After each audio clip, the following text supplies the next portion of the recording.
Hello friends and namaskaram. What really happened in 1857? Was it a sepoy mutiny or the first spark of revolution that would change history forever? In this deep dive, we explore the explosive events of 1857 uprising and how India shook the British crown to its core. Let's go. History is rarely a straight line. Often it is defined by a single explosive movement, a spark that catches fire and consumes the status quo. For the British Empire, that movement arrived in 1857. To some, it was a sepoy mutiny. To others, it was the first war of independence. But regardless of the label, one thing is certain. In 1857, the heartbeat of the British Empire was stuttered. Today, we are diving into the dramatic, bloody, and world changing event of 1857 uprising. How did a collection of disgruntled soldiers and local rulers manage to shake the most powerful empire on earth? Let's find out. To understand the explosion, we have to look at the pressure cooker that was India under the East India Company. By the mid 19th century, the British were no longer just traders, they were masters. They controlled the vast land through a mixture of treaties and outright annexation, and the doctrine of lapse, a policy that allowed the British to seize any princely state where the ruler died without a direct male heir. But it wasn't just the king and the queens who were angry. The common people were suffering under heavy taxation, and the soldiers, the sepoys, felt their dignity being systematically eroded. The British were dismissive of the local customs, and rumors began to circulate that the company was planning to forcefully convert the population to Christianity. The stage was set. All that was needed was a matchstick. So friends, if you have reached this far, please inform us from which city you have tuned in and in which language you are watching this video. This will help us determine the reach of our channel. That match arrived in the form of a rifle, the pattern 1853 Enfield. The new cartridge for this rifle was rumored to be greased with a mixture of cow and pig fat. Think about the implications. For Hindus soldiers, the cow is sacred. For Muslim soldiers, the pig is forbidden. To use these cartridges, a soldier had to bite off the end of the paper casing, effectively forcing them to consume materials that violate their most sacred religious beliefs. In January 1857, the outrage began to boil over. It wasn't just about religion, it was manifestation of the deep-seated humiliation. In March, a young soldier named Mangal Pandey refused to use the cartridge and attacked his British officer. His execution turned him into a martyr, and within a week, the spark in one garrison became a wildfire across North India. The rebellion officially ignited in Meerut on May 10, 1857. Soldiers marched on Delhi, the former seat of Mughal Empire, and declared the aging Emperor Bahadur Shah Zafar as their leader.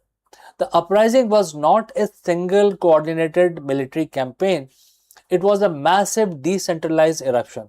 In cities like Lucknow, Kanpur, and Jhansi, the rebellion took different forms. In Jhansi, the Rani Lakshmi Bai became an icon of defiance, leading her troops against the British with unmatched courage. For the British, the situation was dire.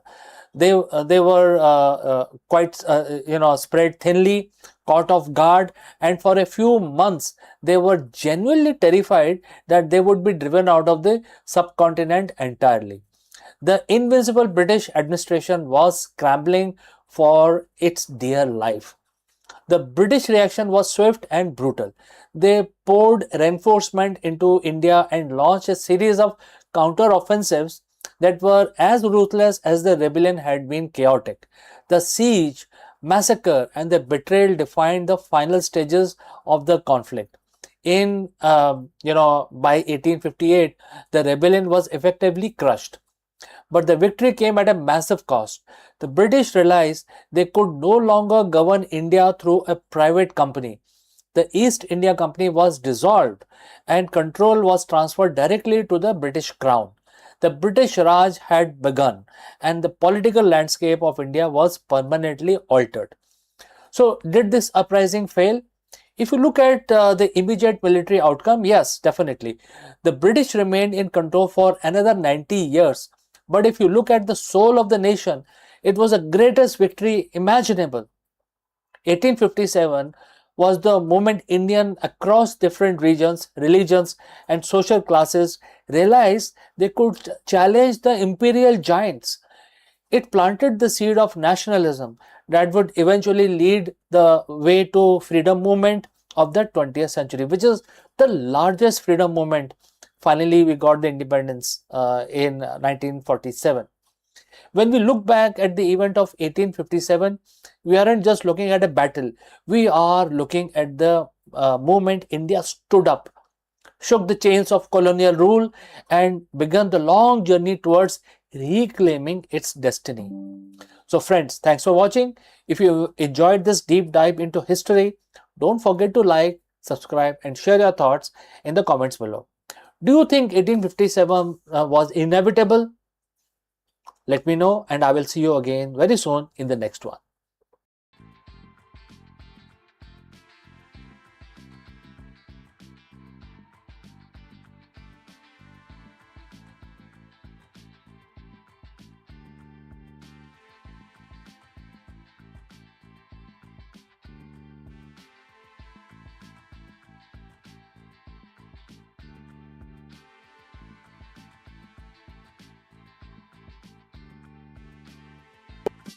Is India finally ready to break its dependence on the expensive energy import?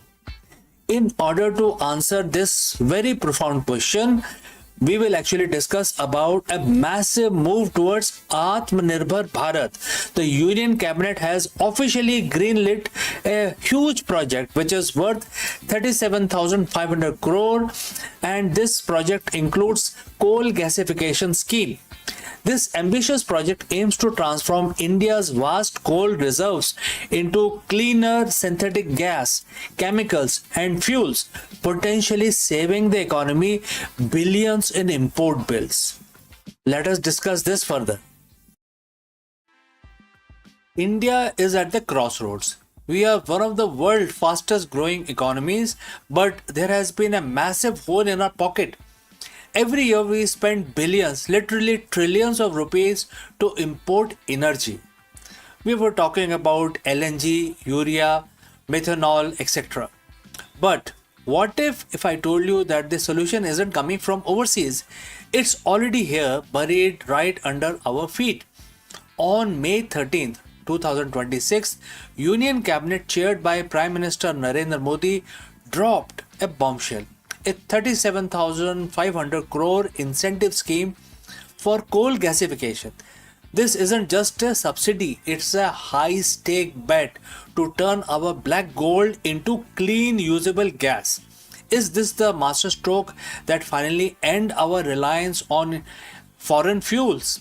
Or is it a $1 billion gamble on a controversial technology?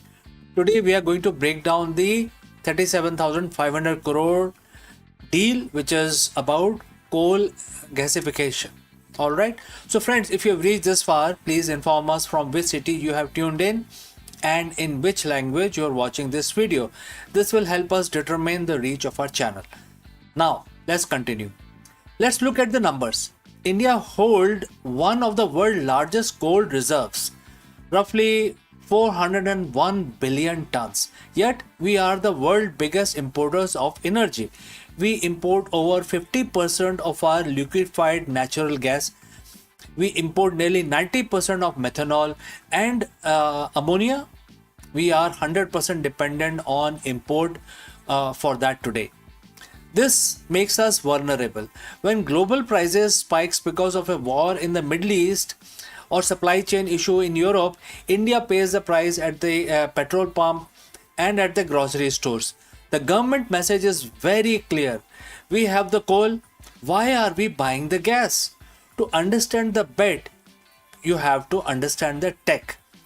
The coal gasification is not burning coal, it is traditional power plant. You burn coal to create heat.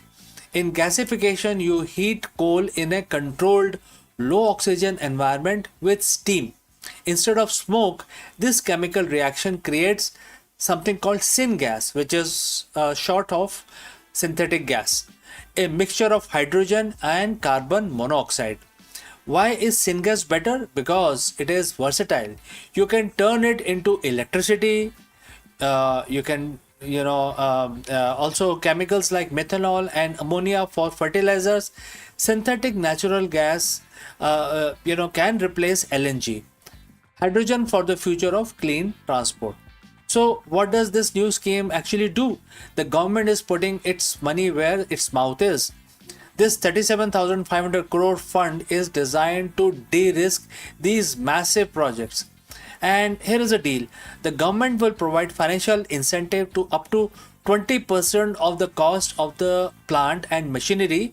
It is capped at 5,000 crore for a single project to ensure no one company hawks the whole fund. And what is the goal here? To gasify 100 million tons of coal by 2030. The government expects this scheme to trigger a massive rupees 2.5 to rupees 3 lakh crore in total investment from the private and public sector. Companies like Coal India, BHEL and GAIL are already lining up. This isn't just about energy, it's about food security and forex saving. Think about urea. India's agriculture depends on the urea. Urea requires ammonia, which we currently import. By making ammonia from domestic coal, we insulate our farmers from the global price shocks and the forex factor. In 2025 alone, our import bill for these products was a staggering 2.77 lakh crores. If you can cut even a quarter of that, it is a massive win for the Indian rupee. Plus, this scheme is technology agnostic, meaning it encourages indigenous Indian technology, reducing our reliance on foreign contractors. Now, let's address the elephant in the room: the environment. Is coal, ever truly clean? Technically, coal gasification is cleaner than burning coal. It allows for easier capture of CO2 and removes pollutant like sulfur before the gas is used. However, it is still a fossil fuel.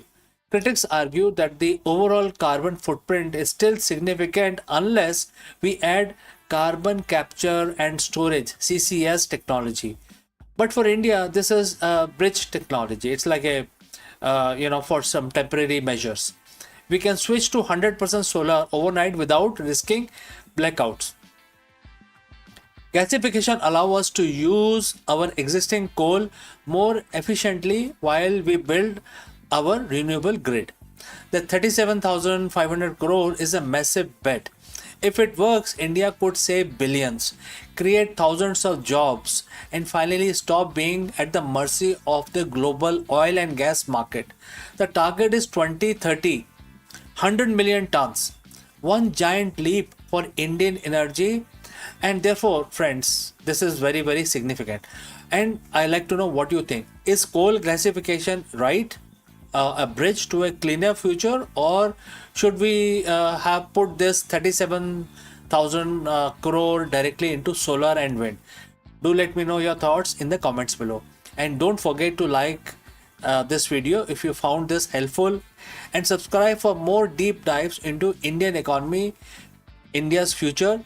And friends, if you have any further questions, please do not hesitate to send your questions as well. I will see you in the next one.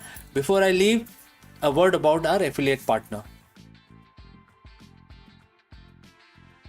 Stop settling for a good enough video. If your built-in laptop camera looks like a grainy mess, it is time for an upgrade. Want to instantly level up your video presence? I like to present the Lenovo Performance FHD webcam. This is a game changer for your desktop setup. Technically, this is packed.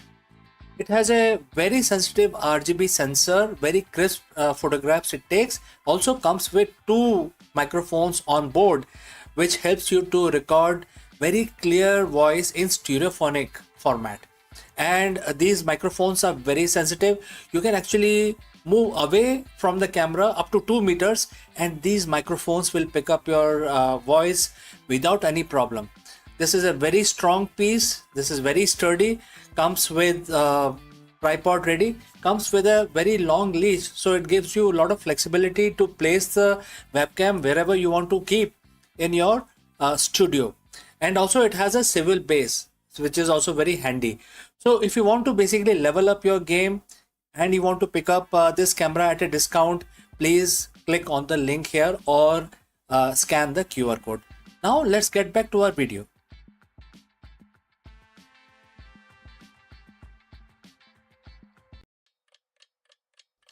Hello friends and Namaskaram. Oil India Limited has officially reported that there is a presence of natural gas in the Andaman offshore basin, a major milestone in the India's quest for energy security. Therefore, in this video, we break down what this discovery means for India's energy future, the significance of the Samudra Manthan mission, and whether the Andaman region could become a game changer for the domestic fuel production. Let's go. Hello everyone, I am CK and welcome back to Akulmach Business. Today we are looking at the recent development that could fundamentally reshape India's energy landscape. For years, the geologists have pointed towards the Andaman Basin as a hidden treasure chest. Well, the wait might be over. State-run Oil India Limited has just reported a significant natural gas discovery in the Andaman offshore region. This isn't just a minor finding, it's being hailed as the ocean of energy opportunity. Today we are going to look at the Sri Vijayapuram 3 well. It's a well basically deep in the ocean near the Andamans, and why this matters for your energy bill and how this fits into India's broader Samudra Manthan mission. So friends, if you have reached this far, please inform us from which city you have tuned in and in which language you are watching this video. This will help us determine the reach of our channel. Alright, let's proceed further. Let's get into the technicals. Oil India drilled the Sri Vijayapuram 3, an exploratory well about 15 kilometers off the east coast of Andaman Islands. At a water depth of 355 meters, they reached the Econ formation at over 1900 meters deep. What is the result? The result is continuous gas flaring during the initial production testing. This is the smoking gun of the oil and gas world. It confirms that the reservoir isn't just a theory, it's an active working petroleum system. Remarkably, this is is the second positive find of just 3 exploratory well drilled at the specific campaign. The odds are looking better than ever. So the big question is, why now? This discovery is a direct outcome of the Samudra Manthan mission, the National Deep Water Exploration Mission announced by Prime Minister Mr. Narendra Modi on the Independence Day in 2025. The goal is very clear: to move beyond shallow water and unlock the true hydrocarbon potential of India, which is deep water offshore basins. Oil India isn't going at this alone. They are building a strategy to coordinate with global deep water heavyweights. Think of names like Petrobras, Total Energies, BP, Shell, and ExxonMobil. This is about to bring the world-class technology to our own backyard, and this is our own Guyana movement. You might remember how massive offshore discovery transformed Guyana's economy. While we aren't there yet, the comparison is being made for a reason. Strategically, the Andaman and Nicobar Islands are sitting right next to the Strait of Malacca, one of the world's most critical maritime trade and energy corridors. Beyond just finding gas, establishing a thriving energy industry here strengthened India's economy and strategic presence in the eastern Indian Ocean. It's about energy resilience, in a world where supply chains are becoming increasingly volatile. Now, a reality check for our viewers. We are in the discovery phase, not in the production phase. Oil India is currently collecting samples to assess composition, calorific values, and isotopic signatures to understand exactly how this gas was formed. The next steps involve extensive appraisal drilling to determine if there are reserves and the reserves hold enough material so that drilling is commercially viable. It is a long road, but with the consecutive discoveries, the confidence in this basin is growing by the day. India import about 85% of its crude oil as well as the gas. The massive chunk of the natural gas also comes from the oil producing nations, which is OPEC countries. Every bit of domestic production helps protecting us from the global price shock. It's a great news. So friends, if you are enthusiastic about knowing more, please drop a comment and I will catch you again in the next one.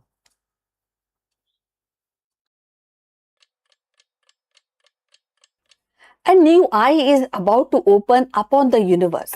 An eye so wide it will sweep the heavens like no telescope before.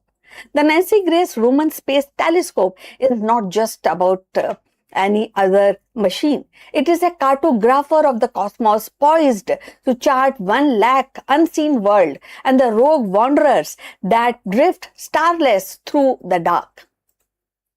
With mirror that rivals Hubble and the field of view 100 times greater, Roman will transform the night sky into a living atlas.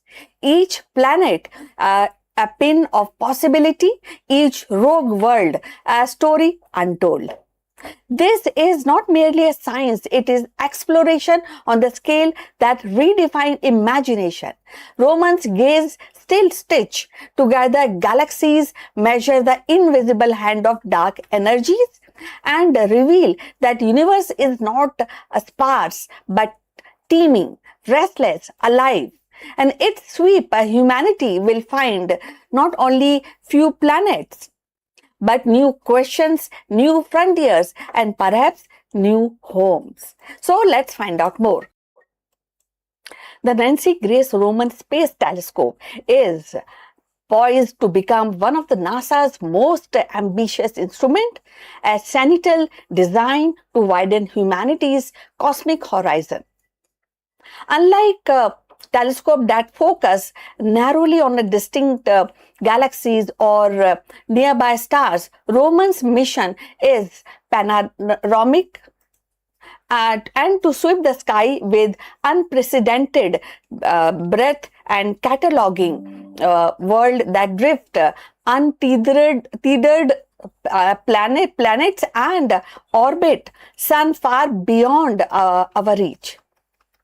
This is a wide view which allows astronomers to detect up to 1 lakh new planets, a staggering expansion of known cosmic sensors.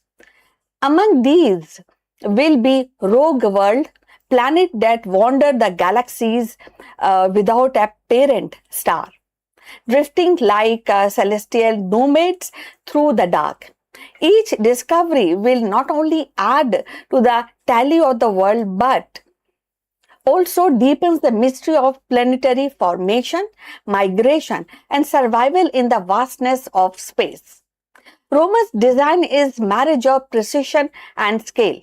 Equipped with a 2.4-meter mirror comparable to Hubble's but paired with the advanced detector, it can capture image covering areas of sky 100 times larger than Hubble's field of view.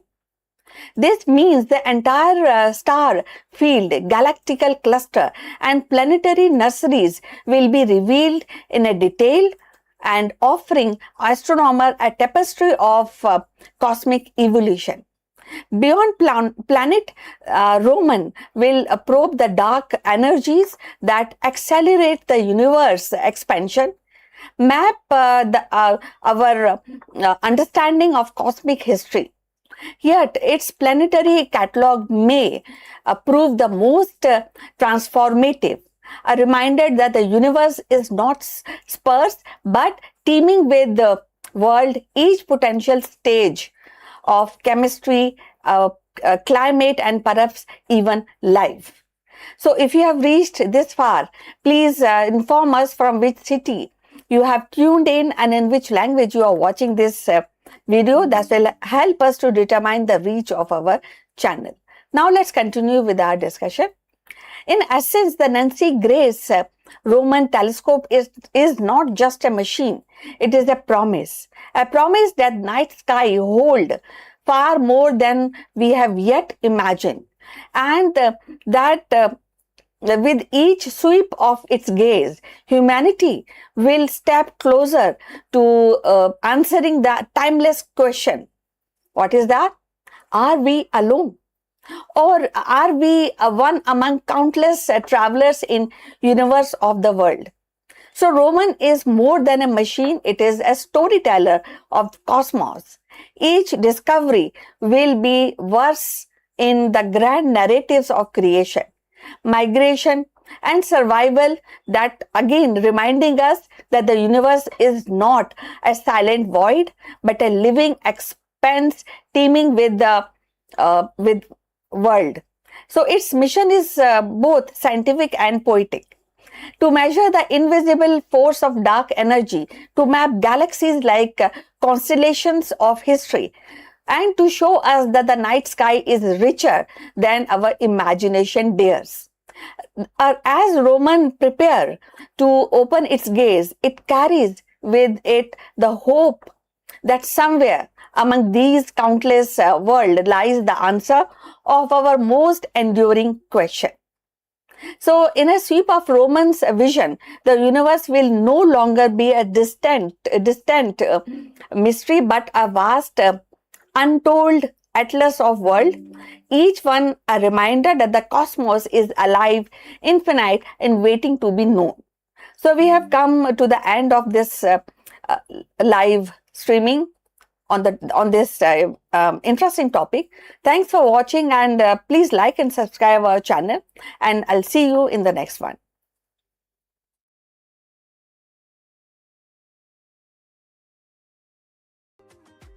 Hello friends, welcome to this high-level executive briefing.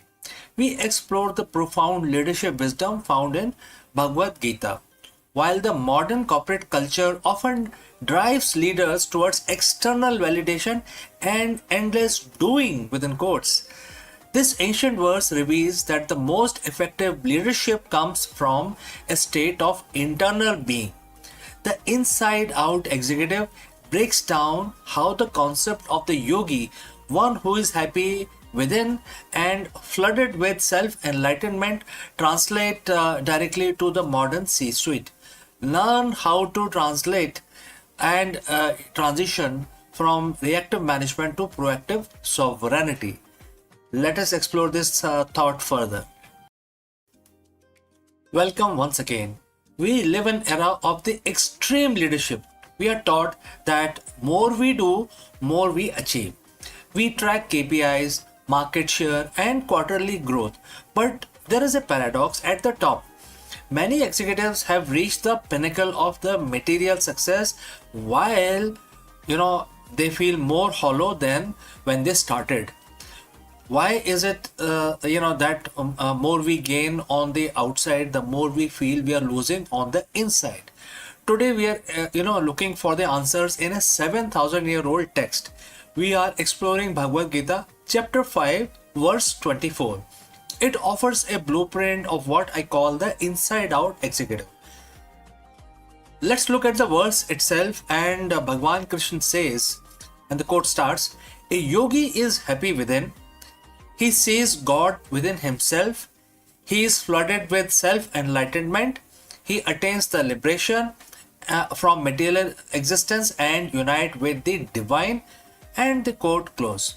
So friends, if you have reached this far, please inform from which city you have tuned in and in which language you are watching this live stream.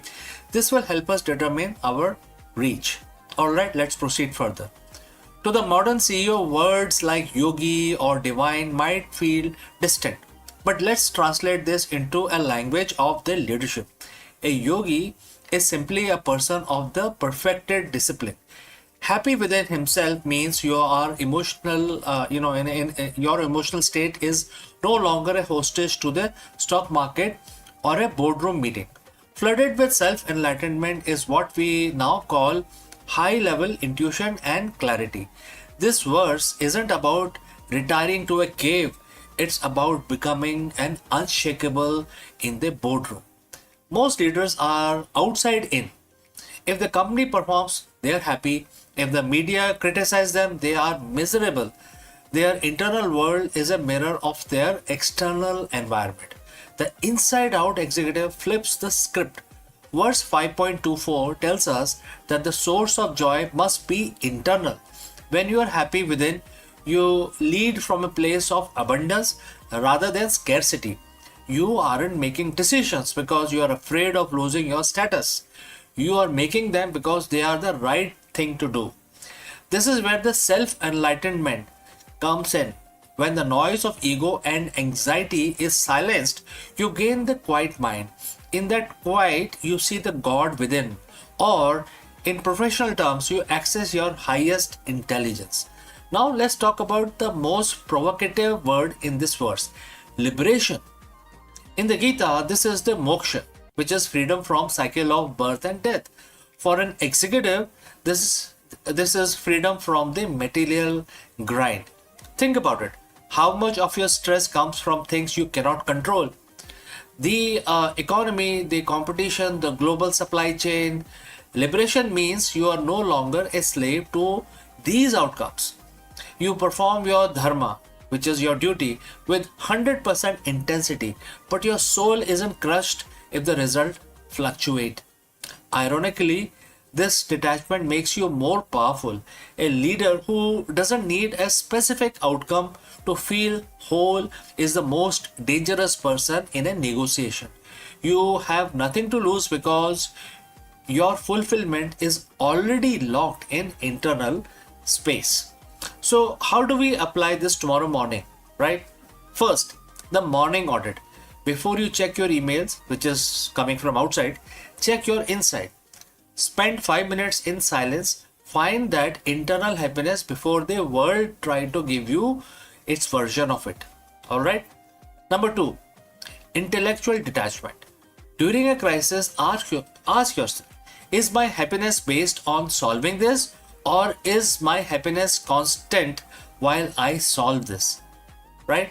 Number 3 is lead by light. So verse 5.24 mentioned about flooded with light. Be the leader who brings clarity to the room, not heat. If you are enlightened within, you illuminate the path for everyone else. The verse ends by saying the yogi unite with the divine.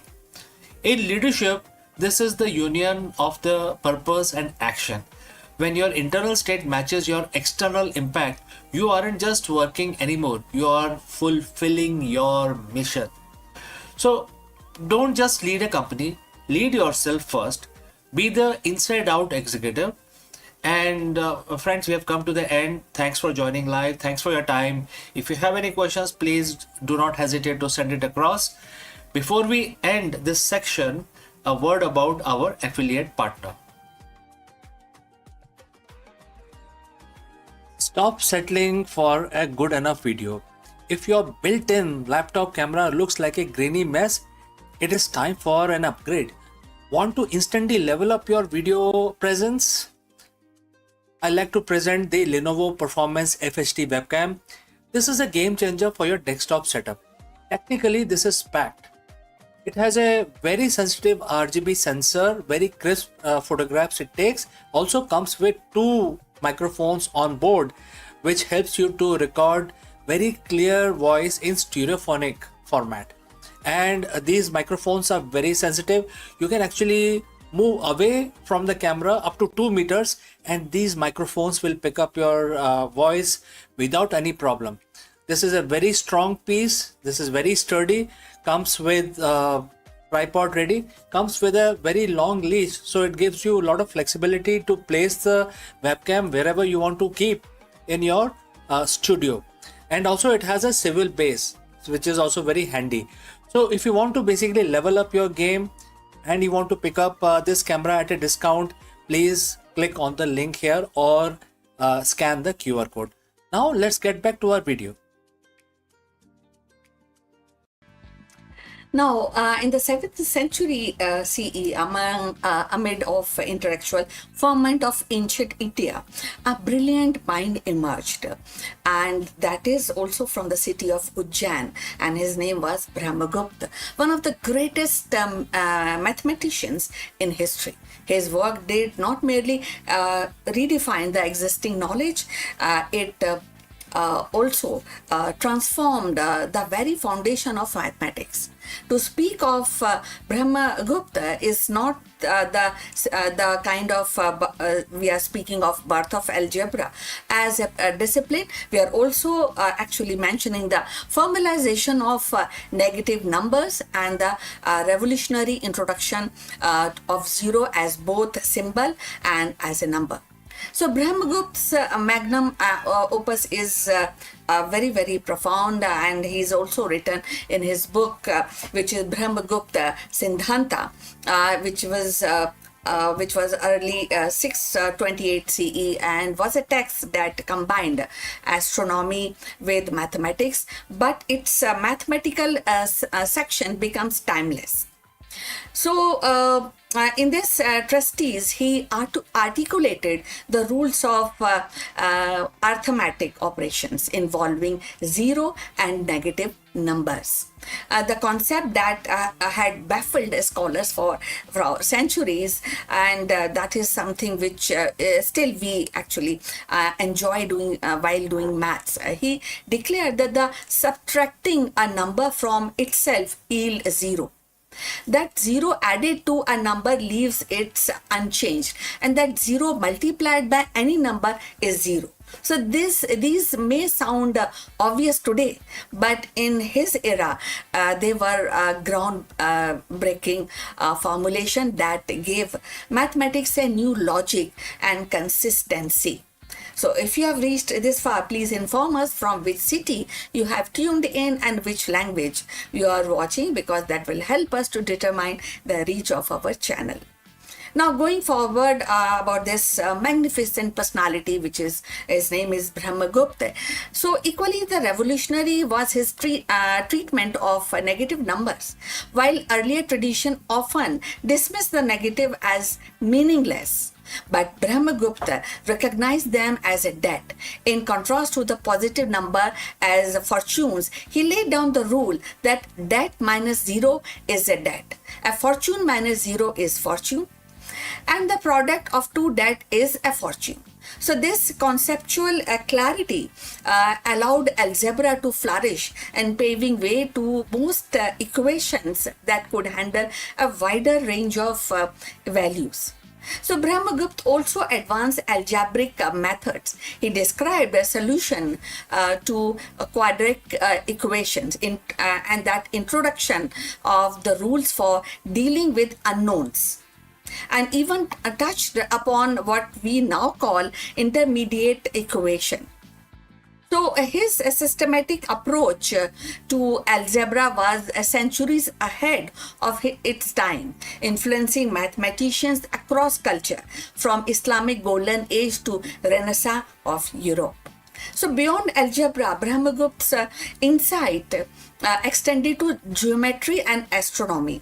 He provided formulas for areas of cyclic quadrilaterals and improved a method for calculating eclipse and refined the planetary models. Yet, his enduring legacy remains the elevation of zero from placeholder to a full-fledged number, a conceptual leap that enables the decimal system and modern mathematics. What makes Brahmagupta's contribution so profound is not just the technical brilliance, but the philosophical depth. In the recognizing zero, he also acknowledged the void as a mathematical entity. a symbol of nothingness that paradoxically becomes the cornerstone of everything. So his vision bridges the abstract and the practical, ensuring that mathematics could describe both the heavens above and the transactions of daily life.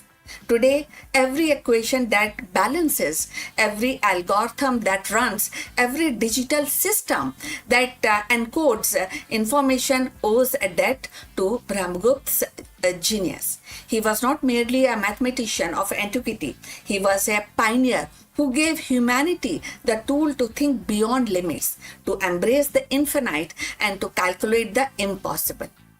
So, as we reflect Brahmagupta's legacy, it becomes clear that his genius was not confined to the 7th century. It contains to shape the very fabric of our modern world.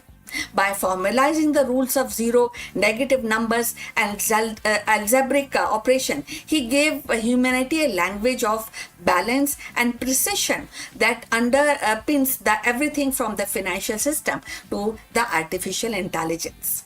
His vision transformed the abstract ideas into tools of calculations, bridging the philosophy and the practicality in a way that still resonate today. In 2026, when algorithm drives economies, when quantum computer explore the boundaries of possibilities, and when the AI models learn through the billions of equations, we are reminded that these marvels rest upon the foundation Brahmagupta laid. His courage to nothingness and to embrace the paradox of negative was not just a mathematical breakthrough, it was philosophical revolution.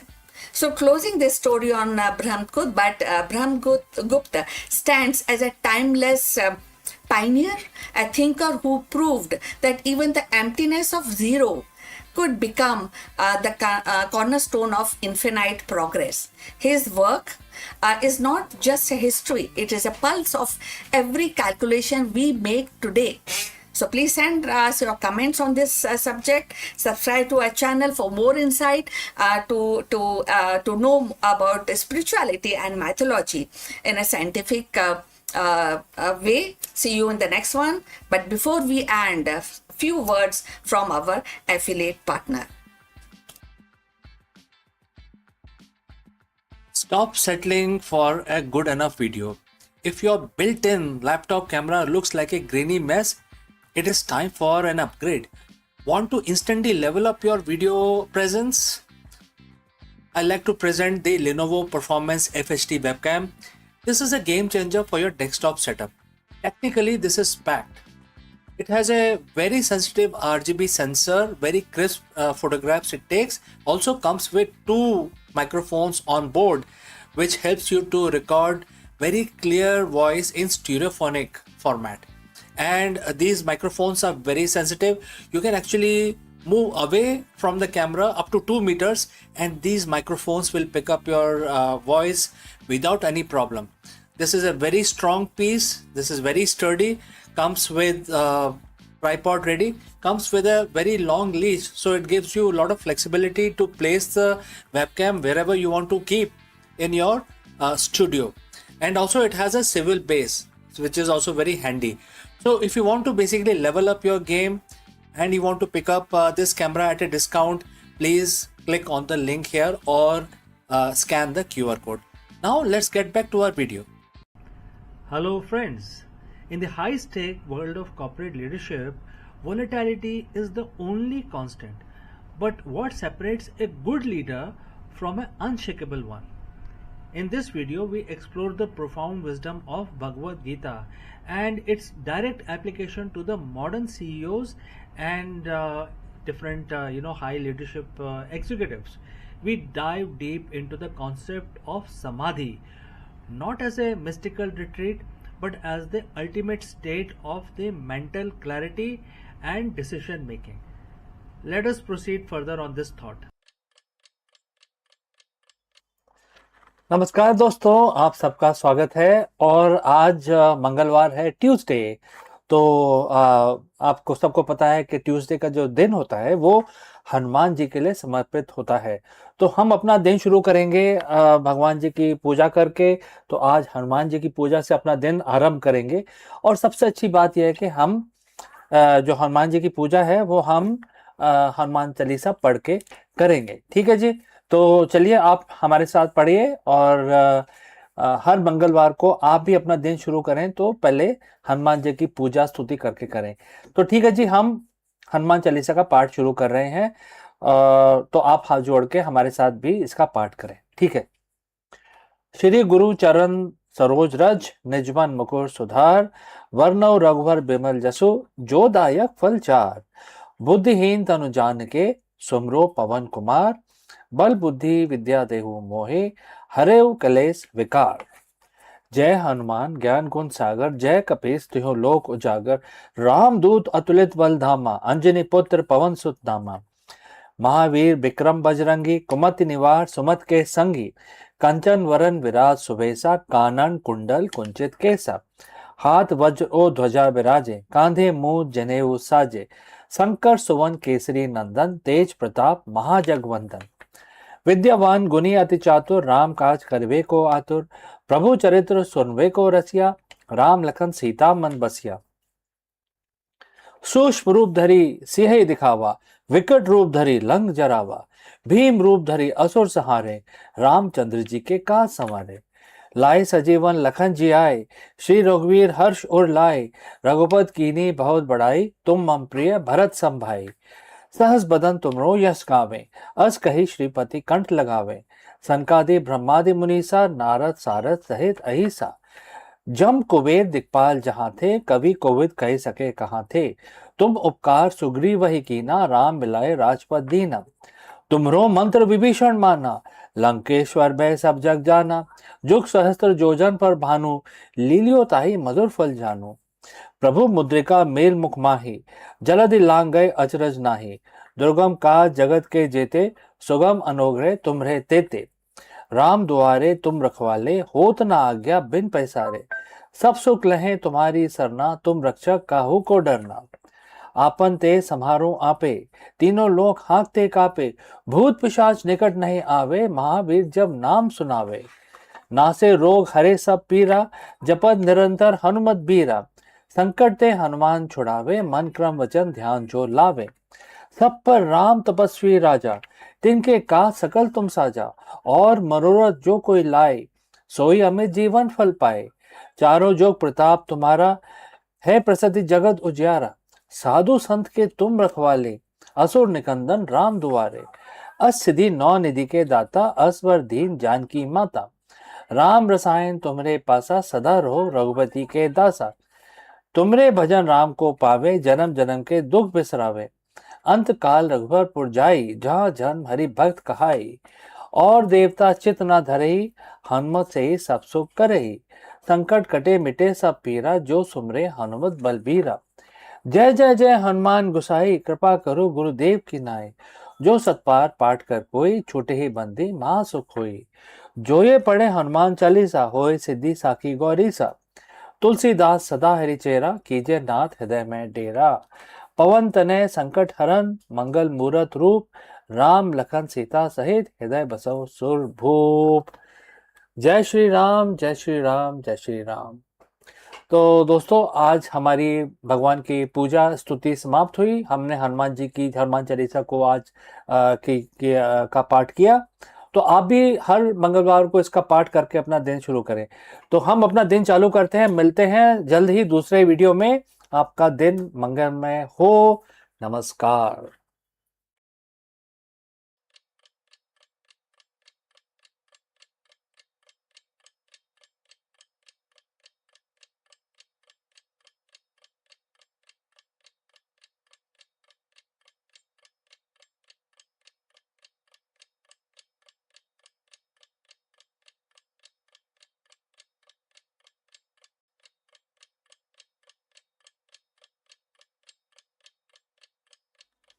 Imagine a darkness so deep it lasts 336 hours, where temperatures plummet to a lethal minus 170 degrees Celsius.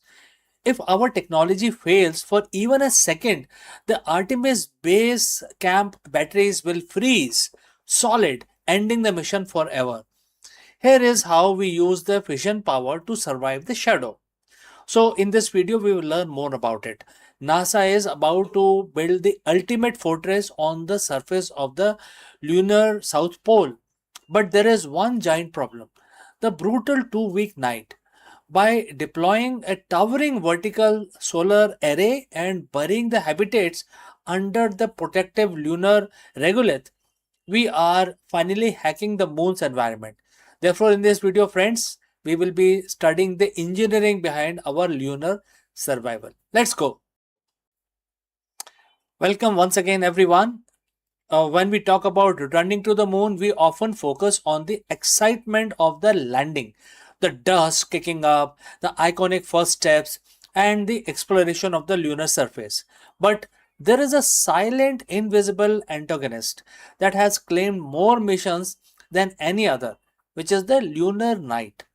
For those living on Earth, night is brief 12-hour cycle, but on the moon, the sunset and doesn't return for 14 Earth days. During this time, temperature plummet to below minus 280 degrees Fahrenheit. If we want to establish a permanent presence with the Artemis base camp, we cannot simply pack up and leave when the sun goes down. Today, we are going to explore the cutting edge engineering that will keep our astronauts and equipment alive through the brutal conditions in the solar system. But first, let's talk about the energy gap. Without the sunlight, traditional solar panels, our primary source of power go dark. To survive the Artemis base camp, it relies on a multi-layered power strategy, as visualized by the NASA, and we will discuss this more in detail. Starting with the regenerative fuel cells, RFCs. During the 14 days lunar day, we don't just use power, we bank it. Through electrolysis, we store energy as hydrogen and oxygen. When night falls, these fuel cells recombine that energy is provided like electricity, acting as a massive chemical battery. Modular nuclear fission is the next one. While the batteries and the fuel cells are essential, there are limits to it. To provide a reliable, constant base load power supply, NASA is developing a small modular fission reactor. These reactors operate independently of sun, ensuring that the heaters, life support systems, and communication remains operational even in the depth of 2 week dark period. And the power is only half the battle. If you have all the electricity in the world but can't manage heat, you're still in trouble. The vacuum of space is a perfect insulator, which means heat generated inside the base has nowhere to go and heat outside has no way to keep the base warm. So, friends, as you would have understood by now that the thermal management is a two-way street. Starting with insulation, the base modules are protected by advanced multi-layer insulations, which is also known as MLIs, and vacuum jacketed shells, which acts like a high-tech thermo to prevent heat loss. Next is the active thermal control system, which is in short known as ATCS. Inside the habitat, we use specialized fluid loops to collect waste heat from electronics, life support system, circulating it where it is needed the most. Next is the phase change material. We also use thermal mass as buffer. Think of this as thermal sponges. During the day, they absorb excess heat. During the night, they release that energy slowly to keep the interior's climate stable. This survival isn't just hardware; it is a strategy. Operational planning is kind of divided into two phases, which is day and night. And friends, you must be knowing that the lunar day is equal to 14 days, and likewise the night as well, 14 Earth days. Now, what we need to do now, we have to make a daytime preparation. This is the harvest phase. We maximize power storage, ensure the habitats are perfectly insulated, and preheat the thermal mass of the base to give us a running start when the sun set for 14 days. Remember that. The nighttime conversion is must be seamless. Once the sun goes down, the base shift into a low power mode. Non-essential systems are powered down, lights are dimmed, and the base transition to the autonomous state governed by the predictive algorithm that manages energy consumption to prioritize life support. Lastly, we have to also talk about redundancy. If one system fails, we have to have a backup of a backup of a backup, right? Because it's about survival of our people. Whether it is the small pressurized rover or providing a mobile shelter or secondary fission unit coming online, the goal is always total system reliability. The lunar night is brutal, unforgiving, and relentless, but it is not unbeatable. By combining nuclear energy, advanced chemistry, and the intelligent thermal management, we are turning the moon from a place where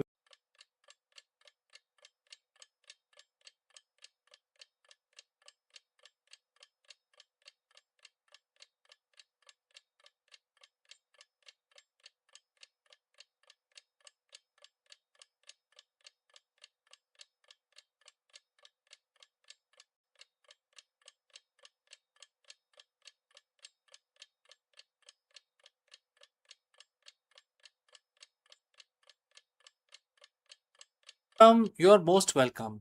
In the high stake world of modern business, leadership isn't just about the strategy. It's actually more about the emotional endurance. Are you finding it difficult to remain objective when the market volatility, investor pressure, and the team conflict collides? Today, we will learn how to cultivate the detached decision making, a mindset that allows you to be unperturbed by the material desire or the joy and sorrow of business outcome, enabling you to lead with radical clarity and focus. Let's go and continue our discussion further. Friends, if you are a CEO, you have reached the right place. Your daily life is defined by high stake decisions. The Q3 reports, the sudden market crash, the acquisition that fell through, or the brilliant win that doubled your stock price overnight. We are taught that leadership is all about caring deeply, and definitely it is, but often that depth of care becomes a trap. It becomes an emotional volatility when you are deeply attached to the outcome, when your ego is tied to the win or your fear is tied to the losses, you lose the ability to see the board clearly. You become reactive. Today, we are going to look at this 5,000-year-old framework for the modern boardroom. We are discussing the art of detached decision making based on chapter 2, verse 57 of Bhagavad Gita. This isn't about being indifferent, it's about becoming unshakable. And the verse read and the quote starts: One is of a steady wisdom who is unperturbed by the material desires and unaffected by joy and sorrow. And the quote close. Now let's translate this for the modern executive. Unperturbed by material desire doesn't mean you stop wanting growth for your company. It means you stop being addicted to the outcome. The unaffected by joy and sorrow doesn't mean you don't feel the success or failure. It means you don't let the temporary high of a win or the temporary low of a crisis dictate your identity or your strategy. Most CEOs are reactive. When the market goes up, they get reckless. When it goes down, they panic. Both are failures of the steady wisdom.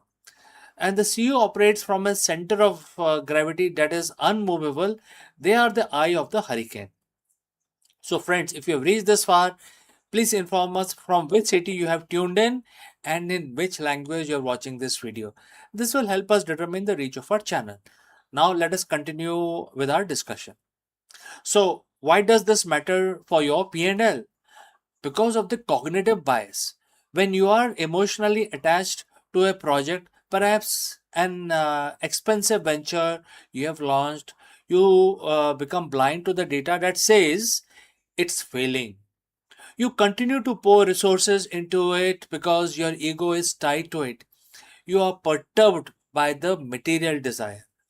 When you practice detached decision making, you decouple your personal value from the business results. What are the benefits? Agility. What is the second benefit? Intellectual honesty. So, if you don't fear the loss of your reputation, you can make hard calls to pivot or cut losses earlier. If you aren't high on the adrenaline of a temporary win, you can plan for a long term sustainability of the company. Detachment is the ultimate competitive advantage because it preserves your mental capital. So, how do we apply this in our high pressure corporate environment? And here are three steps to becoming an unshakable leader. Step number one is outcome versus output audit. Every morning, ask yourself, am I focused on the effort or the result? You can control the quality of your strategy, your team, your execution. You cannot control the market or the competitor's reaction. Focus 100% of your energy on the input. Let the result be what they will be. This shift your anxiety to becoming an agency. Step number 2, the observer technique. In your next board meeting, when the tensions rises, try to step back. Imagine you are watching yourself from the ceiling. See the scene. Don't be in the argument. Watch the argument. This simple mental trick lowers your cholesterol and allows you to respond with strategy rather than react with emotion. Step number 3, postmortem debriefs. After every major project, win or losses, perform an objective analysis.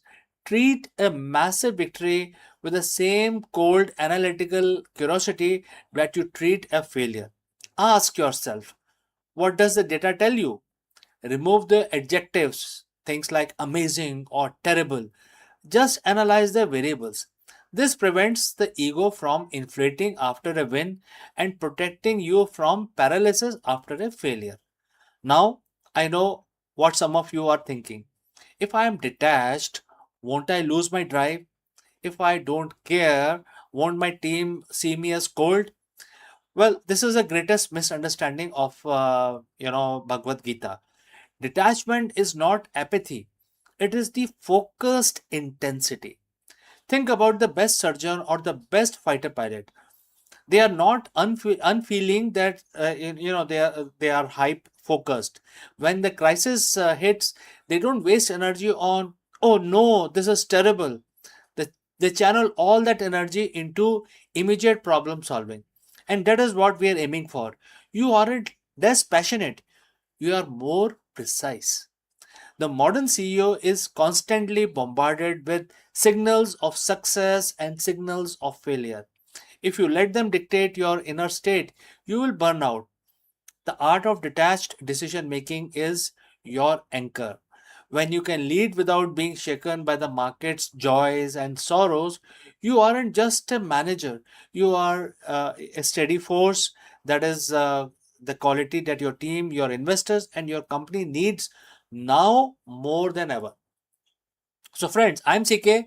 This was the art of detached decision making.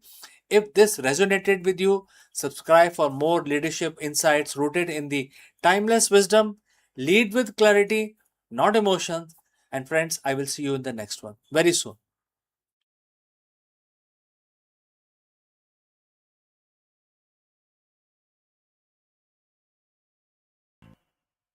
Friends, a very big question that we want to address today is, are we alone or are we just being watched?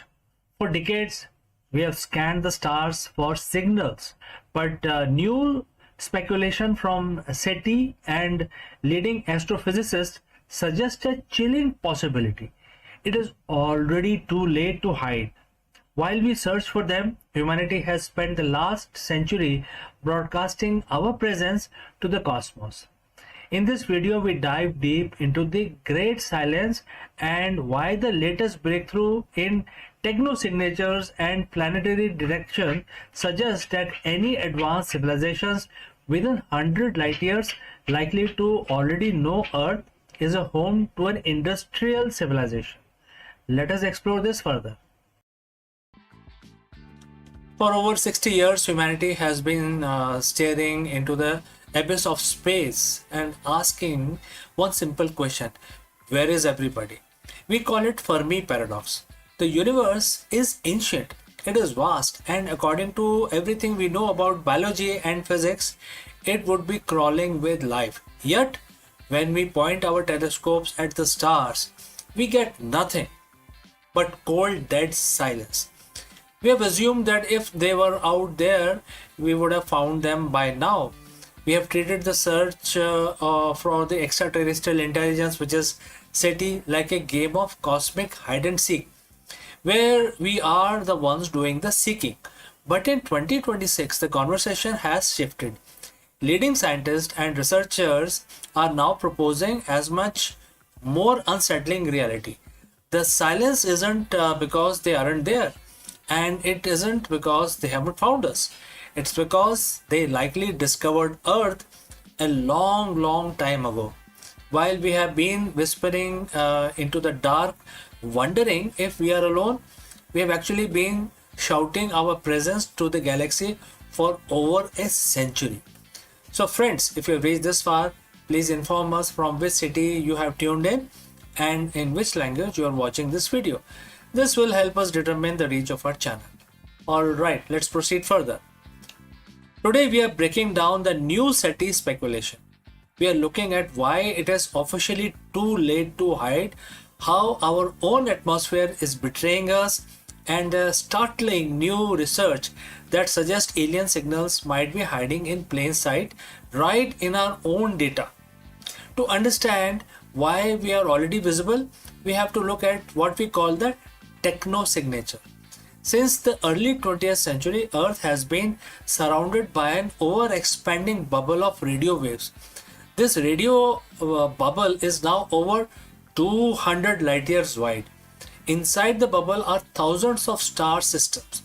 If there is a civilization within 100 light years of us with even slightly better technology than ours, they don't need us to send them a hello message. They have already heard our earlier radio broadcasts, our television signals, and most importantly, our high frequency military radars. But it is not just radio. In the last year, researchers have found while exploring the exoplanet, because exoplanets search has reached the fevering pitch right now. We have been using the James Webb Space Telescope to look at the atmospheres of distant worlds, searching for methane, oxygen, carbon dioxide, the building block of life. Now the flip side of this perspective is, if an alien astronomer 50 light years away pointed a telescope similar to JWST or something much more advanced at Earth, what would they see? They wouldn't see the Great Wall of China or our cities. They would see our atmospheric fingerprint. They would see a planet with an atmosphere is in chemical disequilibrium. They would see an abundance of oxygen and nitrogen that shouldn't be there unless life was producing it. And since the Industrial Revolution, they would see technological pollutant, things like CFC and nitrogen dioxide, etc. To a distant observer, Earth isn't just a rock. It's glowing neon sign that says industrial civilization inside here. Alright. So if we are so visible, then why haven't we heard anything back? This brings us to the groundbreaking study published in early 2026 by astronomer like Ben Zuckerman at the UCLA. For decades, SETI has focused on narrowband signals, very specific thin frequency that don't occur in nature. The logic was, if we see a needle thin spike on a radiograph, it must be artificial. But the new broadband SETI approach suggests that we have been looking for the wrong thing. Zuckerman and others argue that the advanced civilizations wouldn't waste energy sending weak, narrow signals across the void. They would use directed energy beams, powerful broadband bursts that are much easier to detect across the interstellar distances. And here is a kicker: these signals might already be sitting in our archives. We have been scanning the sky for a century for other purpose and other navigation, mapping the stars, studying black holes. This new speculation suggests that the evidence of aliens isn't waiting to be discovered in the future. It is likely hiding in plain sight. Within the petabytes of data we have already collected, we have just haven't looked at the data with the right algorithm yet. Think of it like this: we have been looking for specific person's voice in a crowded stadium when we should have been looking for the flashlight they were waving. There is another reason for this silence, and it was highlighted in March 2026. Report from SETI Institute. Dr. Vishal Gajar and his team recently discovered a major complication in how we hear the cosmos. It turns out that the space isn't an empty vacuum. It is filled with turbulent plasma and stellar winds.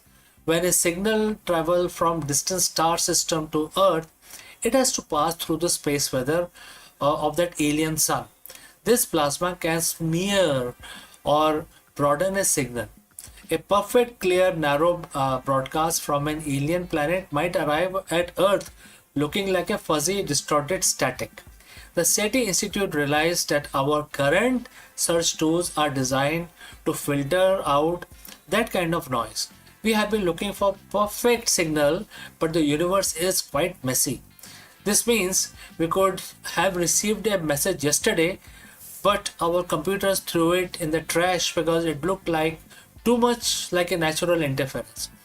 We are literally turning or tuning into a wrong station. And it is possible the galaxy is far noisier than we ever imagined.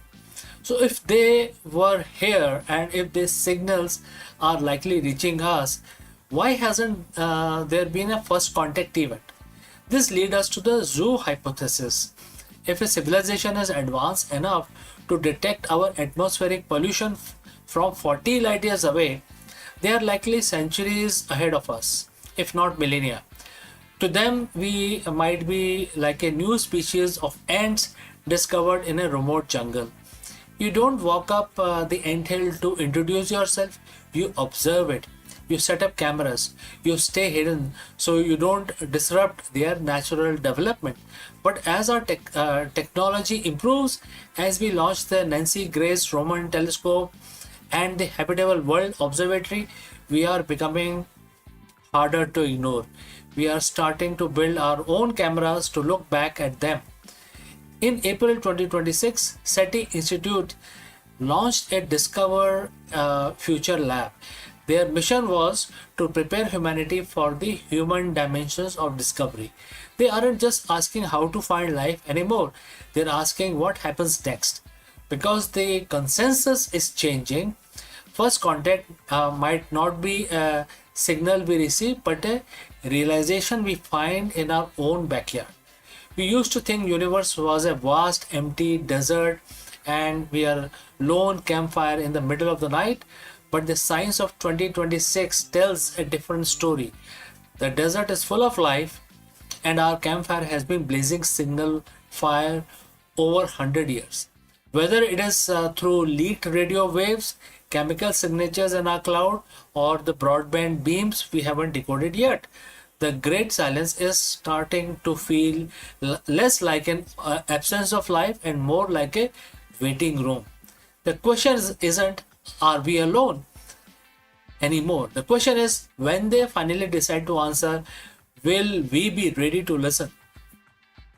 So friends, thanks for watching this deep dive into the new frontier of SETI. If you want to keep track of this cosmic discoveries with me, make sure that you hit the subscribe button. I'm CK and I will see you again in the next one. Before I leave, a word from our affiliate partner. Stop settling for a good enough video. If your built-in laptop camera looks like a grainy mess, It is time for an upgrade. Want to instantly level up your video presence? I like to present the Lenovo Performance FHD webcam. This is a game changer for your desktop setup. Technically, this is packed. It has a very sensitive RGB sensor, very crisp photographs it takes. Also comes with two microphones on board, which helps you to record very clear voice in stereophonic format. And these microphones are very sensitive. You can actually move away from the camera up to 2 meters, and these microphones will pick up your voice without any problem. This is a very strong piece. This is very sturdy. Comes with tripod ready. Comes with a very long leash, so it gives you a lot of flexibility to place the webcam wherever you want to keep in your studio. And also it has a swivel base, which is also very handy.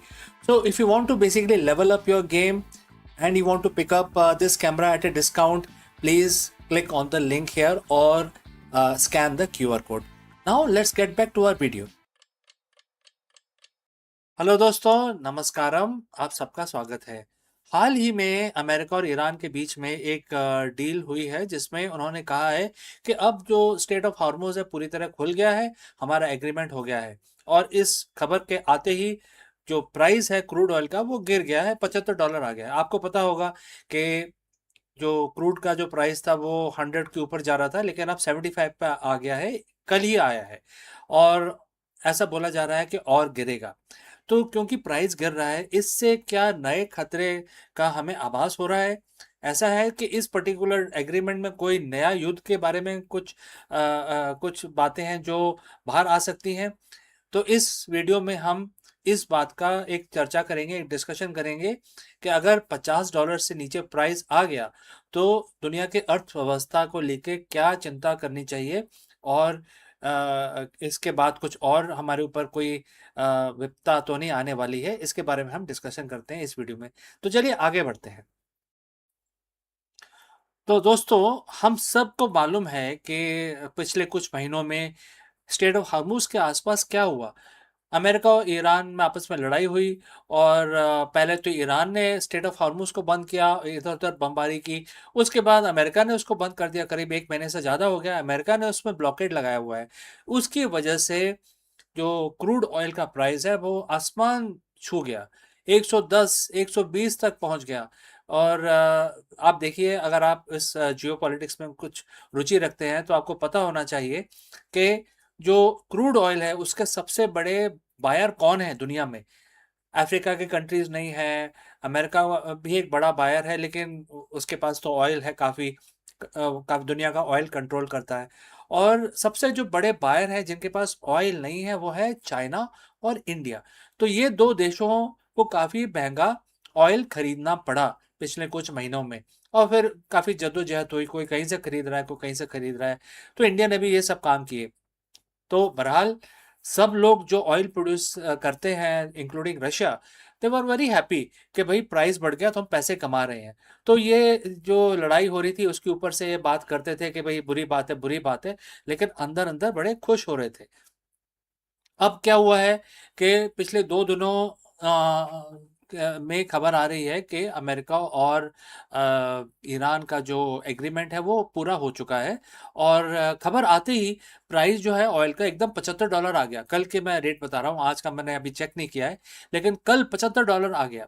$75 एकदम से गिरावट आई है। तो जो पैसे जो कमा रहे थे, जो कंट्रीज जो खुश थे, पैसे कमा रहे थे, लेकिन ऊपर ऊपर से दिखा रहे थे शांति होनी चाहिए, ब्ला ब्ला बोल रहे थे, लेकिन अब वो $75 आ गया तो उनकी इनकम में थोड़ी गिरावट आएगी। और कॉन्सिक्वेंटली क्या होगा कि जो मेजर बायर है विच इज़ इंडिया और चाइना, इनको थोड़ी राहत मिलेगी। तो ये गिरावट जो आ रही है, और अगर ये सब ऐसे ही चलता रहा तो बिल्कुल गिर के, ऐसा बोला जा रहा है, कुछ विशेषज्ञ बोल रहे हैं कि ये $50 तक आ सकती है। जब $50 आ जाएगा तो मतलब जो अभी तक पैसे कमा रहे थे उसके आधे ही कमा पाएंगे। जो ऑयल प्रोड्यूसिंग नेशंस हैं उनके आधे ही कमा पाएंगे, तो उसकी वजह से उनकी आमदनी कम हो जाएगी, उनके पैसे कम हो जाएंगे। तो क्या ये जो ड्रॉप है या जो एग्रीमेंट है ये परमानेंट है, या किसी और नए गंभीर किसी स्थिति की चेतावनी देता है? तो दोस्तों, अगर आप यहाँ तक पहुँचे हैं तो हमें कमेंट करके ज़रूर बताएं कि आप किस शहर से हमारे साथ जुड़े हैं। सबसे पहले ये समझना ज़रूरी है कि हम यहाँ तक पहुँचे कैसे। फरवरी में अमेरिका और के बीच में सैन्य वार्ता हुई जो विफल हुई, फिर उनकी लड़ाई हुई, फिर चेक पॉइंट बनाए गए और उसके बाद ये बोला गया कि ये कंट्रीज़ को अलाउड है, इनको नहीं अलाउड है, अमेरिका को अलाउड नहीं है, चाइना और इंडिया को अलाउड है। बैकडोर बहुत डिस्कशन चल रहा था और जो देश ऐसा लग रहा था जो ईरान के दुश्मन है नेबरहुड के अंदर, जैसे कतर है, यूएई, वो भी अपने बैकडोर डिस्कशन कर रहे थे और कोई नहीं चाहता था कि वहाँ पे और तबाही हो, क्योंकि अल्टीमेटली अगर वहाँ तबाही होगी तो ऑयल का प्राइस, जो ग्लोबल ऑयल का प्राइस है, आसमान छू देगा। तो उसके बाद धीरे धीरे वो कंट्रोल रिएक्शन चलता रहा, एक दूसरे को धमकियां देते रहे लोग, लेकिन फाइनली कल जाके डोनाल्ड ट्रंप ने बोला है कि हमारा वर्बल एग्रीमेंट हो गया है। हालांकि अभी ये साइन नहीं हुआ है, वर्बल एग्रीमेंट हो गया है। जैसे ही ये खबर आई, प्राइस एकदम नीचे लुढ़क गया, $75 हो गया, विच इज़ रीजनेबल। मैं ये नहीं कह रहा हूँ कि अच्छी बात है कि बुरी बात है, लेकिन क्योंकि अब प्राइस कम हो रहे हैं जिससे अमेरिका को कोई फर्क नहीं पड़ता। प्राइस कम होने से अमेरिका को कोई फर्क नहीं पड़ता, बिकॉज अमेरिका के पास तो सऊदी का ऑयल है उनके पास। ईरान के साथ अब दोस्ती हो गई है, अभी साइन होना बाकी है, लेकिन वेनेजुएला का जो टॉप ग्रेड ऑयल है वो उनके पास है। फर्क पड़ता है ब्राज़ील, इजराइल और सऊदी को, तो उनके पैसे कम हो रहे हैं। तो उसकी वजह से अब क्या होगा आगे, क्या होगा, दोबारा से कुछ देश नाखुश हो जाएंगे और लड़ाई पे जाने की बात करेंगे, या जो जियोपॉलिटिक्स है वो एक नया रूप लेगा, क्योंकि अल्टीमेटली जो 75% दुनिया का जो ट्रेड होता है, ग्लोबल ट्रेड, वो ऑयल ही होता है। हम जो रोजेस और टी और जो भी और चीज़ें हैं जो हम बिजनेस करते हैं कंट्रीज आपस में, वो कुछ भी नहीं है compare to the oil trade. So जितना भी हमारा मैरीटाइम जो हमारा ट्रैफिक चलता है अटलांटिक में और इंडियन ओशन में, उसमें 75% are the oil tankers.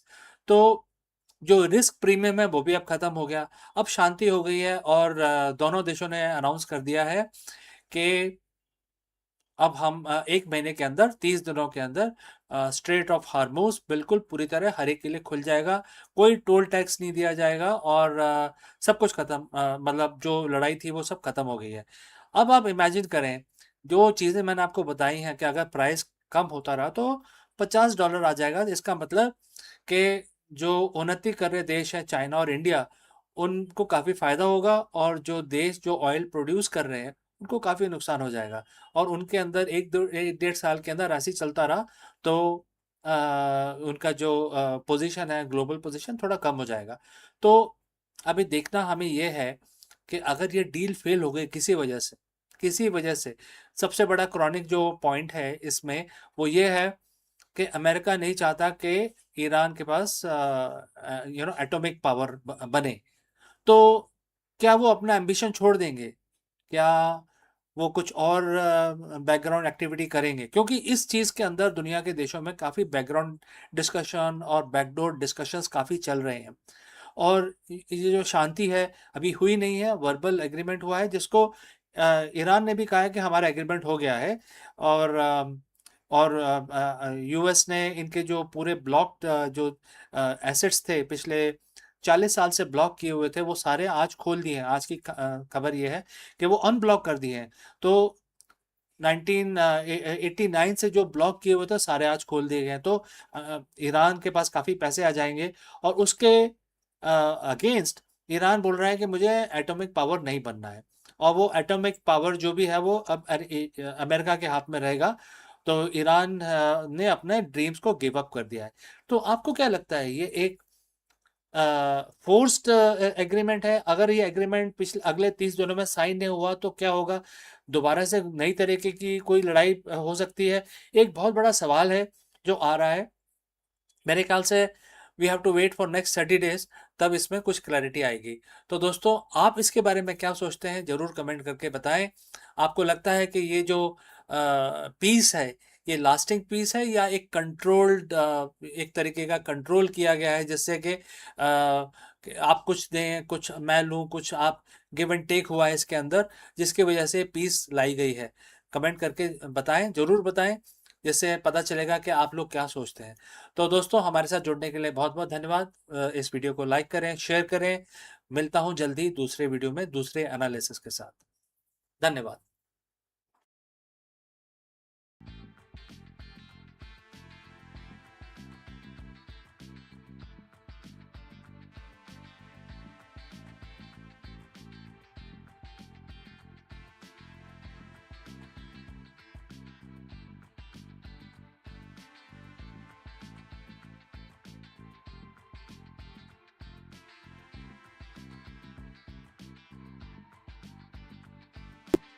Two dawns break across the alien sky, one blazing, one gentle, casting twin shadows that stretch into the unknown.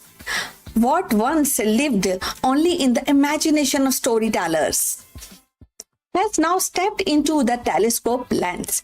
27 planet candidates orbiting not one but two suns. And these worlds, simmering like echoes of Star Wars Tatooine, are no longer fiction but cosmic invitation. They whisper of future double horizon, and where every sunrise is a duet and every settlement a testament to our courage to thrive in the extraordinary. So let's find out more about this. Imagine standing on alien soil, the horizon painted not by one dawn, but two. The first sun rises in a blaze of gold, and the second follows in a softer hue, casting shadow that dance in pair. And this is not the realm of myth or cinema. It is a reality hinted by astronomers who have uncovered 27 planet candidates orbiting binary stars. World of Twin Sun echoing the dreamscape of Star Wars Tatooine now stepped into the realm of science. For humanity, these discoveries are more than curiosities. They are invitation. Each planet circling two suns represent a lab of survival, a crucible where the light, gravity, and the climate conspire in an unfamiliar way. The future of human settlement may well depend on our ability to adapt to such extreme. Binary system challenge our engineering, our biology, and our imagination.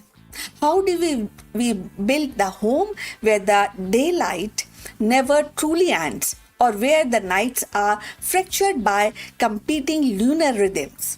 How do the crop grow under two suns and their photosynthesis tuned in a spectrum broader than Earth?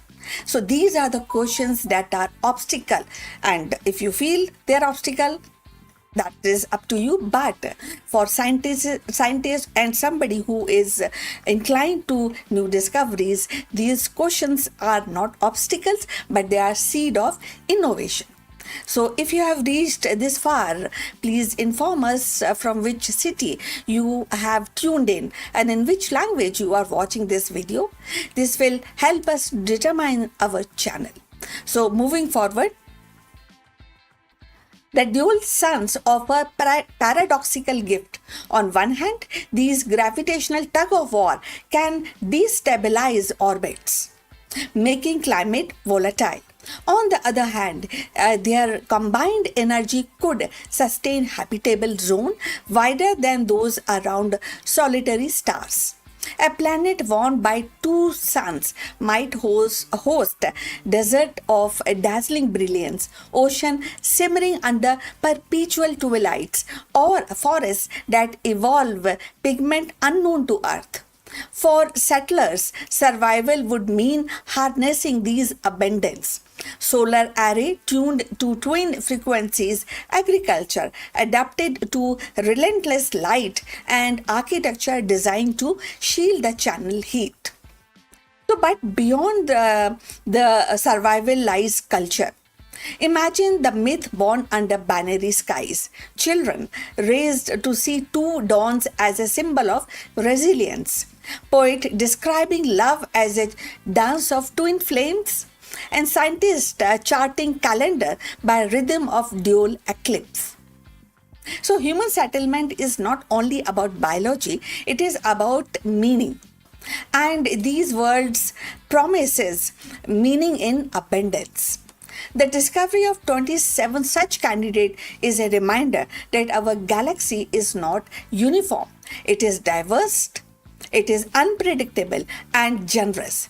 Each binary system is a stage where the humanity might rehearse its next act. Colonies under twin suns could become outposts of resilience, teaching us to thrive in the condition once thought to be impossible. They could serve as a way station for a deeper journey, stepping stones and towards galactical citizenship. The future of the settlement among the twin suns is not guaranteed. It is earned.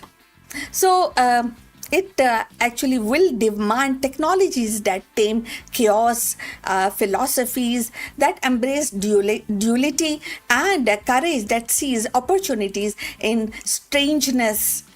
So, yet the history shows that humanity thrives when they're challenged, and from desert to poles, from oceans to orbit, we have always actually turned the unfamiliar into the home. So, and as the telescope unveil these twin sun world, humanity stands at the threshold of possibilities. The double dawn are not just a spectacle of light. They are symbol of resilience, of future where we learn to thrive in the extraordinary. Each of these 27 planets is a reminder that the universe is vast, generous, and waiting. To settle beneath two sun is to embrace duality, to craft a new myth, and to prove that our spirit is as boundless as the sky we seek. The twin horizon rise, and with them the promise of civilization, unafraid to call the impossible as home. So we have come to the end of this information, this video. Look forward for your comments, and thanks for watching. Please like and subscribe our channel, and see you in the next one. But before we end, few words from our affiliate partner. Stop settling for a good enough video. If your built-in laptop camera looks like a grainy mess, it is time for an upgrade. Want to instantly level up your video presence? I like to present the Lenovo Performance FHD webcam. This is a game changer for your desktop setup. Technically, this is packed. It has a very sensitive RGB sensor, very crisp photographs it takes. Also comes with two microphones on board, which helps you to record very clear voice in stereophonic format. And these microphones are very sensitive. You can actually move away from the camera up to 2 meters, and these microphones will pick up your voice without any problem. This is a very strong piece. This is very sturdy. Comes with tripod ready. Comes with a very long leash, so it gives you a lot of flexibility to place the webcam wherever you want to keep in your studio. And also it has a swivel base, which is also very handy. So if you want to basically level up your game and you want to pick up this camera at a discount, please click on the link here or scan the QR code. Now let's get back to our video.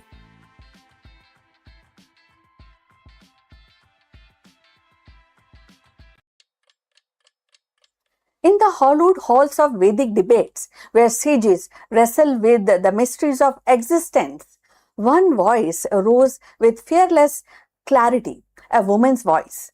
Gargi, Vachaknavi, and Brahmavadini of Upanishads did not merely join the discourse.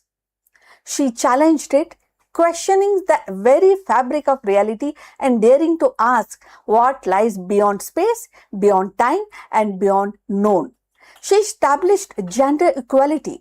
For her, the presence in the Upanishadic assemblies demonstrated the wisdom was not confined to men, but accessible to all seekers. Her courage was not conquest of land, but conquest of thoughts. A victory that will still reverberates in 2026, reminding us that the pursuit of truth is not the greatest empire of all. So let's find out more about this. Gagi Vachak Navi, the fearless philosopher of the Vedic age, stands as one of the earliest recorded women intellectual in history. Her presence in the Brahmavadic Upanishad and is definitely monumental. She remembered as for engaging in profound debates with Yajna Valkya, one of the greatest sage of her time. Gagi's achievement was not merely her participation in philosophical discourse. It was her audacity to question very nature of existence, matter, and infinite at a time when the women's voice were really given a space in public intellectual life. Her most famous inquiry with Yajna Valkya on what is the world woven, wrap, and woof. She actually pressed further until she reached the ultimate questions of what sustain the universe beyond space and time.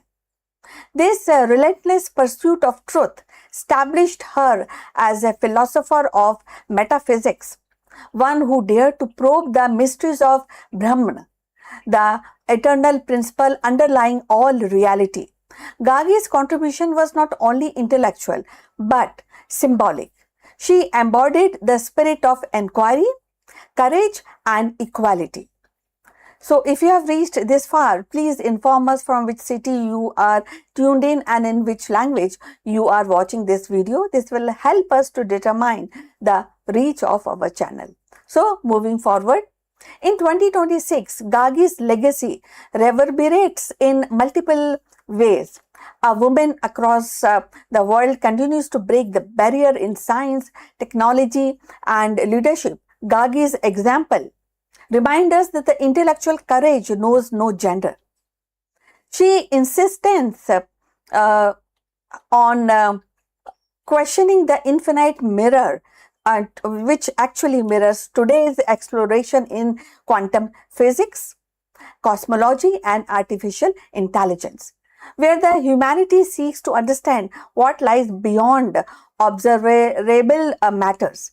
Gagi's voice beyond a timeless call to challenge the boundaries, to ask questions that unsettle, and to embrace inquiries as the highest drama. Beyond her celebrated debate, Gagi's achievement includes philosophical authority, as she was recognized as Brahmavadini, a woman who had mastered the Veda and philosophy. Her role in education is also profound. Gagi is said to have taught and inspired others, proving that women are integral part to intellectual fabric of ancient India. She established gender equality. Her presence in Upanishadic assemblies demonstrated the wisdom was not confined to men but accessible to all seekers. And culturally and historically, Gagi became the symbol of fearless inquiry. Her name invoked in later tradition as exemplar of women's intellectual and power. Her impact in 2026 is profound. In an era striving for inclusivity, Gagi's life reminds us that the root of equality and intellectual freedom run deep in Indian civilization. She challenged modern society to ensure that women's voices are not only heard but celebrated in every sphere, from philosophy to politics, from science to spirituality. Thus, Gagi Vachak Navi's achievement is twofold. She expanded the horizon of metaphysical thoughts, and she shattered the barriers of gender in intellectual discourse. In 2026, her legacy inspires us to keep questioning, to embrace the diversity of thought, and to recognize that the pursuit of truth is the greatest achievement of all. Gagi Vachak Navi's voice, rising from the sacred assemblies of Upanishads, continue to echo across the centuries as the beacon of fearless inquiry. Her achievement was not only in questioning Yajan Valkya, but infinite, and in proving that is definitely infinite in proving the wisdom, and wisdom has no boundaries, and her achievement also actually declaring that gender or tradition, there you can actually it's not confined to gender and tradition. So in 2026, her legacy stands as a mirror to our own age, an era where women lead in science, technology, philosophy, carrying forward the same spirit of audacity that Gagi embodied. She reminds us that the true empire is not built on conquest of or power, but on the courage to ask, to challenge, and to seek the eternal truth. Gagi's triumph lies in her refusal to be silent, her insistence that the infinite must be questioned, her gift of showing humanity that the pursuit of knowledge is itself is the highest drama. So her voice endures and urges us to keep questioning, keep seeking, and keep breaking boundaries, because the unconquerable achievement is not in answers but in the eternal quest itself. So we have come to the end of this video. Thanks for watching, and please like and subscribe our channel, and see you in the next one.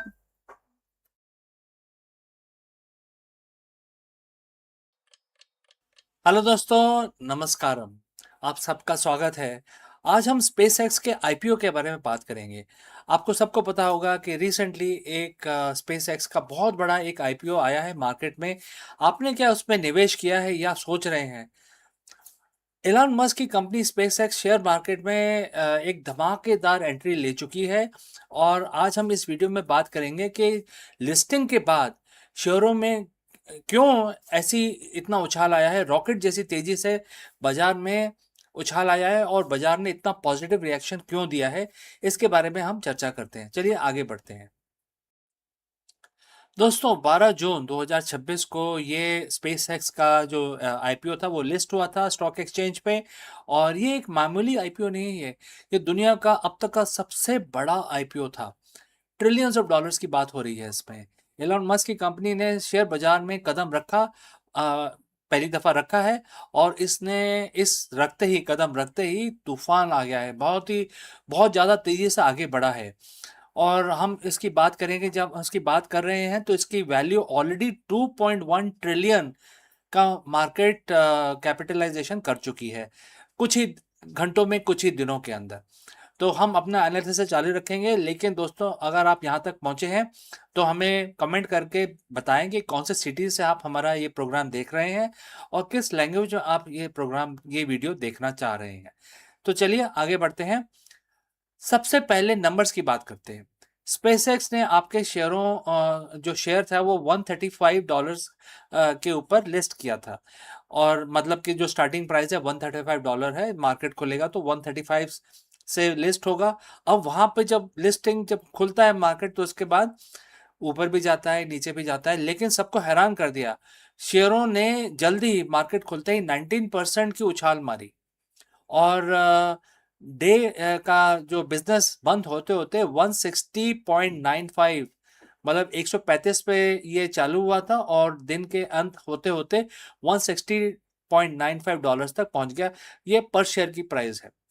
अब इसका सीधा मतलब ये है कि महज एक दिन में ही कंपनी की वैल्यूएशन 2.1 ट्रिलियन तक पहुंच गई, और ये 21 बैंकों के सिंडिकेट द्वारा मैनेज किया गया एक विशाल ऑपरेशन था, जिसे इंटरनली एक प्रोजेक्ट एपेक्स के नाम दिया गया है। जो स्पेस एक्स ने इस प्रोजेक्ट को प्रोजेक्ट एपेक्स दिया गया है, और ये ग्लोबल एक आईपीओ है जिसमें अमेरिकन तो इन्वेस्ट कर सकते हैं, लेकिन दुनिया में कोई भी इंसान इसमें इन्वेस्ट कर सकता है।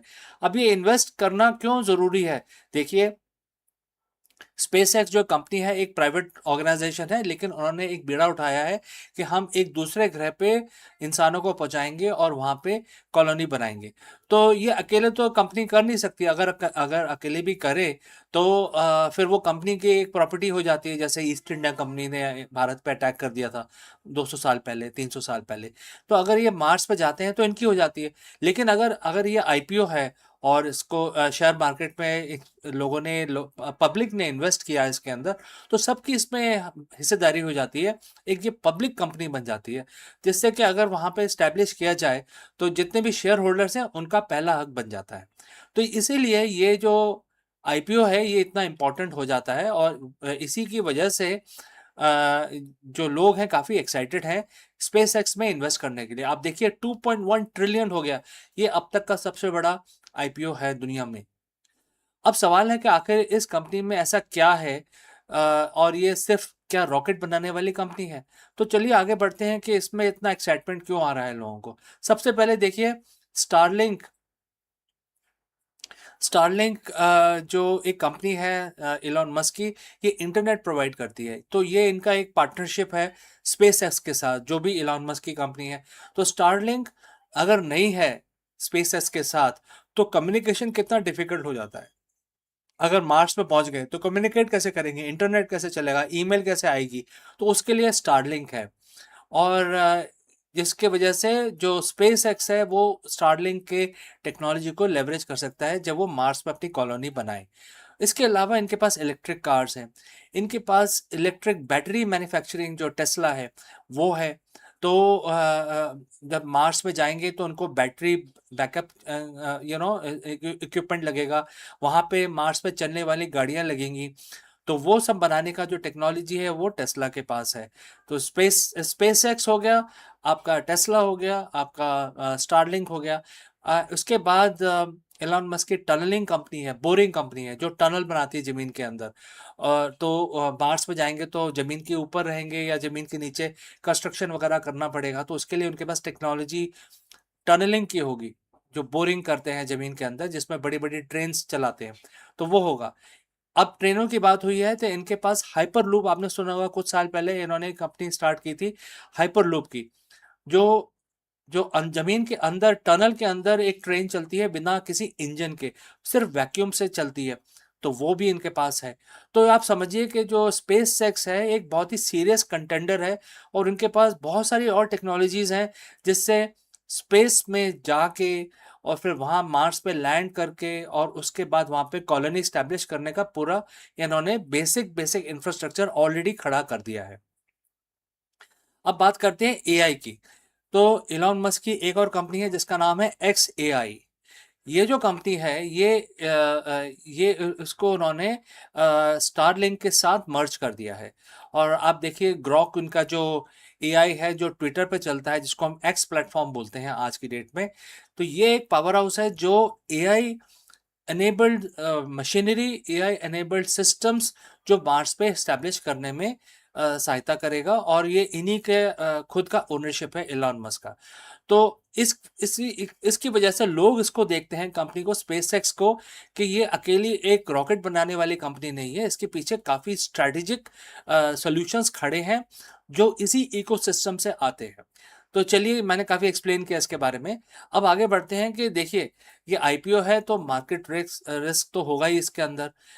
तो अपने होशो हवास ना खोएं, सोच समझ के अगर आप इन्वेस्ट करना चाह रहे हैं तो पूरा एनालिसिस करें, अपना एनालिसिस करके, और आपका लॉस एंड प्रॉफिट का एनालिसिस करके तभी इन्वेस्ट करें, क्योंकि मार्केट तो इस कंपनी पे भी वैसे ही लगेगा जैसे हर कंपनी पे लगता है। तो मार्केट वॉलेटिलिटी का ध्यान रखें, अपने होशो हवास खो के और इमोशंस में आके इन्वेस्ट ना करें। क्योंकि हर कोई ऐसा नहीं करता है, पूरा फ्यूचर और बैकग्राउंड फोरग्राउंड देख के करता है। अगर आप भारतीय निवेशक हैं और इसमें इन्वेस्ट करना चाहते हैं तो ये सेंसेक्स ऑफ निफ्टी के थ्रू भी ये इन्वेस्ट किया जा सकता है। एक प्रोसेस है जो हमारे जो स्टॉक एक्सचेंजेस हैं वो प्रोवाइड करते हैं कि कैसे फॉरेन ट्रेड के अंदर आप इन्वेस्ट कर सकते हैं। उसके लिए कुछ कागजी कार्रवाई करनी पड़ती है, तो वो एक स्टैंडर्ड कागजी कार्रवाई है। तो आप इंडिया में होते हुए भी स्पेस एक्स में इन्वेस्ट कर सकते हैं। तो इलॉन मस्क ने मतलब जैसे ही ये स्टॉक मार्केट में आया, आईपीओ आया, वो एक ट्रिलियनियर बन गए हैं, दुनिया के पहले ट्रिलियनियर कहलाएंगे वो, क्योंकि आजकल तो बिलियनियर्स का ज़माना है, लेकिन वो ही अकेले ऐसे हैं जो ट्रिलियनियर बन गए हैं इस आईपीओ के आने के बाद। तो दोस्तों, ऑल इन ऑल ये जो आईपीओ है काफ़ी पॉजिटिव लग रहा है, लेकिन जैसे मैंने कहा पहले कि अपना आप एनालिसिस पूरा करें, उसके बाद ही इसमें आगे बढ़े अगर आप इन्वेस्ट करना चाहते हैं। लेकिन ओवरऑल काफ़ी पॉजिटिव न्यूज़ लग रही है इस आईपीओ के वजह से, तो इसके बारे में आपसे मैं चर्चा करना चाहता था। और मैं ये भी चाहता था कि आप सारी चीज़ों को समझें, और इसलिए मैंने एक चीज़ को आपको समझाने की कोशिश भी की इस वीडियो के अंदर। तो दोस्तों, अगर आपके कोई और सवाल हैं तो ज़रूर हमें कमेंट करके बताएं। मिलता हूँ अगले वीडियो में। जय Hind.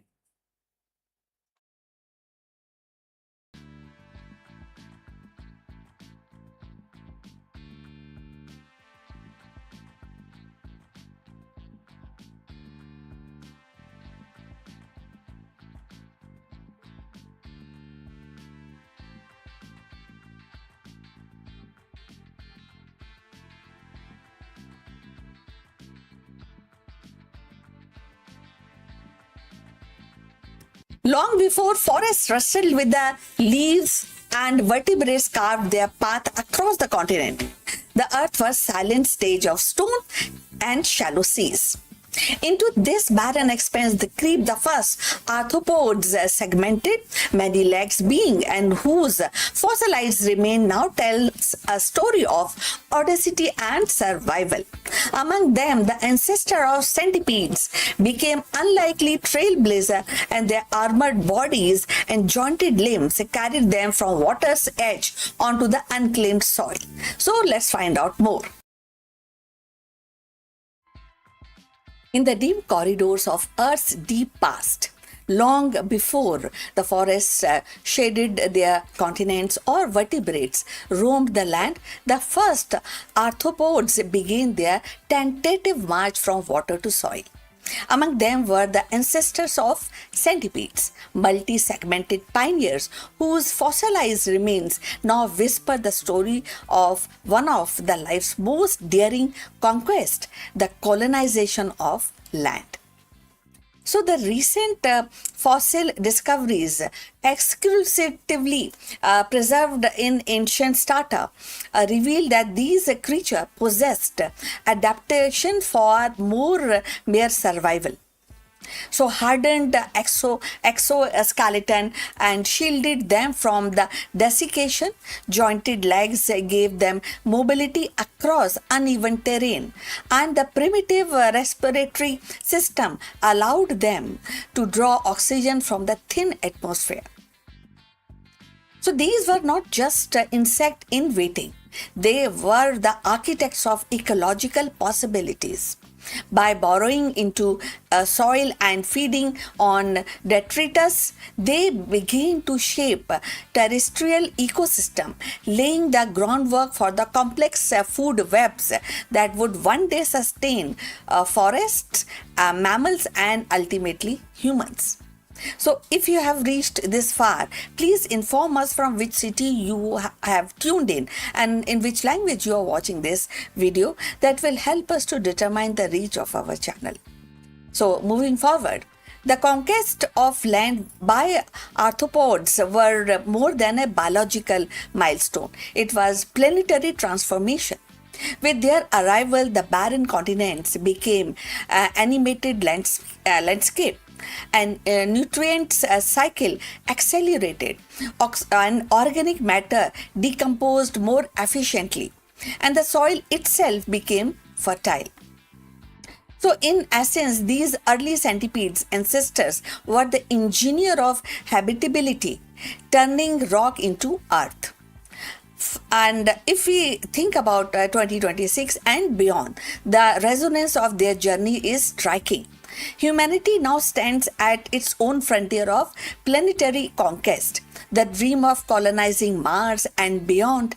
So, just as arthropods once solved the puzzle of breathing air and resisting dryness, we grapple with the challenges of sustaining life in alien environment. The fossils remind us that the adaptation is not a single leap but a series of ingenious solutions, and each one opening doors for future generations. Moreover, the study of these ancient pioneers inform us the modern science in an unexpected way. Their physiology offers clues about resilience of environmental stress and inspiring biometrics design in robotics or material science. In their ecological role underscores the importance of small, often overlooked organism into stabilizing ecosystem, a lesson critical as we confront or we are on the verge of biodiversity loss and climate change. In 2026, when discussions of planetary stewardship and dominance global forum, the centipede's ancestors became unlikely teachers. Remind us that survival hinges on cooperation with the environment, not the domination of it. So, looking beyond, the implication stretch into a philosophy. The fossil challenges our anthropomorphic narration into showing that the true trailblazer of terrestrial life were not mighty dinosaurs or towering trees, but a humble, many-legged arthropods. And their march onto land was a quiet revolution, one that redefines Earth destiny. In the same way, our own steps into space may not be marked by grand gestures, but by small incremental innovation, and each as vital as the centipede's first breath of air. So thus the story of ancient centipede's ancestor is not confined to dusty rocks in a museum. It is a living parable for our age, a reminder that the conquest of new worlds began with the fragile experiments. That the resilience is born of adaptation, and that the smallest creature can leave the largest footprint on the history. As we move through 2026 and beyond, their legacy urges us to trend thoughtfully, to innovate boldly, and to recognize that every frontier, whether soil or star, and demands humility as much as ambition. So, the march of those many legged pioneers was not just a step into the soil, it was the first rehearsal of resilience. The earliest proof that life could reinvent itself to meet new frontiers. And in their quiet conquest, they transformed a barren stone into a fertile earth. And in doing so, they wrote the opening chapter of terrestrial history. As we stand in 2026, poised at our own threshold of planetary exploration, their legacy echoes across the time. Survival is born of adaptation. Progress is carved by persistence, and the smallest step can alter the destinies of the world. So the centipede's ancestors reminds us that every frontier, whether soil beneath our feet or the star above our head, demands humility and ingenuity and definitely a great amount of courage. So we have come to the end of this subject. I will look forward for your comments on this subject. Thanks for watching. Please like and subscribe our channel, and see you in the next month. But before we end, few words about our affiliate partner. Stop settling for a good enough video. If your built-in laptop camera looks like a grainy mess, it is time for an upgrade. Want to instantly level up your video presence? I like to present the Lenovo Performance FHD webcam. This is a game changer for your desktop setup. Technically, this is packed. It has a very sensitive RGB sensor, very crisp photographs it takes. Also comes with 2 microphones on board, which helps you to record very clear voice in stereophonic format. And these microphones are very sensitive. You can actually move away from the camera up to 2 meters, and these microphones will pick up your voice without any problem. This is a very strong piece. This is very sturdy. Comes with tripod ready. Comes with a very long leash, so it gives you a lot of flexibility to place the webcam wherever you want to keep in your studio. And also it has a swivel base, which is also very handy. So if you want to basically level up your game and you want to pick up this camera at a discount, please click on the link here or scan the QR code. Now let's get back to our video.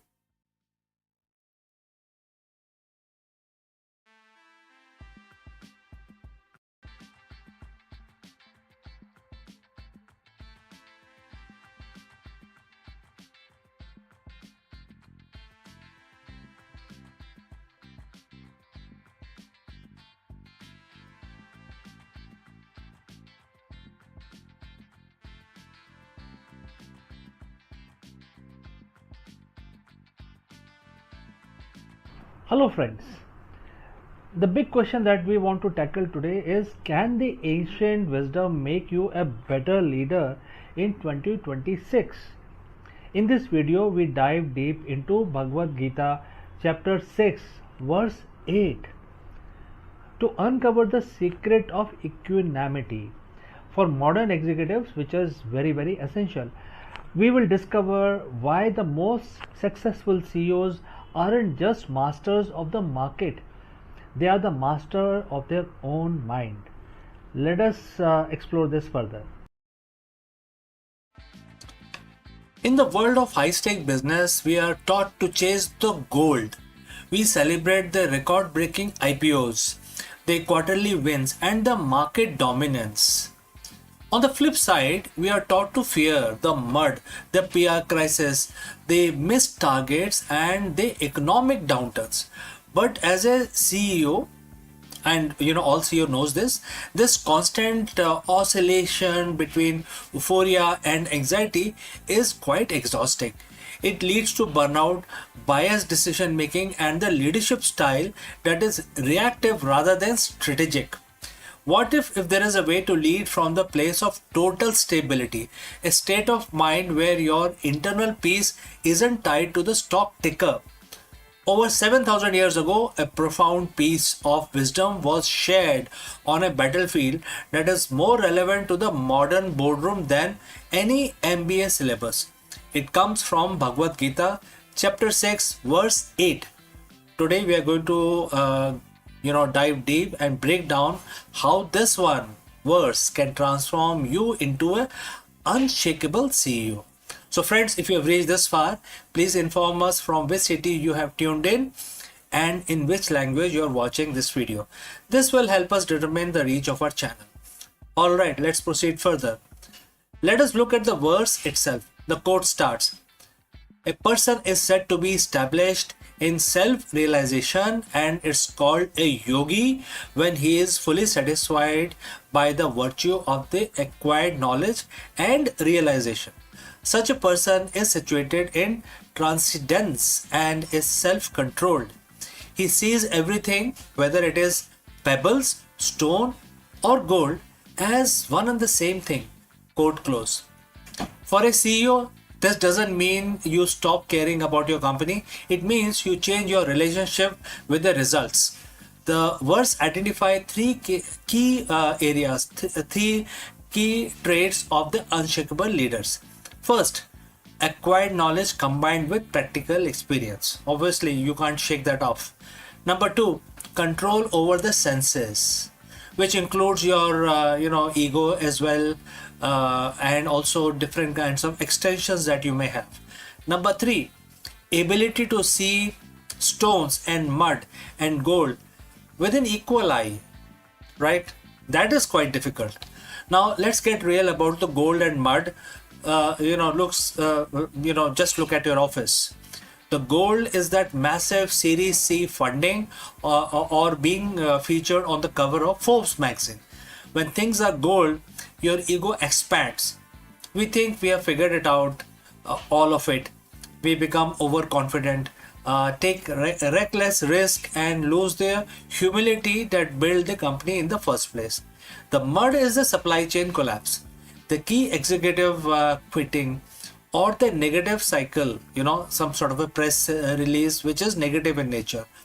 When we hit the mud, we panic. We make short-term decisions based on fear, which often makes the situation worse. The Gita tells us that the self-realized leader sees these as equal.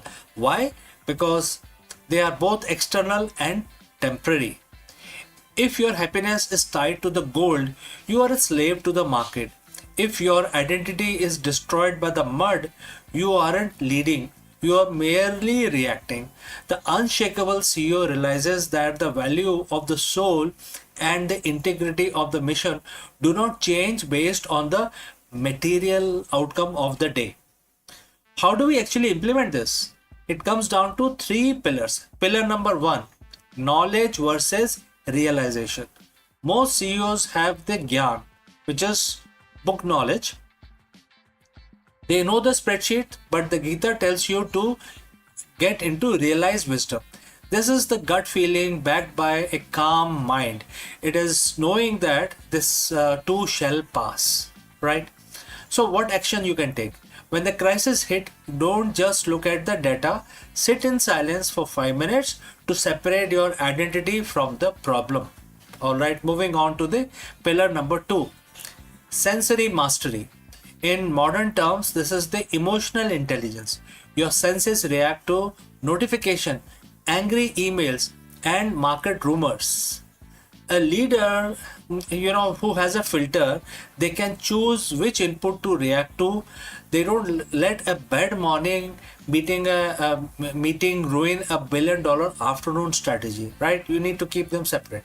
Moving on to pillar number 3, the equal vision. This is the hardest part. Seeing gold and stones as equal doesn't mean you trade gold for stones. It means you don't let the gold intoxicate you, and you don't let the stones depress you. You remain your behavior is very steadfast like a rock, the unchanging center of the storm. When you become unshakable, your decisions, making capability improves. In fact, it improves so good, it becomes clinical in nature. Think of a surgeon. A surgeon cannot afford to be excited by the patient's wealth or disgusted by their wounds. They must see their anatomy as it is to perform the operation. The unshakable CEO performs market surgery because you aren't desperate for the gold or terrified of the mud. You see the truth of the situation. You see opportunities where others see disaster. You see risk where others see easy wins. This objectivity is the highest form of business intelligence. Becoming an unshakable CEO isn't the weekend workshop. It's a daily practice of returning to your center. So friends, next time when you are in a high pressure meeting, or the next time you are in celebrating some sort of a win, a massive win, remember chapter 6 verse 8. Ask yourself, am I reacting to the gold or am I standing on the rock? Success is a byproduct of the steady mind. Build the mind and the business will follow. If this ancient perspective on the modern leadership resonates with you, hit the subscribe button, share this with your fellow leaders who need to find their center today. Lead with wisdom, lead with peace, become an unshakable CEO. So we have come to the end of our session today. Before I move on to the next section, a word about our affiliate partner. Stop settling for a good enough video. If your built-in laptop camera looks like a grainy mess, it is time for an upgrade. Want to instantly level up your video presence? I like to present the Lenovo Performance FHD webcam. This is a game changer for your desktop setup. Technically, this is packed. It has a very sensitive RGB sensor, very crisp photographs it takes. Also comes with two microphones on board, which helps you to record very clear voice in stereophonic format. And these microphones are very sensitive. You can actually move away from the camera up to 2 meters, and these microphones will pick up your voice without any problem.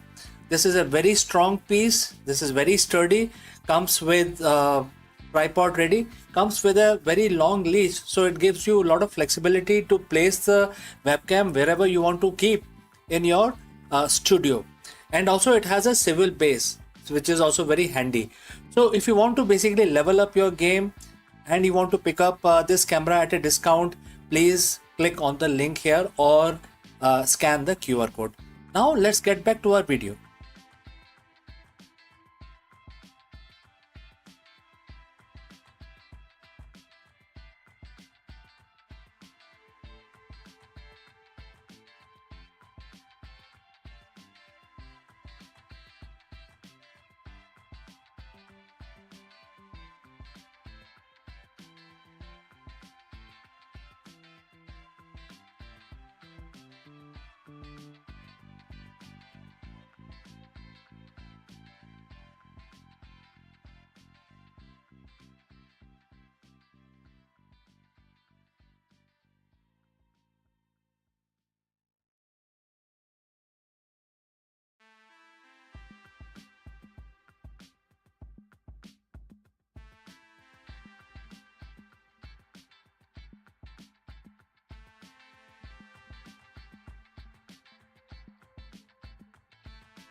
Hello friends, welcome to Akulmach Live. The global economy is at the crossroads. In this video, we break down why the next 72 hours are the most critical window for 2026 for investors, for business leaders, and also for the policymakers. With the outbreak of conflict in the Middle East and the recent IMF World Economic Outlook warning of a drop in the global growth rate to 3.1%, and therefore the stakes has never been so high. So what we got to do, what we should be aware of, stick around because we are going to discuss all of this. Right now, as you're watching this, a timer is ticking. It isn't just a countdown for a market opening or a single earning report. We're entering a 72-hour window that historians may look back on as the definitive pivot point for the global economy in 2026. So why now? Because we are seeing a perfect storm and it is converging. We have a volatile conflict in the Middle East that is threatening the world's most vital energy arteries. We have an IMF that just sounded the alarm on the growth slowdown, and within the next 3 days, we expect the decisions that will determine if we face a controlled landing or a systemic fracture. By the time this 72-hour window closes, the cost of your energy, value of your currency, and the safety of your investment could look radically different. And here is exactly what is happening behind the scenes. So friends, if you have reached this far, please inform us from which city you have tuned in and which language you are watching this video. This will help us determine the reach of our channel. Alright, let's move ahead. The first pillar of this 72-hour crisis is the energy. As of today, which is April 22nd, 2026, the volatility in the Middle East has moved past rhetoric. Markets are currently pricing in a worst case disruption scenario. If the next 3 days sees an escalation that impact the Strait of Hormuz, we aren't just looking at $100 per barrel oil. We are looking at the supply side shock that could paralyze the European and Asian manufacturing. But it's not just about pricing at the pump. It's about the inflation ghost. Just as the central bank thought they had a handle on the rising price, the energy spike threatened to send the projected 2026 inflation rate of 4.4% or even higher. In this next 72 hours, look for the energy pivot. If the prices break past key resistance level, the global manufacturing sector will go into a defensive mode, and that means layoff and stalled growth. While the headline focus on the conflict, the underlying math is equally terrifying. Last week, the IMF released the World Economic Outlook. The headline was grim. The global growth is projected to fall to 3.1%. Imagine, only 3.1%. But the real story is in the next 72 hours of the diplomatic response. Financial leaders are currently meeting to decide if they will coordinate a liquidity injection or if it's if every nation for itself. We are seeing a massive divergence. While some economies are showing resilience, others, particularly in the developing world, are facing a debt wall. If we don't see a collaborative signal from the G7 or the IMF in these 3-day window, we could see a flight to quality that strip emerging markets of their remaining capital. This is the great repricing of 2026, and it is happening in real time as we speak. When the world gets scared, money moves fast. In the next 72 hours, we are watching the three safe havens, which is gold, US dollars, and increasingly digital assets. Gold has already been hitting the record high, but the next 3 days will test its ceiling.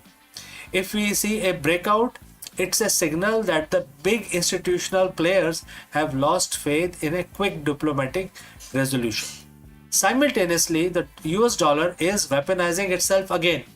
As the dollar strengthens, it puts immense pressure on every other currency for businesses in London, Tokyo, or New Delhi. A 72-hour surge in the dollar market makes their imports more expensive and their debt harder to pay. Watch the currency pairs closely. The tipping point is usually a 3-day trend that becomes month-long slide. So what does this mean for people like you and me?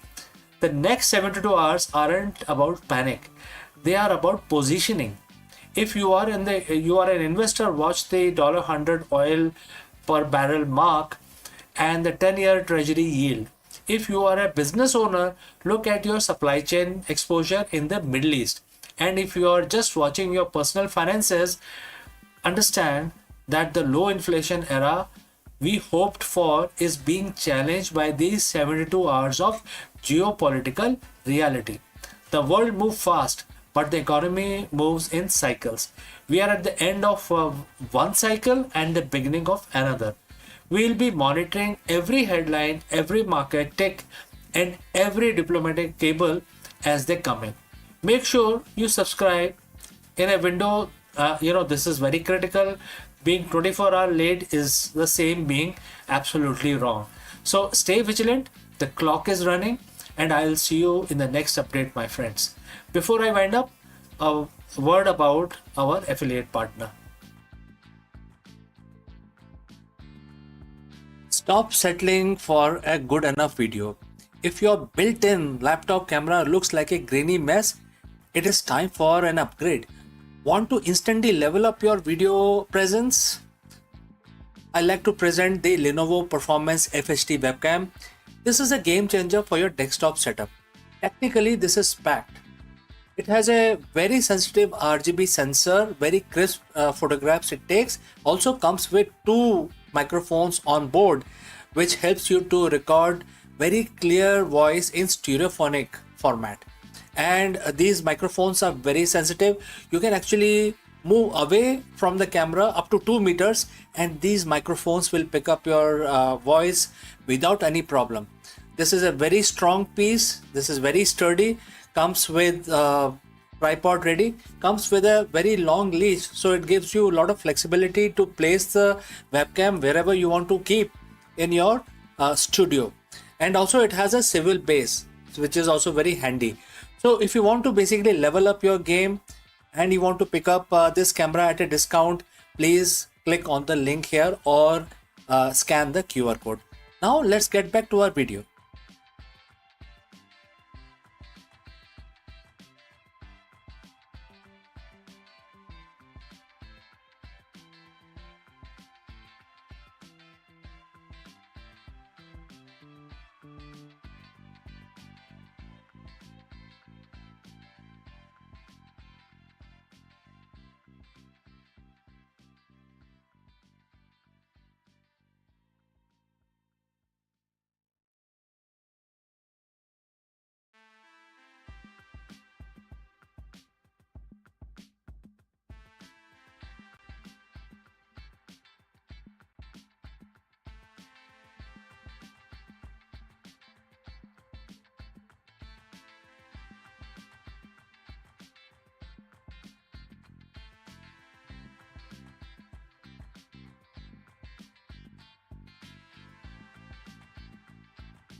Friends, The universe isn't just expanding, it is going somewhere.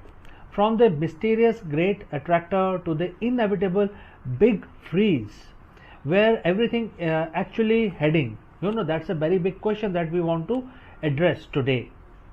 In this video, we trace the ultimate trajectory of every star, galaxy, and atom in existence.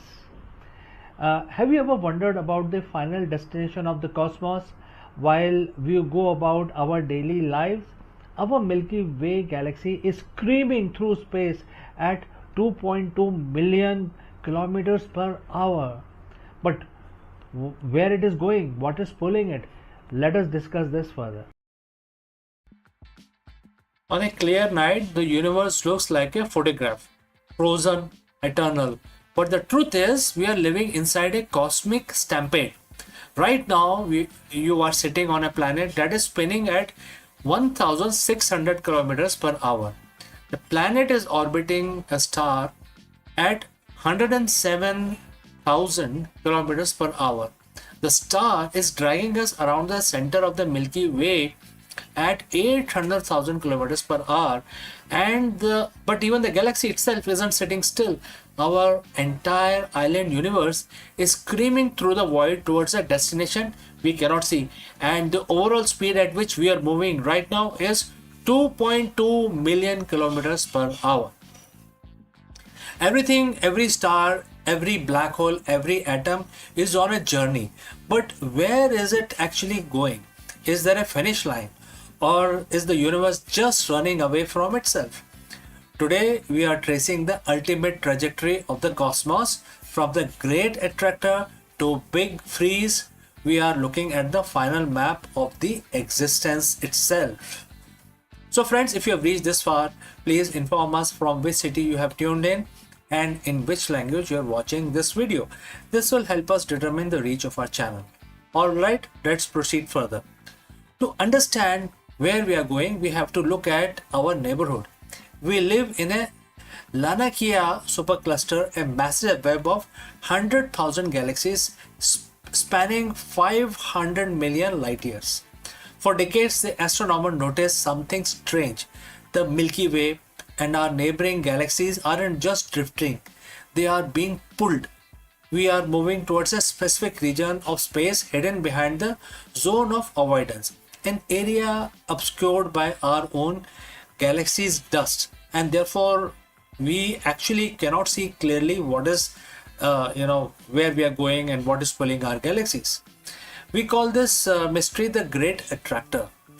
It's the gravitational anomaly so massive it is warping the movement of the galaxies across hundreds of millions of light years. It's like cosmic drain, and we are the water circling it. But here is the twist. We will likely never arrive at that point. Why? Because while gravity is trying to pull us together, something else is trying to rip us apart.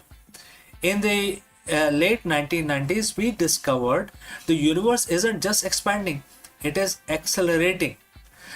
This is thanks to the dark energy, a mysterious force that makes up roughly about 68% of the universe.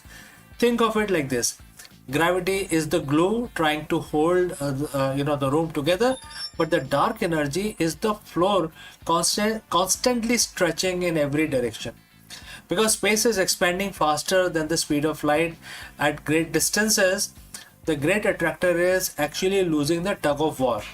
Eventually, the expansion will become so fast that even the pull of the Lanakia won't be enough to hold us into this particular group. We are entering an era of the great divorce. In few billion years, every galaxy outside our local group will disappear beyond the cosmic horizon. They will be moving away so fast that their light will never reach us again. We will be left in a lonely, dark neighborhood. So if we aren't hitting the great attractor, what is our immediate destination then in that case? So in about 4.5 billion years, our own galaxy has a date with destiny. The Andromeda galaxy is currently heading straight for us at 110 kilometers per second, very high speed. This isn't a crash, it's a dance. The two galaxies will pass through each other, their stars rarely colliding because the space is so empty. Gravity will eventually pull them back together, merging them into a single massive elliptical galaxy dubbed as Milkomeda. By the time this happens, our sun will have become a red giant, likely swallowing the earth. The solar system as we know it will be done, but the atoms that made up our body will be part of the brand new giant star system. But where does the journey finally end? If the expansion continues forever, we reach the ultimate destination, the big freeze, also known as the heat death of the universe. As the space stretches, the gas needed to create stars become too thin. One by one, the light of the universe goes out. The stelliferous era ends, which is known for star formation, and therefore the stars will stop forming. And the degenerate era will begin. Only white dwarf, neutron stars, and black hole will remain. The black hole era will be the third one, when black holes eventually evaporate through Hawking radiation. So what is left? A universe at a uniform temperature of nearly absolute zero, no energy, no movement, no time. Everything that was once a planet, a person, or a galaxy will be reduced to thin mist of photons and electrons drifting in an infinite cold dark. It sounds bleak, but look at in another way.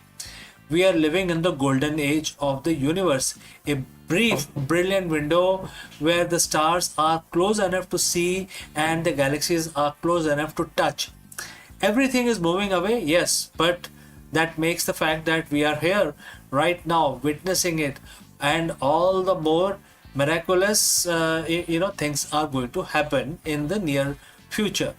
We might not like where the universe is going, but we can only imagine what a view we have on the way there, right? So friends, thanks for watching, and if you want to keep exploring the edge of the cosmos, subscribe and join for the next journey. Until next time, before we wind up today's session, a word about our affiliate partner. Stop settling for a good enough video. If your built-in laptop camera looks like a grainy mess, it is time for an upgrade. Want to instantly level up your video presence? I like to present the Lenovo Performance FHD webcam. This is a game changer for your desktop setup. Technically, this is packed. It has a very sensitive RGB sensor, very crisp photographs it takes. Also comes with two microphones on board, which helps you to record very clear voice in stereophonic format. And these microphones are very sensitive. You can actually move away from the camera up to 2 meters and these microphones will pick up your voice without any problem. This is a very strong piece. This is very sturdy. Comes with tripod ready. Comes with a very long leash, so it gives you a lot of flexibility to place the webcam wherever you want to keep in your studio. And also it has a swivel base, which is also very handy. So if you want to basically level up your game and you want to pick up this camera at a discount, please click on the link here or scan the QR code. Now let's get back to our video.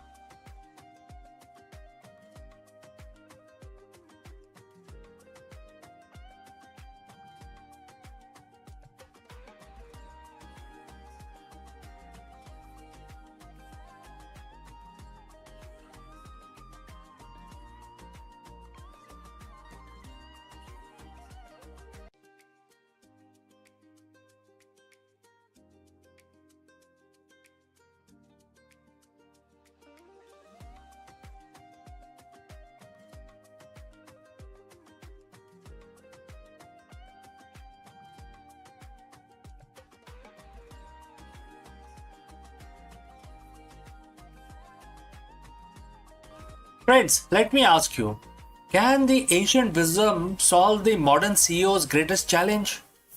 Well, in this episode of our leadership series, we dive deep into Bhagavad Gita to uncover a blueprint of what we call the strategic liberation. For a high stake executive, liberation isn't about escaping the boardroom. It's about operating within it with total clarity, unshakable focus, and a mind free from sense of cognitive bias and ego. Let us explore this further. In the world of high stake business, we talk about freedom. We in fact talk a lot about freedom and market freedom, financial freedom, the freedom to innovate. But for the modern CEO, the reality is often opposite. You are tethered to the stock ticker, bound by the expectations of the board, and often a prisoner to your own decision making loop. We call this the invisible ceiling, the point where your intelligence and hard work cannot take you any further because your mind is too cluttered with the noise of the trade. But what if there was a way to achieve a state of strategic liberation, a state where you operate with absolute clarity, where your decisions are not reactive but visionary? Over 7,000 years ago, a roadmap for this exact state was laid out in a dialogue on a battlefield. Today we are looking at Bhagavad Gita chapter 5 verse 17. It's not just a spiritual mantra, it is the ultimate executive manual for the 21st century. Those whose intellect is merged in Him, whose mind is one with Him, who are established in Him, for whom He is the supreme goal, their sins being dispelled by knowledge, go to the state from which there is no return. Well, this is a quote and translated into English. So friends, if you have reached this far, please inform us from which city you have tuned in and in which language you are watching this video. This will help us determine the reach of our channel, and I will also know who's watching and who's not. Now let's proceed further. To a CEO, this might sound like a religious abstraction, but let's translate this into leadership language. The words identify 4 pillars of focus. First, intellect. What is the intellect? Your strategic analytical power. Next, mind. Your emotional intelligence and focus. Third, establishment. Your core values and conviction. Fourth, the goal. Your ultimate vision or the North Star. So the Gita suggests that when these 4 are aligned with supreme truth, or in the business terms, a transcendental purpose, you reach a state of no return. In business, that is a definition of the legacy. One of the most striking phrases in this verse is the sin destroyed by knowledge. In a boardroom, we don't use the word sin, but we do use word error. In this context, sin refers to the mental impurities that could cloud judgment. Ego, attachment to a specific outcome, fear of failure, cognitive biases, etc. Think of these as the cognitive debt. Every time you make a decision based on your ego rather than data point, you base on how we have always done it rather than the truth. You accrue debt. This debt slows your company down and it creates a friction. So the Gita says this debt is destroyed by knowledge, not just information.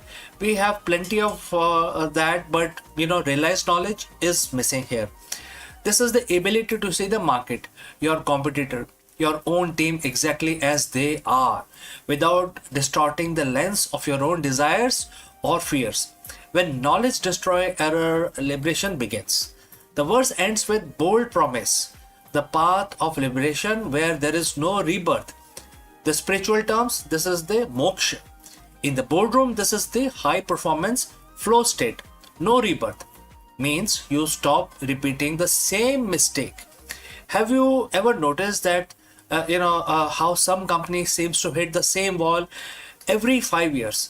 The same culture issues, the same product, market fit struggles, the same leadership turnover, and that is a cycle of rebirth in business.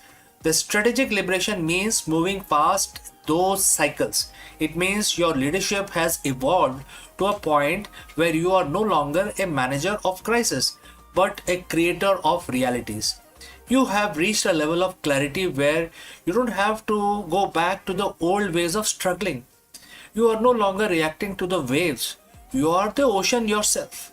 So how does you apply Gita 5.17 on a Tuesday morning before a merger or a product launch? I have few tips for you. First, fix the intellect. Start your day by detaching from the outcome. Focus entirely on the integrity of the strategy. Next, dissolve your ego. Ask yourself, am I making this choice to be right or to be effective? If it is to be right, that's the sin. And the verse mentions this very clearly. Let knowledge dissolve it. Right? Next is establish the North Star. Ensure your supreme goal isn't just this quarter's earning, but a purpose that provides value to the world. When your goal is supreme, your stamina becomes infinite. True leadership isn't about control, it's about alignment. Chapter 5, verse 17 of Bhagavad Gita teaches us that when our intellect, mind, and faith are fixed on a truth higher than our own, we become liberated from the friction of the corporate world. We move beyond the boardroom. We stop being driven by the fear of loss and start being pulled by the power of vision. This is the strategic liberation. That is the path of the sage leader. The question isn't whether you can afford to learn these lessons. The question is, can you afford the rebirth of your past mistakes, and what happens if you don't? My name is CK, and this has been a look into the timeless wisdom of Gita for the modern executive. Thanks for joining live. Thanks for listening. Before we move on to the next video, a few words about our affiliate partner. Stop settling for a good enough video. If your built-in laptop camera looks like a grainy mess, it is time for an upgrade. Want to instantly level up your video presence? I like to present the Lenovo Performance FHD webcam. This is a game changer for your desktop setup. Technically, this is packed. It has a very sensitive RGB sensor, very crisp photographs it takes. Also comes with two microphones on board, which helps you to record very clear voice in stereophonic format. And these microphones are very sensitive. You can actually move away from the camera up to 2 meters, and these microphones will pick up your voice without any problem. This is a very strong piece. This is very sturdy. Comes with tripod ready. Comes with a very long leash, so it gives you a lot of flexibility to place the webcam wherever you want to keep in your studio. And also it has a swivel base, which is also very handy. So if you want to basically level up your game and you want to pick up this camera at a discount, please click on the link here or scan the QR code. Now let's get back to our video.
Hello friends. By now we know that the 21-hour marathon peace talk between US and Iran have officially collapsed. What does this mean for the global stability and your wallet as well as mine? Therefore, in this video, we break down the dramatic failure of the Islamabad Peace Summit, where Vice President J.D. Vance and the Iranian negotiators failed to reach a ceasefire after nearly 21 hours of high-stake diplomacy. Following the expiration of the temporary 2-week ceasefire, the Middle East is now bracing for the return to active hostility and a massive economic ripple effect. Let us discuss this further. It's being called the most consequential 21 hours in the modern diplomacy.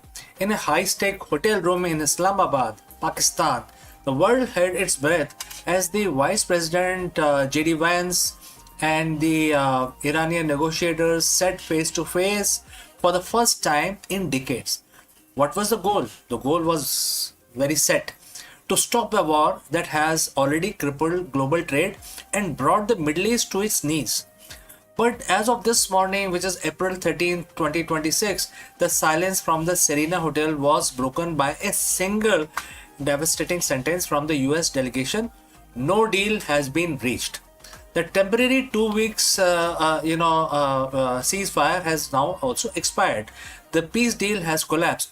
And as the diplomats head back to the airport, the markets are already reacting. Oil is spiking, gold is hitting record high, and the drums of war are beating louder than ever. Today we dive deep into understanding what exactly is going on and why the Islamabad Peace Summit failed, and what this means for the global economy as we brace for the fallout. So friends, if you have reached this far, please inform us from which city you have tuned in and in which language you are watching this video. This will help us determine the reach of our channel, and I will also know who's watching which segment, etc. Now let's proceed further. To understand why this failed, we have to look at the clock. The talks began with a glimmer of hope. President Trump had sent high-powered team headed by Vice President J.D. Vance, Special Envoy Steve Witkoff, and Jared Kushner. They were meeting an Iranian delegation led by Mohammad Bagher Kalibaf. For 15 hours, the talk were described as expert-level discussions. They were exchanging text, debating the finer points of a 15-point proposal. But by hour 20, the atmosphere completely shifted. US presented, what they called their best and final offer. The core of the American demand was simple: Iran must provide an affirmative commitment to stop all nuclear enrichment and immediately, unconditionally reopen the Strait of Hormuz. The Iran response, they called the demand excessive. Tehran counter-offered with their own 10-point plan, demanding the immediate withdrawal of all US forces from the Middle East and lifting of all sanctions before a single ship moved through the Strait of Hormuz. By 4 a.m. local time, the deadlock was absolute. J.D. Vance walked out, stating that if the Iranians weren't willing to negotiate in good faith, the US was not, receptive to further stalling. The open hand of diplomacy has been replaced by a closed fist. This isn't just a political failure, it's an economic catastrophe. Why does a meeting in Pakistan matter to someone in New York, London, or Tokyo? There is only one answer, and that is Hormuz. The Strait of Hormuz is the world's most important oil artery. Currently, it is under an effective stranglehold. During the ceasefire, there was a hope that the blockade could be lifted. Instead, no deal news has sent oil prices into a vertical climb. Analysts at Goldman Sachs and S&P Global are warning that if the hostility resumes, we are looking at a price of $150 per barrel, and this is going to become a reality. But it is not just oil. Let's look at gold. We have seen gold surge over $100 an ounce in mere minutes, hitting record height as investors flee to safer havens. The Gulf economies nations like Qatar and Kuwait, which rely entirely on the strait, are looking at potential recession of up to 5% this year. Supply chain. Let's look at how this will impact supply chain. From semiconductor to food imports, the Middle East, stress test is basically completely failing, and it is going to basically create a major problem for the world. Iran has already struck Amazon data centers in Bahrain and UAE earlier this year. With the peace deal dead, tech giants like Microsoft and Google are reportedly considering their entire presence in the region. We are witnessing the de-globalization of the Middle East in real time. So what happens tomorrow? What happens today? 2 week ceasefire is officially over. President Trump has already stated that he is ready to open the strait with or without Iran's cooperation. On the ground that the situation is volatile, Israel has agreed to talks with Lebanon but refused to speak with Hezbollah. In Iran, hardliners are already claiming victory, saying they forced the US to the table and gave up nothing. Well, military buildup is staggering. The US has erected missiles launchers at Qatari airbase, and second aircraft carrier is moving into Gulf.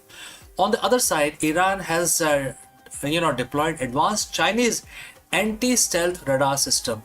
The Epic Fury war, as some are calling it, as no longer a threat, it's a renewed reality. If a single spark hit a tanker in the next 48 hours, the limited conflict could transform into a regional issue that involves every major power on earth. Diplomacy is a game of red lines, and in Islamabad, both sides finally hit them. The US won't accept a nuclear Iran, Iran won't accept a US policed region. We are entering a period of extreme uncertainty. The failed peace deal of 2026 will likely be remembered as a moment the world realized that the old rules of Middle Eastern diplomacy are officially broken. For now, keep an eye on the oil stickers and the troop movement in Pakistan and also in Oman. The next move won't be made by a diplomat in a suit, it will be made by commanders in cockpit. So friends, what do you think? Was the US too rigid in their demands, or is Iran simply playing for the time while the world's economy burns?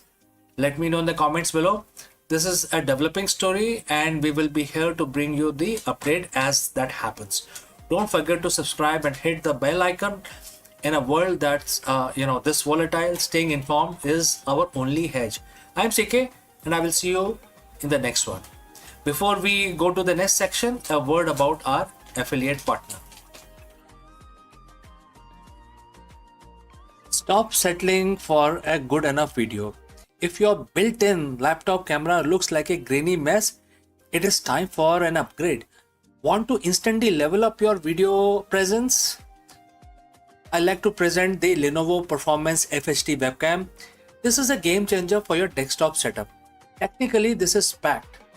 It has a very sensitive RGB sensor, very crisp photographs it takes. Also comes with 2 microphones on board, which helps you to record very clear voice in stereophonic format. And these microphones are very sensitive. You can actually move away from the camera up to 2 meters, and these microphones will pick up your voice without any problem.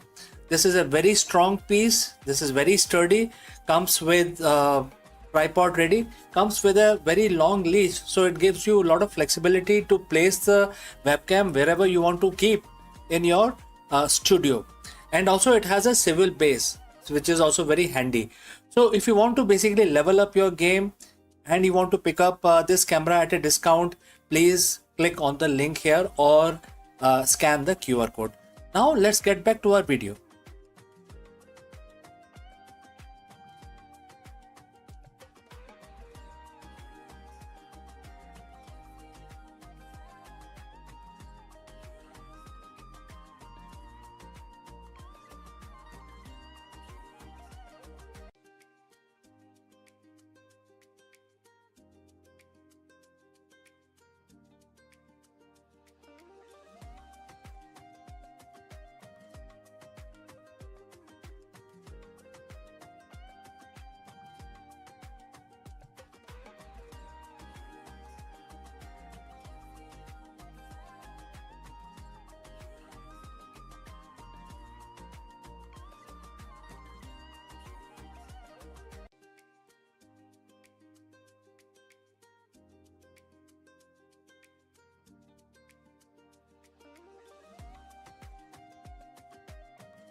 Hello friends, in this section of our live stream, we dive deep into the groundbreaking journey of the Artemis 2 mission, where human crew finally ventured into the shadow of the moon. For decades, we have relied on the robotic probes to map the lunar far side, but the human eye sees what camera often misses. Join us as we explore the incredible sights witnessed by crew from never before seen crater complex to eerie rugged terrain of the lunar South Pole. Let's go and explore this further. For over 50 years, the far side of the moon has been a place of myth and robotic photography. We have seen the grainy black and white photos from the Soviet probes and high definition scans from the lunar reconnaissance orbiters. But until April 2026, no human eye had looked upon the moon's hidden face since the end of Apollo program. On April 1st, 2026, four pioneers, Reed Wiseman, Victor Glover, Christina Koch, and Jeremy Hansen, shook the Florida coast as they rode a pillar of fire into the sky. They weren't just going back to the moon, they were going beyond it. Artemis 2 was designed to test the limits of the Orion spacecraft, but it becomes something much more. A voyage into the darkness where humans saw things that camera simply cannot capture. Today we are looking at what the crew of Artemis 2 discovered when they crossed into the lunar night. So friends, if you have reached this far, please inform us from which city you have tuned in and in which language you are watching this video. This will help us determine the reach of our channel. As Orion moved away from Earth, the crew achieved a milestone that had stood from over half a century. On April 4th, they officially surpassed the distance recorded set by Apollo 13, reaching a maximum distance of over 252,760 miles from our home planet. But the real mission began on April 6th. As the spacecraft swung around the moon, the crew prepared for the loss of signal, which is LOS. This is the moment when the massive bulk of moon blocks all radio waves from Earth. For 40 minutes, the crew of Artemis 2 were almost isolated humans in history. In fact, the most isolated humans, completely alone in the silent vacuum of the lunar far side. It was during this window of silence that the unseen moon began to reveal itself, reveal its secrets. Why is the far side so different? To the naked eye, the side of the moon we see from Earth is covered in something called Maria, those dark, smooth volcanic plains. But as the Artemis crew looked at through their window, they saw a world that was rugged, battered, and almost entirely mountainous. They passed over the Hertzsprung Basin, a massive double-ringed impact crater that stretches over 300 mile wide.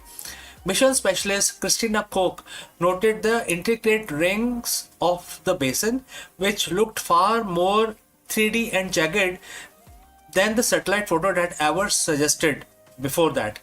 But then something unexpected happened. As they moved into the moon's shadow, the crew witnessed a rare in space solar eclipse. From their perspective, the moon completely swallowed the sun. The pilot Victor Glover described the sight as unreal. When the sun blocked, the crew could see the sun's corona, its ghostly outer atmosphere, flaring out from behind the black disk of the moon. But even more incredible was the Earth's shine, because the Earth was nearly full from the moon's perspective. It reflected enough light to actually illuminate the dark surface of the moon in a soft, eerie blue glow.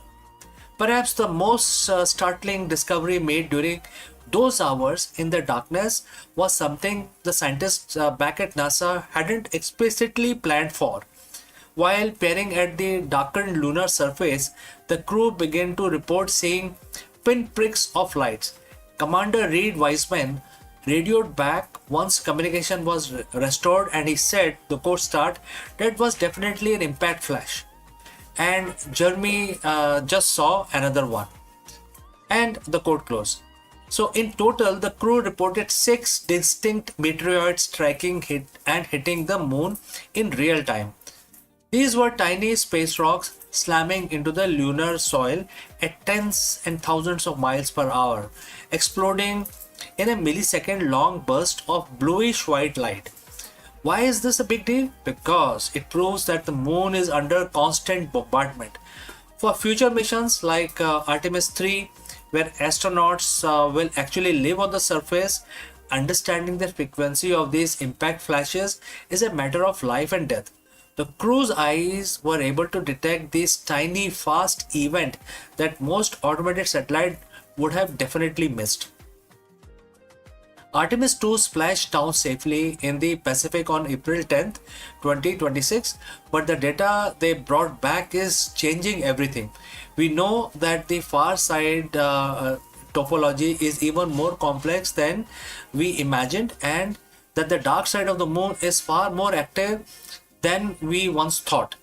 So, as we look towards the future, to the first woman and the next man walking on the lunar South Pole, we do so with the knowledge gathered by 4 people who went into the darkness, came back with a new vision of our closest neighbor, which is the unseen moon. So, the unseen moon is unseen no longer. So if you want to stay updated on the upcoming Artemis 3 landing and the future of Mars exploration, make sure to hit the subscribe button. The journey is just beginning, and I will see you in the next one. Before I leave this section, a word about our affiliate partner. Stop settling for a good enough video. If your built-in laptop camera looks like a grainy mess, it is time for an upgrade. Want to instantly level up your video presence? I like to present the Lenovo Performance FHD webcam. This is a game changer for your desktop setup. Technically, this is packed. It has a very sensitive RGB sensor, very crisp photographs it takes. Also comes with 2 microphones on board, which helps you to record very clear voice in stereophonic format. And these microphones are very sensitive.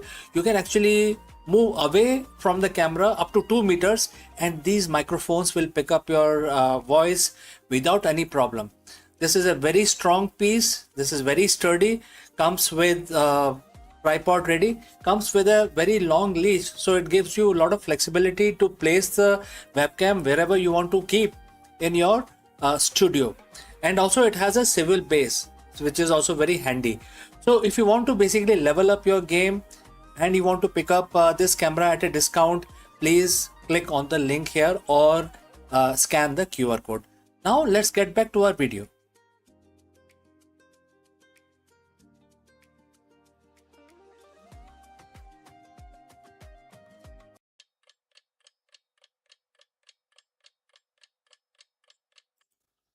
ॐ त्र्यम्बकं यजामहे सुगन्धिं पुष्टिवर्धनम् उर्वाकरुक्मिव बन्धनान् मृत्युर्मोक्षीय महामृतात् सज्ञो जातं प्रपागमि भगवन्त मृत्युं जय शिवम् अभयामि ॐ त्र्यम्बकं यजामहे सुगन्धिं पुष्टिवर्धनम् उर्वाकरुक्मिव बन्धनान् मृत्युर्मोक्षीय महामृतात् सज्ञो जातं प्रपागमि भगवन्त मृत्युं जय शिवम् अभयामि ॐ त्र्यम्बकं यजामहे सुगन्धिं पुष्टिवर्धनम् उर्वाकरुक्मिव बन्धनान् मृत्युर्मोक्षीय महामृतात् सज्ञो जातं प्रपागमि भगवन्त मृत्युं जय शिवम् अभयामि ॐ त्र्यम्बकं यजामहे सुगन्धिं पुष्टिवर्धनम् उर्वाकरुक्मिव बन्धनान् मृत्युर्मोक्षीय महामृतात् सज्ञो जातं प्रपागमि भगवन्त मृत्युं जय शिवम् अभयामि ॐ त्र्यम्बकं यजामहे सुगन्धिं पुष्टिवर्धनम् उर्वाकरुक्मिव बन्धनान् मृत्युर्मोक्षीय महामृतात् सज्ञो जातं प्रपागमि भगवन्त मृत्युं जय शिवम् अभयामि ॐ त्र्यम्बकं यजामहे सुगन्धिं पुष्टिवर्धनम् उर्वाकरुक्मिव बन्धनान् मृत्युर्मोक्षीय महामृतात् सज्ञो जातं प्रपागमि भगवन्त मृत्युं जय शिवम् अभयामि ॐ त्र्यम्बकं यजामहे Sugandhim pushti vardhanam uruvaka bandhanan mrityo mokshiya mahamritat sagyo jatam prapagami bhagwant mrityom jai shivam avayami.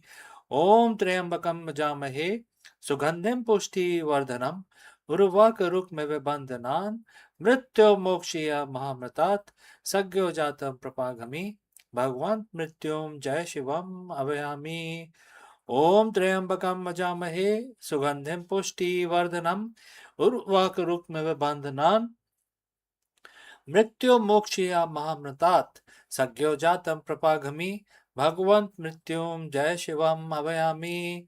ओम त्र्यंबकम मजामहे सुगंधिम पुष्टि वर्धनम उर्वाकरुक्मिव बंधनान् मृत्यो मोक्षया महामृतात् सज्ञो जातम प्रपाघमि भगवंत मृत्युम जय शिवम अभयामि. ओम त्र्यंबकम मजामहे सुगंधिम पुष्टि वर्धनम उर्वाकरुक्मिव बंधनान् मृत्यो मोक्षेय महामृतात् सज्ञो जातम प्रपागमि भगवंत मृत्युम जय शिवम अभयामि. ओम नमः शिवाय, ओम नमः शिवाय, ओम नमः शिवाय. We live in an era of hyper result. Every quarter, every week, every minute is tracked. As a leader, your value often reduced to a single matrix, which is the bottom line. But here is the irony: the more we obsess over the finish line, more likely that we are, stumble before we get there. We are seeing record level of burnout, decision fatigue, and quite quitting at the executive level. What if I told you that 7,000 years ago, a text which was written or recited holds the secret to modern high performance? Today we are looking at the Bhagavad Gita, chapter 6, verse 4. Why letting go is actually the most strategic move a CEO can make. So friends, if you have reached this far, please inform us from which city you have tuned in and in which language you are watching this video. This will help us determine the reach of our channel. Alright, let's proceed further. In the 6th chapter of Bhagavad Gita, Bhagwan Krishna explains the state of yoga. Not the physical pastures as we see today, but a state of perfect mental equilibrium and the union with one purpose. And the verse says, quote starts, a person is said to have attained yoga when they have no desire for sense gratification and not attached to the fruits of their action and have renounced all material desires. Quote close. To a modern business mind, this sounds impossible.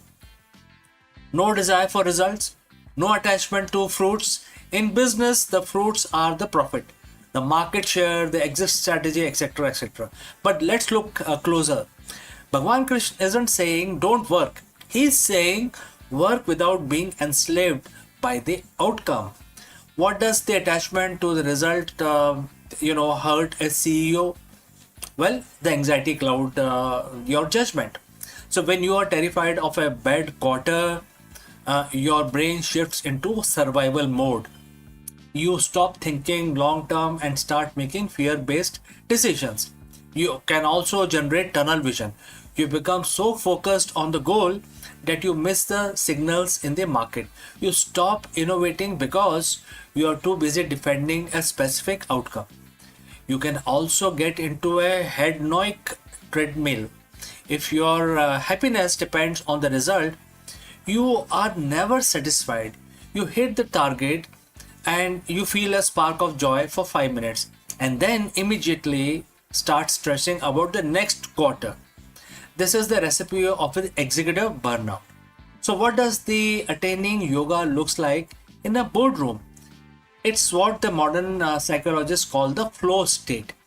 When you renounce the desire for the fruits, you redirect all that wasted worry energy into a process. Imagine a CEO who walks into a merger negotiations, and if they are attached to the result, they are needy, nervous, and easily manipulated. But if they are focused only on performing their duty perfectly, presenting the facts, staying ethical, and listening deeply, they will remain untouchable. This is the result paradox. By not obsessing over the outcome, you actually increase the quality of your work, which mathematically makes a positive outcome more likely. So, how do you apply Bhagavad Gita chapter 6, verse 4 tomorrow morning? Well, step 1, define the effort, not just the goal. Instead of just setting a sales target, set a quality of interaction target. Measure how well you listened and how clearly you communicated and how much value you provided. Step number 2, practice strategic detachment. During high stake meetings, remind yourself, I have control over my actions, but I do not have control over the final response of others. This lowers your anxiety and raises your IQ. Step 3, audit your sense gratification. Are you making this move for the growth of the company, or are your own ego or sense gratification is driving this? Real leadership begins where the ego ends. So chapter 6 verse 4 isn't about being passive, it's about being powerful, present. When you stop chasing the shadow of the result, you finally stand in the light of your own potential. You become a leader who is stable in success and resilient in failure. And that is the yoga Krishna speaks of. And it is the ultimate competitive advantage in the 21st century. Don't you think so? So next time you feel the pressure of the bottom line closing in, remember, focus on the work, let go of the fruits, and the result will take care of themselves. So friends, if you have any question, please do not hesitate to send it across. Thanks for watching. If this ancient perspective helped you today, share it with your colleagues who needed to hear it. And friends, I will see you in the next one. But before that, a word about our affiliate partner. Stop settling for a good enough video. If your built-in laptop camera looks like a grainy mess, it is time for an upgrade. Want to instantly level up your video presence? I like to present the Lenovo Performance FHD webcam. This is a game changer for your desktop setup. Technically, this is packed. It has a very sensitive RGB sensor, very crisp photographs it takes. Also comes with 2 microphones on board, which helps you to record very clear voice in stereophonic format. And these microphones are very sensitive. You can actually move away from the camera up to 2 meters and these microphones will pick up your voice without any problem. This is a very strong piece. This is very sturdy. Comes with tripod ready. Comes with a very long leash, so it gives you a lot of flexibility to place the webcam wherever you want to keep in your studio. And also it has a swivel base, which is also very handy. So if you want to basically level up your game and you want to pick up this camera at a discount, please click on the link here or scan the QR code. Now let's get back to our video. नमस्कार दोस्तों, आप सबका स्वागत है। और आज बुधवार का दिन है। आज का दिन आप सब जानते हैं गणेश जी के लिए, गणेश भगवान के लिए समर्पित होता है। तो आज हम अपना दिन शुरू करेंगे गणेश भगवान की स्तुति करके, पूजा करके। तो मेरे साथ आपको 11 दफा इस मंत्र का उच्चारण करना है। मैं मंत्र आपको पहले बता देता हूं। ओम गम गणपते नमः। ओम गण गणपते नमः। ओम गम गणपति नमः। तो 11 दफा इसका उच्चारण करेंगे। हमारे पास एक काउंटर है, हम उसका भी उपयोग करते हैं। तो चलिए आप हाथ जोड़ लेते हैं और भगवान का नाम का ध्यान करते हैं और उनका मंत्र का उच्चारण करते हैं। ओम गम गणपते नमः। ओम गम गणपते नमः। ओम गम गणपते नमः। ओम गम गणपते नमः। ओम गम गणपते नमः। ओम गम गणपते नमः। ओम गम गणपते नमः। ओम गम गणपते नमः। ओम गम गणपते नमः। ओम गम गणपते नमः। ओम गम गणपते नमः। तो दोस्तों, हमारा जो पूजा है वो अब हमारी समाप्त हुई। हम अपना दिन अब शुरू कर सकते हैं और आपका दिन भी मंगलमय हो, इसी कामना के साथ हम अब आपसे विदा लेते हैं और जल्दी ही मिलते हैं दूसरी वीडियो में। आपका दिन शुभ हो। नमस्कार।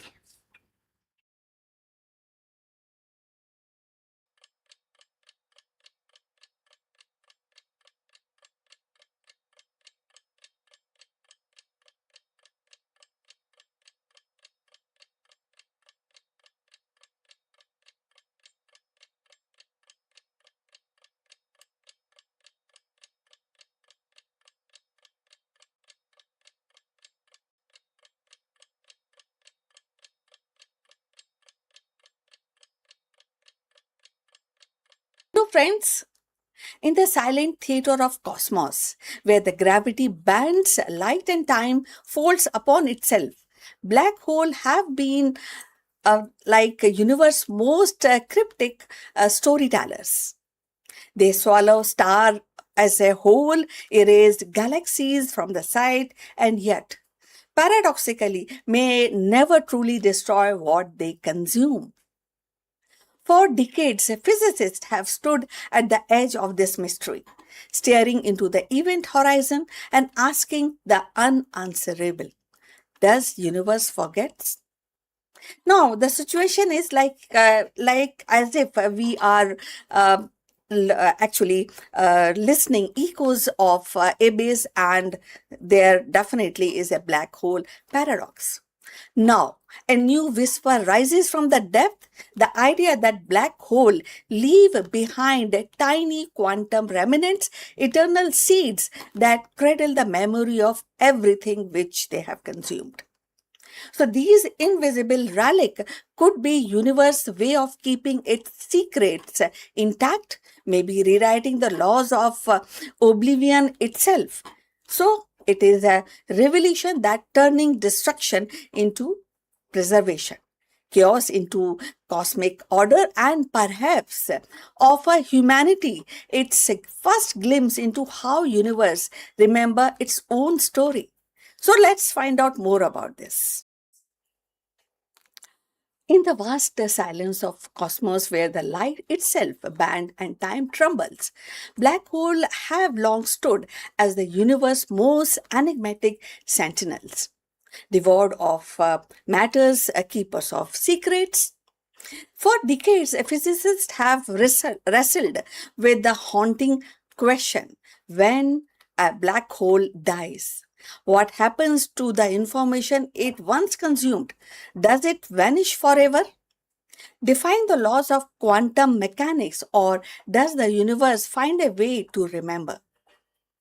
Now, the researchers propose a daring answer that black holes do not erase information but leave behind tiny remnants, quantum seeds that preserve the memory of everything that ever fall within their grasp. So these remnants, smaller than atom yet infinitely dense, could be universe way of keeping its leisure balanced. A cosmic archive written in the language of gravity and light. So imagine the final movement of black hole's life. Hawking radiations and faint whispers of quantum particles escaping its event horizon and grows stronger as the black hole shrinks. For years, scientists believed that this evaporation could end in nothingness, a complete disappearance. But now a new theory suggests otherwise. As the black hole nears its end, it's stabilized into minute scales like relic, a fragment of space-time so compressed that it cannot evaporate further. So within this remnant lies encoded the information of stars, planets, and even the civilization that once crossed its threshold. So this idea actually bridges the chaos between the Einstein's relativity and a kind of quantum mechanics. So there are two pillars of physics that have long refused to speak the same language. So relativity describes the grand architecture of space-time, while the theory governs the subatomic dance of particles. So the black hole paradox has been their battlefield, a place where the both theories seems to fail. But if the remnants truly exist, they could serve as translator between these worlds, preserving the quantum information and within the fold of curved time and space. So the implication ripple outward. If every black hole leaves behind a remnant, then the universe may be kind of full of these invisible grains of infinite density, silent witness of cosmic history. So these remnants could even account for a part of mysterious dark matter that shapes galaxies yet remains unseen. So for each one would be a miniature vault of memory holding the echoes of creation itself. So philosophically, the theory restore a kind of cosmic justice, and information like consciousness cannot simply vanish. The universe, it seems, refused to forget.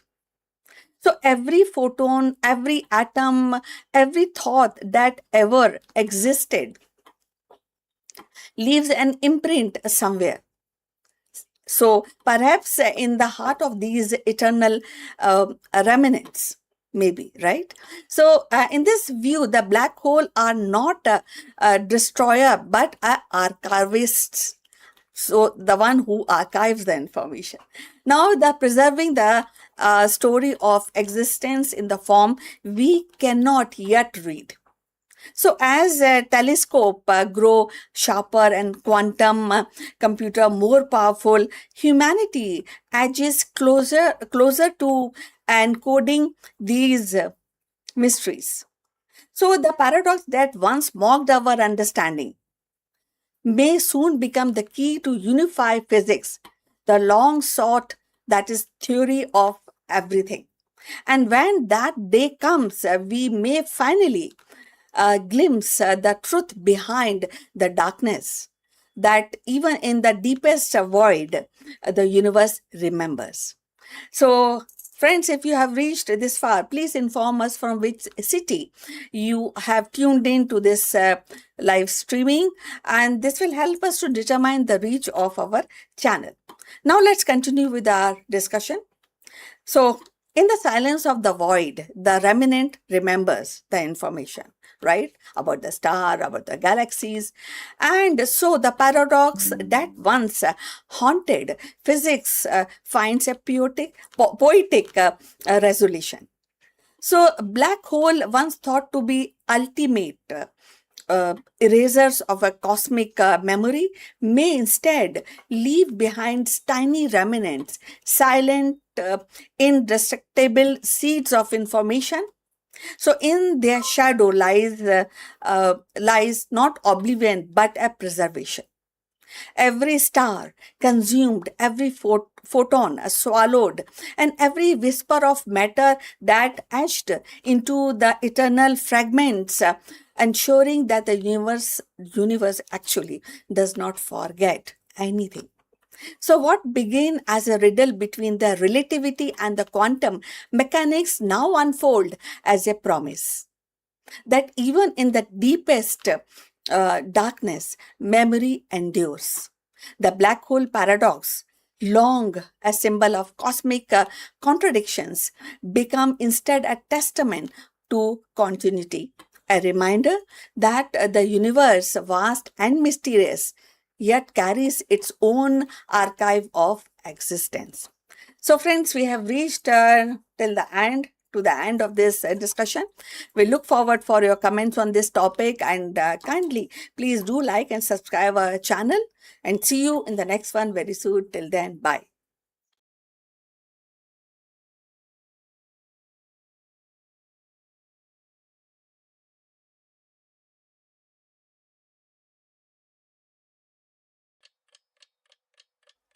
Hello, friends, and namaskaram. Let me ask you, is your leadership strategy built to last, or is it just surviving the current quarter? This is a very difficult question. If you know the answer, you can share it in the comments below. Otherwise, in this video, we will explore a transformative lesson for modern CEOs from Bhagavad Gita. While the business landscape is defined by the volatility, rapid disruption, and endless cycle of creative destruction, this ancient wisdom offers a profound perspective on resilience and vision. Let's go. If you are a CEO today, you are likely operating in a state of perpetual crisis, whether it's a market disruption, rapid technological shifts, or the relentless pressure of quarterly results. It feels like the body of your business is constantly under threat. But what if I told you that the most successful long-term leaders in history, the one whose impact span generations, has a secret, and it's like sharing a secret in this video. It's not a new management framework or better AI tool. It's a 5,000-year-old perspective on reality. Today we're looking at CEO's immortal strategy derived from one of the most powerful verses in Bhagavad Gita, which is chapter 2 verse 20. So friends, if you have reached this far, please inform us from which city you have tuned in and in which language you are watching this video. This will help us determine the reach of our channel. Now, let's look at the verse. The verse starts and the quote begins, "There is no birth or death for the soul, nor does it ever cease to be. It is birthless, ageless, eternal, without a beginning or an end. Even with the destruction of the body, the soul is not destroyed." And the quote close. In a business context, what is the body and what is the soul? The body is your current product line, your quarterly revenue, your office space, even your current job title. These are temporary. They shift, they rise, and inevitably they undergo changes or destruction. What is the soul? This is your company's core purpose, its mission, and your fundamental vision. These are the aspects of your business that are ageless and eternal. The mistakes many CEO makes is attaching their entire identity and their entire strategic focus to the body while ignoring the soul. So how does a CEO operationalize this? How do you apply immortal thinking to the finite quarterly cycle? There are a few things that you need to do. First, stop managing the decay. When you focus purely on the body of your business, the metrics that fluctuate, you live in a state of fear. You fear losing market share. You fear the next innovation that might make your product obsolete. But if your strategy is rooted in your core purpose, you stop fearing death. You start disrupting, and you think that is not the end. But as shedding of the old to the make way for the new, that is what you do as a if you are not fearful, right? You're not holding on to things. Second, decoupling identity from the outcome. The most effective leader is like obsessed, observed, and those who can sit in the board meeting, face a disaster revenue report, and remain completely unshaken. Why? Because they know that a bad quarter is not the death sentence for their mission. They view their leadership as a process of service, not just just a game of numbers, etc. Third, think in eternity cycle. If this company were to disappear tomorrow, what value would remain? What is the soul of your brand? When you answer that, your daily decision changes. You stop chasing short-term growth at any cost and start building a legacy that truly outlasts your tenure. When you realize that your purpose is birthless and ageless, the stress of the current situation changes from heavy burden into strategic challenge. You are no longer fighting for survival, you are executing a vision. This isn't about being passive or ignoring the bottom line, it's about being unshakable. An immortal strategy means you're playing a game that no one can force you to quit. It transforms your leadership style from reactive management to proactive creation. So, as you head back into your week, today is Monday, right? I want you to ask yourself one question. Are you currently over invested in the body of your business, or are you nurturing its soul? The business might face challenges, the market might change, but if you lead with this eternal perspective, your vision remains indestructible. If this resonates with you, we can discuss it further if you have any specific question. What is the soul of your business? How do you protect it during the hard times? Please drop a comment below and let's keep this conversation going. And I look forward to receiving your thoughts. Thanks for joining live. Thanks for watching. And remember, lead with purpose, think with eternity, and stay unshakable. See you in the next one.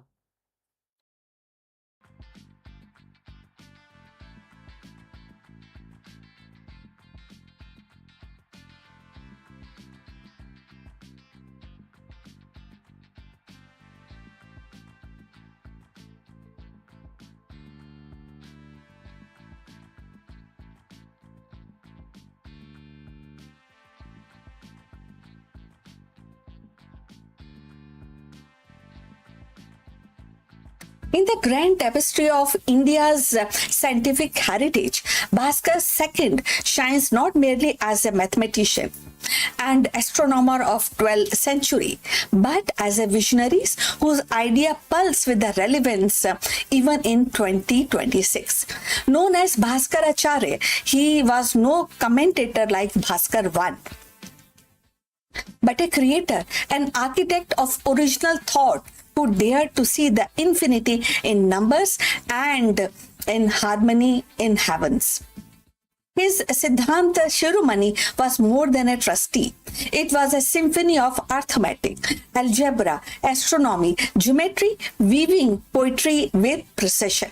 Centuries before Newton, Bhaskar glimpsed the essence of calculus, describing the rate of change and infinitesimals with startling clarity. So let's find out more about it.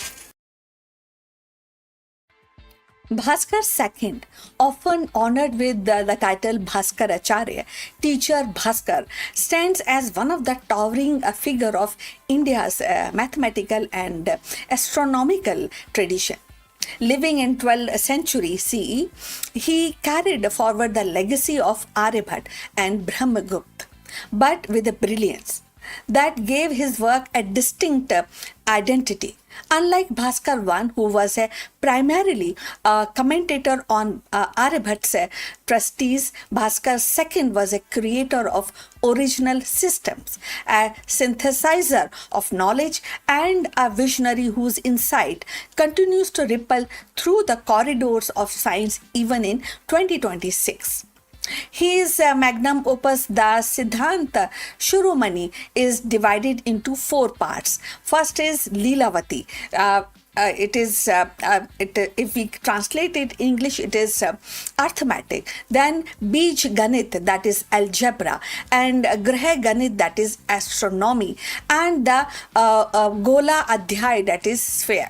So each section reveals a mind deeply attuned to both the abstract and the elegance of mathematics and the practical demands of astronomy. In Leelavati, that is arithmetic, Bhaskar II introduced a problem that blended poetic imagination with rigorous calculation, making mathematics not only a discipline of logic but also a craft of beauty. And his algebraic treatise, Bij Ganit, advanced method of solving equation, including work of quadratic and the interdeterminate equation, laying the foundation of that kind of calculation and that kind of maths that resonate with the modern algorithm and thinking, mathematical thinking. So, if you have reached this far, please inform us from which city you have tuned in and which language you are watching this video. This will help us to determine the reach of our channel. So, moving forward on Bhaskar II, perhaps the most striking was his grasp of calculus centuries before Newton. And Bhaskar II described the concept akin to derivatives, and not that the rate of change of a planet's position could be understood through the infinitesimal increments. And his recognition of the principle that a quantity can approach zero yet refrain the meaning was a profound leap, anticipating the calculus that now underpins the physics, engineering, and the artificial intelligence. In 2026, as the humanity builds quantum computers and design AI systems that rely on continuous optimization, the Bhaskar's early vision of limits and the change feel astonishingly precise and prevalent, and definitely it is a theory, it is a concept which is strikingly very modern. So, in his astronomical contribution were equally transformative because now Bhaskar II refined the planetary models, calculated the eclipse with the remarkable accuracy, and emphasized the cycle nature of celestial phenomena. He understood the gravity as the force pulling objects towards the earth, a concept, a seed that would later blossom in Newton's formulations. For future generation, his insistence on precision and his blend of observation with the theory remain model of scientific integrity. In an age where the space exploration and the satellite navigation defined the global progress, Bhaskar's method reminds us that the root of orbital mechanism stretch deep into India's intellectual soil. The importance of Bhaskar's second work for 2026 and beyond lies not only in its historical brilliance but in its enduring relevance. His approach, integrating imagination, rigors, and applicability, offers a template for modern science education.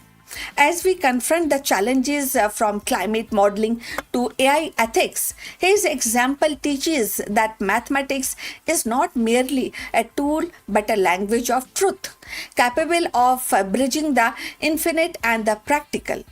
For young learners, his poetic problem in Leelavati showed that the creativity and the calculation are not opposite but a partner. For researchers, his proto-calculus demonstrate that innovation often begins with the daring to see the pattern where the other see the chaos. So, Bhaskar II's legacy is thus a beacon of future generation. He reminds us that science is a continuum where the ancient insight can illuminate the modern frontiers. So in 2026, as humanity stands at the threshold of interplanetary travel and the artificial intelligence, Bhaskar's voice echoes across the centuries. And that knowledge, when pursued with imagination and discipline, can transcend into time, culture, and geography. And his contribution are not a relic of the past, but a living principle urging us to carry forward the torch of discovery with humility and definitely a wonder. Now, Bhaskar's second brilliance was not confined to 12th century. It is a vision cast forward into the ages, and his Siddhant Shurumani reminds and remain a living testament that science is continuum where the ancient insight can illuminate modern frontiers. In 2026, as humanity codes algorithm, explore distant planet and builds a quantum machine, his proto-calculus and the astronomical precision remind us that the roots of innovation lies deep in our shared heritage. For future generation, Bhaskaracharya's legacy is more than a history. It is a guiding light, urging us to blend creativity with rigor, imagination with discipline, and to carry forward the eternal dialogue between numbers and the cosmos. His work endures a promise that the knowledge, when pursued with wonder, can transcend into centuries and shape the destiny of tomorrow. So, we have come to the end of this video. We look forward for your comment on this subject. Please like and subscribe our channel and look forward in the next one. But before we end, a few words from our affiliate partner. Stop settling for a good enough video. If your built-in laptop camera looks like a grainy mess, it is time for an upgrade. Want to instantly level up your video presence? I like to present the Lenovo Performance FHD webcam. This is a game changer for your desktop setup. Technically, this is packed. It has a very sensitive RGB sensor, very crisp photographs it takes. Also comes with two microphones on board, which helps you to record very clear voice in stereophonic format. And these microphones are very sensitive. You can actually move away from the camera up to 2 meters and these microphones will pick up your voice without any problem. This is a very strong piece. This is very sturdy. Comes with tripod ready. Comes with a very long leash, so it gives you a lot of flexibility to place the webcam wherever you want to keep in your studio. And also it has a swivel base, which is also very handy. So if you want to basically level up your game and you want to pick up this camera at a discount, please click on the link here or scan the QR code. Now let's get back to our video.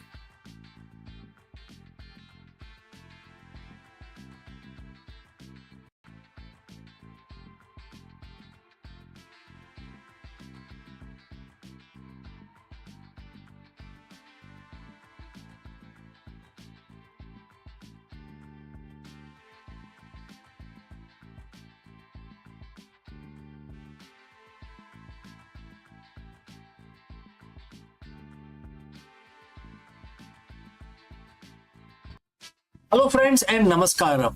Let me ask you, is your leadership built to last or is it stuck in a loop?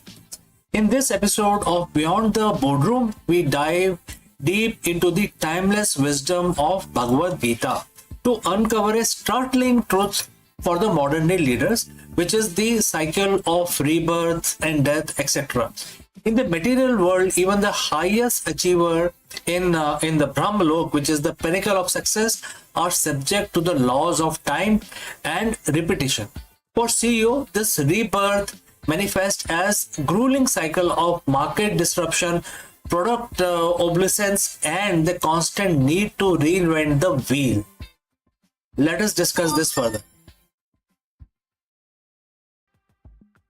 What happens the day after you reach the top? Every CEO has a Brahmalok moment. It is the quarter where the revenue hit a record high, the IPO is a smash, or the boardroom gives you a standing ovation. In the world of business, we call it having arrived. But there is a quiet anxiety that follows that peak. It is the realization that tomorrow the clock reset to zero. The market changes. The competitor emerges from the garage in the Silicon Valley. Your top talent get headhunted. Suddenly you aren't the king of the mountain anymore. You're back in the trenches fighting for the survival. In Bhagavad Gita, chapter 8, verse 16, Bhagwan Krishna delivers a sobering truth to Arjun that every modern leader needs to hear. And the quote starts, O Arjun, from the highest planet in the material world down to the lowest, all are places of misery wherein repeated birth and death take place. But one who attains to my abode, O son of Kunti, never takes birth again. And the quote close. Today we are going beyond the boardroom. We are going to explore why every CEO is trapped in a cycle of rebirth and how to finally break it. Friends, if you have reached this far, please inform us from which city you have tuned in and in which language you are watching this video. This will help us determine the reach of our channel. Now let's proceed further. In Vedic cosmology, which is the Brahmalok, is the highest point of the material universe. It is the peak of pleasure, power and longevity. But Bhagwan Krishna wants that even there you aren't safe from the cycle. In business terms, Brahmalok is the S&P 500. It is a market leader status. But look at the history. How many Brahmalok companies from year 2000 are still relevant today? When Bhagwan Krishna speaks of repeated birth and death, he hasn't just, he isn't just talking about the reincarnation in the biological sense. For a CEO, death is the obsolescence of your business model. Birth is the grueling process of starting over, rebranding, and fighting for a new market share. If you are leading solely for material metrics, share price, ego, or dominance, you are singing, up for an eternal loop of stress. You are stuck in the sansar of the marketplace. You win, you lose, you die, you start again. It is exhausting.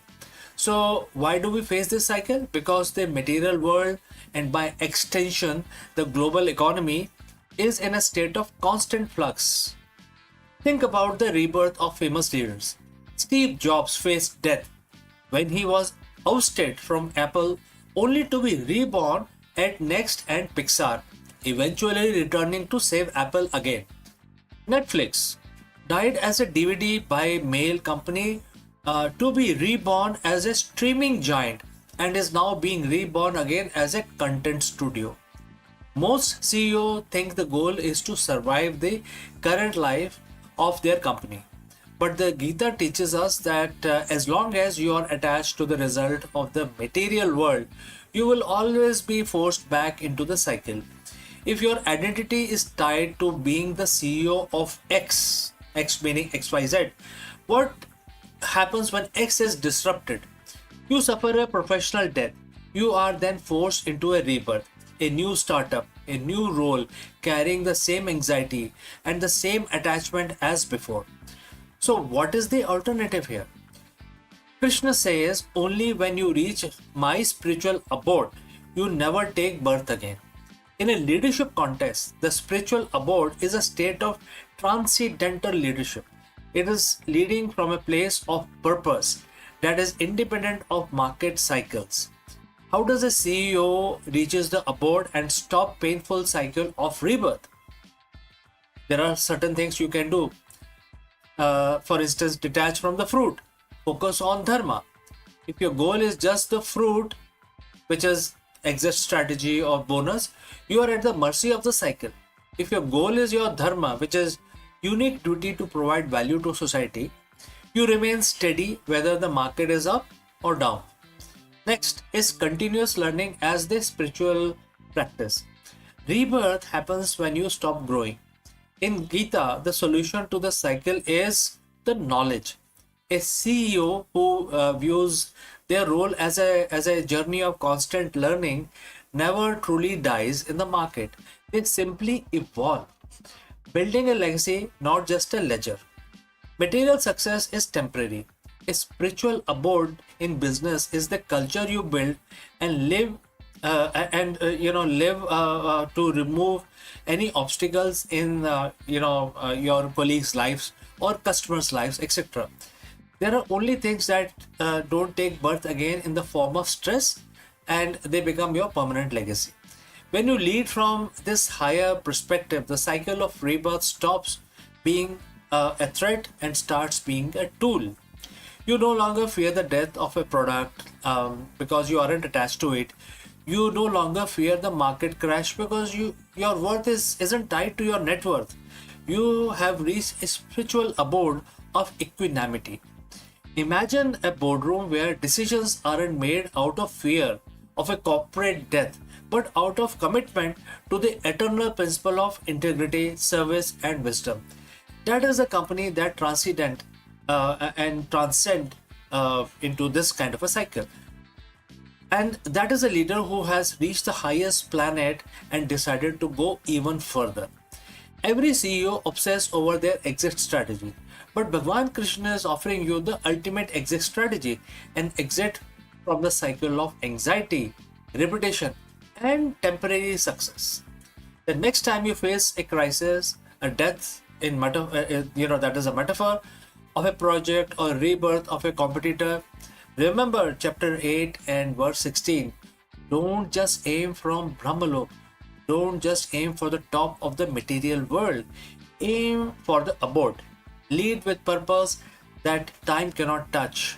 Because when you lead for something eternal, you never have to start from zero again. So, friends, what do you think about this lesson? If you have any questions, please do not hesitate to send it across. Thank you for joining live, and now go out and take lead with wisdom of Gita. Right. So before I part ways today, a word about our affiliate partner. Stop settling for a good enough video. If your built-in laptop camera looks like a grainy mess, it is time for an upgrade. Want to instantly level up your video presence? I like to present the Lenovo Performance FHD webcam. This is a game changer for your desktop setup. Technically, this is packed. It has a very sensitive RGB sensor, very crisp photographs it takes. Also comes with two microphones on board, which helps you to record very clear voice in stereophonic format. And these microphones are very sensitive. You can actually move away from the camera up to 2 meters, and these microphones will pick up your voice without any problem. This is a very strong piece. This is very sturdy. Comes with tripod ready. Comes with a very long leash, so it gives you a lot of flexibility to place the webcam wherever you want to keep in your studio. And also it has a swivel base, which is also very handy. So if you want to basically level up your game and you want to pick up this camera at a discount, please click on the link here or scan the QR code. Now let's get back to our video.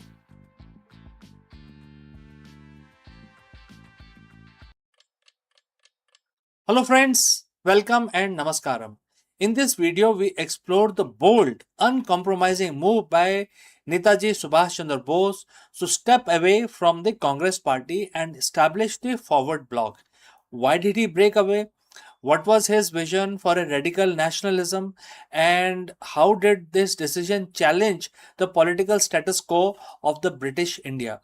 Join us as we analyze the historical context of the Congress split, the ideological rift between Bose and party leadership, and the lasting impact of the Forward Bloc on the fight for the Indian independence. Let's go. The year was 1939. The world is on the brink of the Second Global War. But inside India, a different kind of war is brewing. A political struggle that could redefine the fight for independence.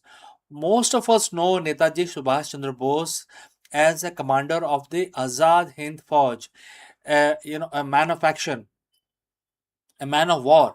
But before he picked up the rifle, he picked up the pen and the podium, challenging the very establishment he helped build. Today we are talking about something which happened in 1940. We are going to deconstruct one of the most controversial and pivotal movement in the Indian freedom struggle, the split that birthed the forward bloc. Was it a betrayal of unity, or was it a necessary evolution for the revolution? So let's dive into the history of Netaji's rebellion. But friends, before that, please let us know from which city you have tuned in into this video. That will help us determine the reach of our channel. To understand the birth of the forward bloc, we have to understand the breaking point. The year was 1939. The Indian National Congress was the undisputed face of the freedom movement. Subhash Chandra Bose ji had just been re-elected as the president of the Congress at Tripuri. But this victory was bitter. It was clear that Bose's ideology, which favored an immediate, armed, struggle and unyielding push for independence, was increasingly at the odds with the mainstream leadership, particularly the faction aligned with Mahatma Gandhi ji. Gandhi ji famously said, "पता है भाई, defeat is my defeat. Your defeat is my defeat." The pressure became very immense. The Congress was caught between two paths: the path of non-violent and the gradual constitutional change, and the path for radical mass mobilized resistance. Bose realized that if he stayed, he would be a figurehead with no power to act. So he did the unthinkable. He resigned. Imagine the tension. The hero of the youth, the man who stood up to the British Empire with fire in his eyes, was now an outsider in his own political home. But Bose wasn't the type to walk away from the mission. He realized that if the Congress wasn't going to lead the radical charge, he would have to build a new platform to do it himself. And so on May 3rd, in the year 1939, Subhash Chandra Bose ji founded the Forward Bloc. At first, it wasn't a separate party, it was a faction within Congress. It was sort of a pressure group, but what it stands for, why the name was forward is a big question that we will tackle now. The name was deliberate. Bose wanted to move the country forward. He wasn't interested in slow negotiations. He was a socialist at heart, deeply influenced by the global anti colonial movement of the time. He believed that the only way to break the British hold on India was through mass mobilization. He wanted Congress to adopt a policy of uncompromising anti imperialism.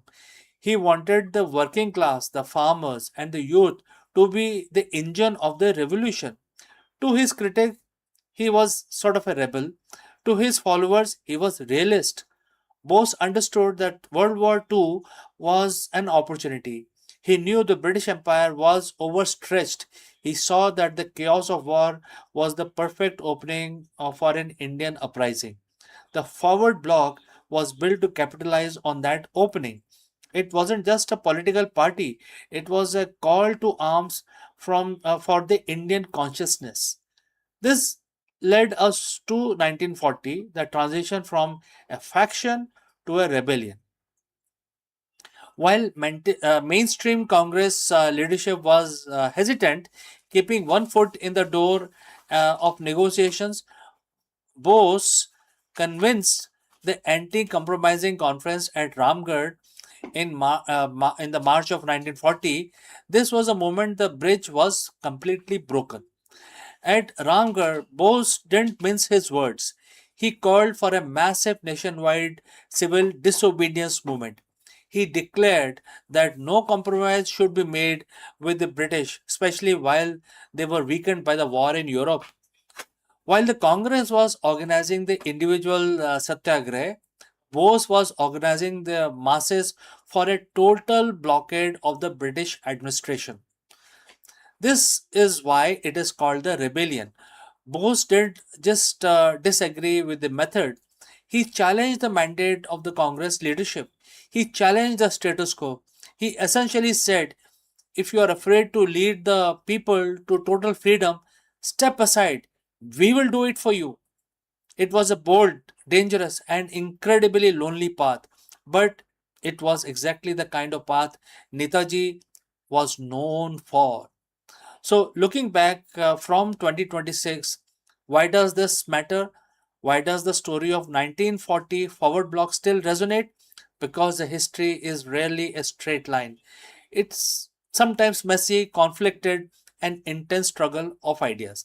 The split between Congress and the forward bloc teaches us about the nature of leadership. It highlights the eternal struggle between patience and urgency. It reminds us that sometimes to stay true to your own principles, one has to be willing to stand alone. Netaji's forward block wasn't just a footnote in history, it was also a catalyst. It forced the mainstream movement to keep the pressure on. It gave a voice to the radicals who felt that the dream of independence was being stifled by the bureaucracy. Netaji Subhash Chandra Bose ji left the Congress, but he never left the cause of India's freedom. The forward block was just one chapter in much larger, more legendary life of Netaji's. But it remains a fascinating study of conviction. It's a reminder that the political courage isn't just about winning an election, it's about defining what you stand for, even when everyone else tells you to fall in line. So, friends, what do you think? Was Netaji's decision to break away from away the right move for India's freedom struggle, or would a united front have been more effective? Let me know your comments below. And friends, as you know, I read each and every comment that I receive from you. So if you learned something about something new about 1940 today, hit that like button and subscribe for more deep dives into turning points of our history. Thanks for watching, and friends, I will see you very soon in the next one.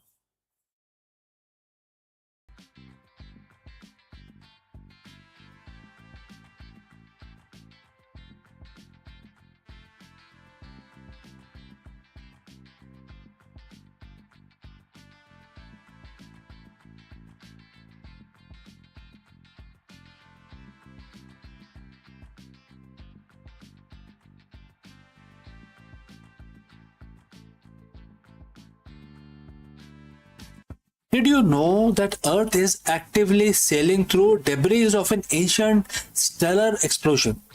Scientists drilling deep into tens of thousands of year old Antarctica ice have just confirmed a mind blowing cosmic secret. Our solar system is traveling through radioactive cloud left behind by an ancient supernova. In this video, we break down an incredible discovery made by international research team. By analyzing pristine ancient ice layers in Antarctica, scientists detected traces of iron 60, a rare radioactive isotope that only forms during a supernova. Let us explore this further. Antarctica, it is the coldest, driest, and most isolated continent on Earth.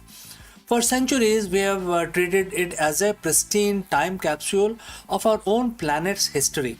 But recently, an international team of scientists drilling deep into the ancient ice sheets uncovered something that doesn't belong to Earth. In fact, it doesn't even belong to our solar system.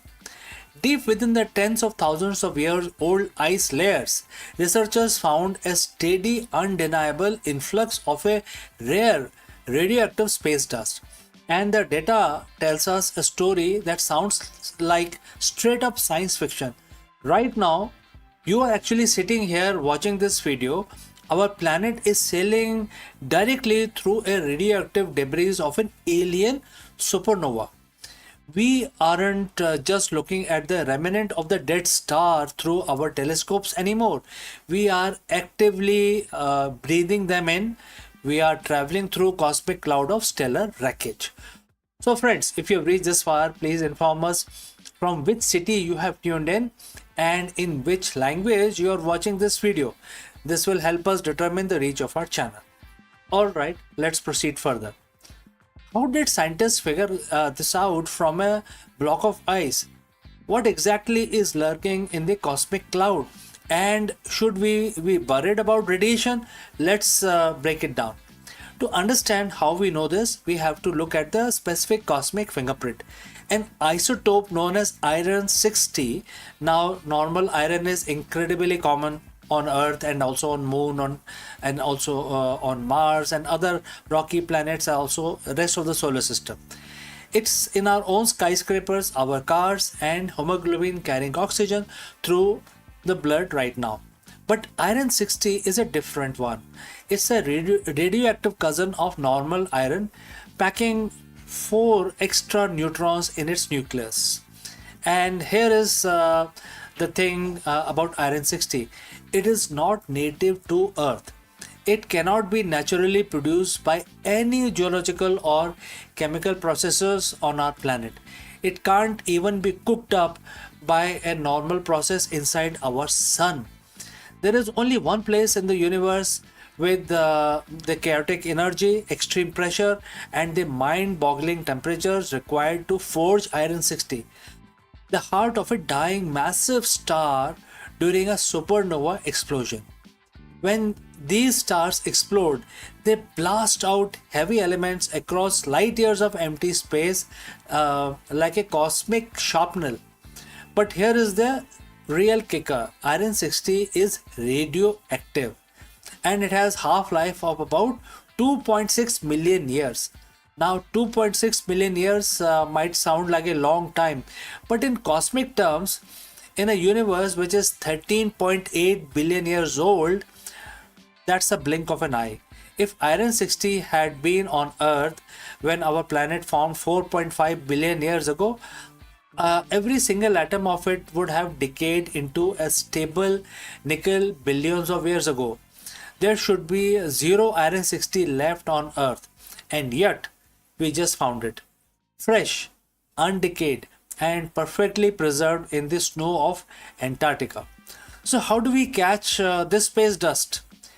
You use the cleanest net on Earth, the Antarctica ice sheet, because Antarctica experiences almost no industrial pollution, and because its snow accumulation builds neatly layer by layer, century after century, it acts like a giant frozen hard drive, logging everything that falls from the sky. An international research team took samples of the snow and ice dating back tens of thousands of years. They carefully melted it down, filtered it, and ran it through incredibly sensitive piece of machinery called the accelerator mass spectrometer. They weren't looking for pounds of stuff, they were hunting for individual atoms. And against all odds, they found them. Scattered through the snow layers with layers was light but steady rain of iron 60. But finding it wasn't even the biggest surprise. The real shocker was where they found it in the timeline. In the past, scientists had found deep sea sedimentation, containing iron 60 from millions of years ago, indicating that Earth passed near a supernova in the distant past. But these spikes died down. The Antarctica ice core showed something fundamentally different. The influx of iron 60 hasn't stopped. It is happening right now. The snow that fell just a few thousand years ago and the snow falling today carries this interstellar signature. This means Earth isn't just looking at the ghostly echoes of an old explosion. We are actively driving through the debris cloud right now. So, what is this cloud we are sailing through? Astronomers call it the Local Interstellar Cloud, or the LIC for short. It's a massive structure of gas and dust spanning about 30 light years across. For the past several thousand years, our entire solar system, which is Sun, Earth, Mars, all of us have been plowing through the cloud at a staggering speed, roughly about 50,000 miles an hour.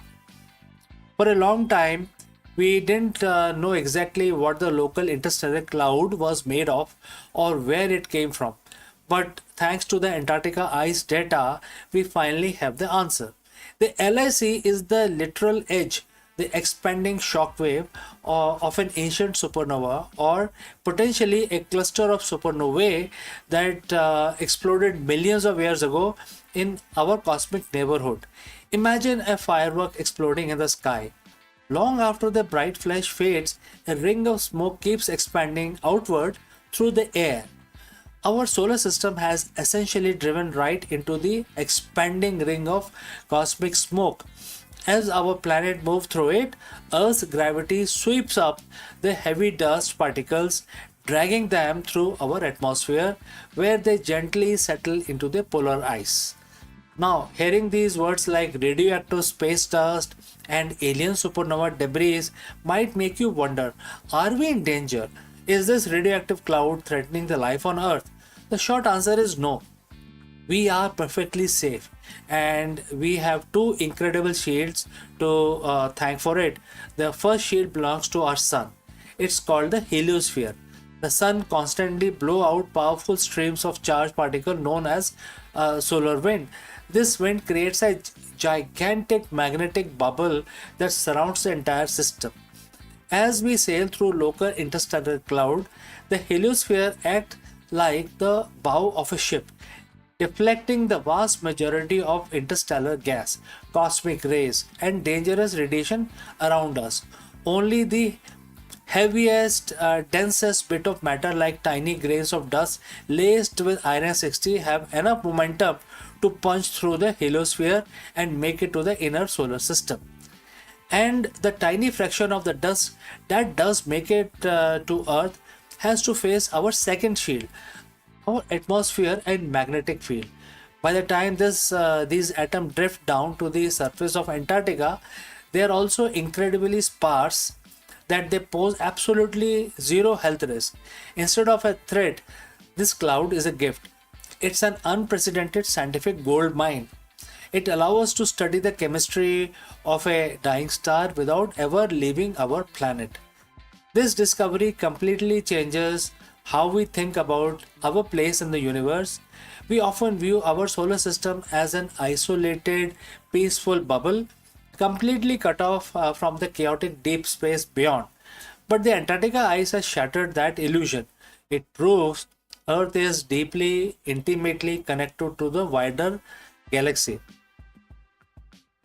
We are dynamic travelers in changing cosmic landscape.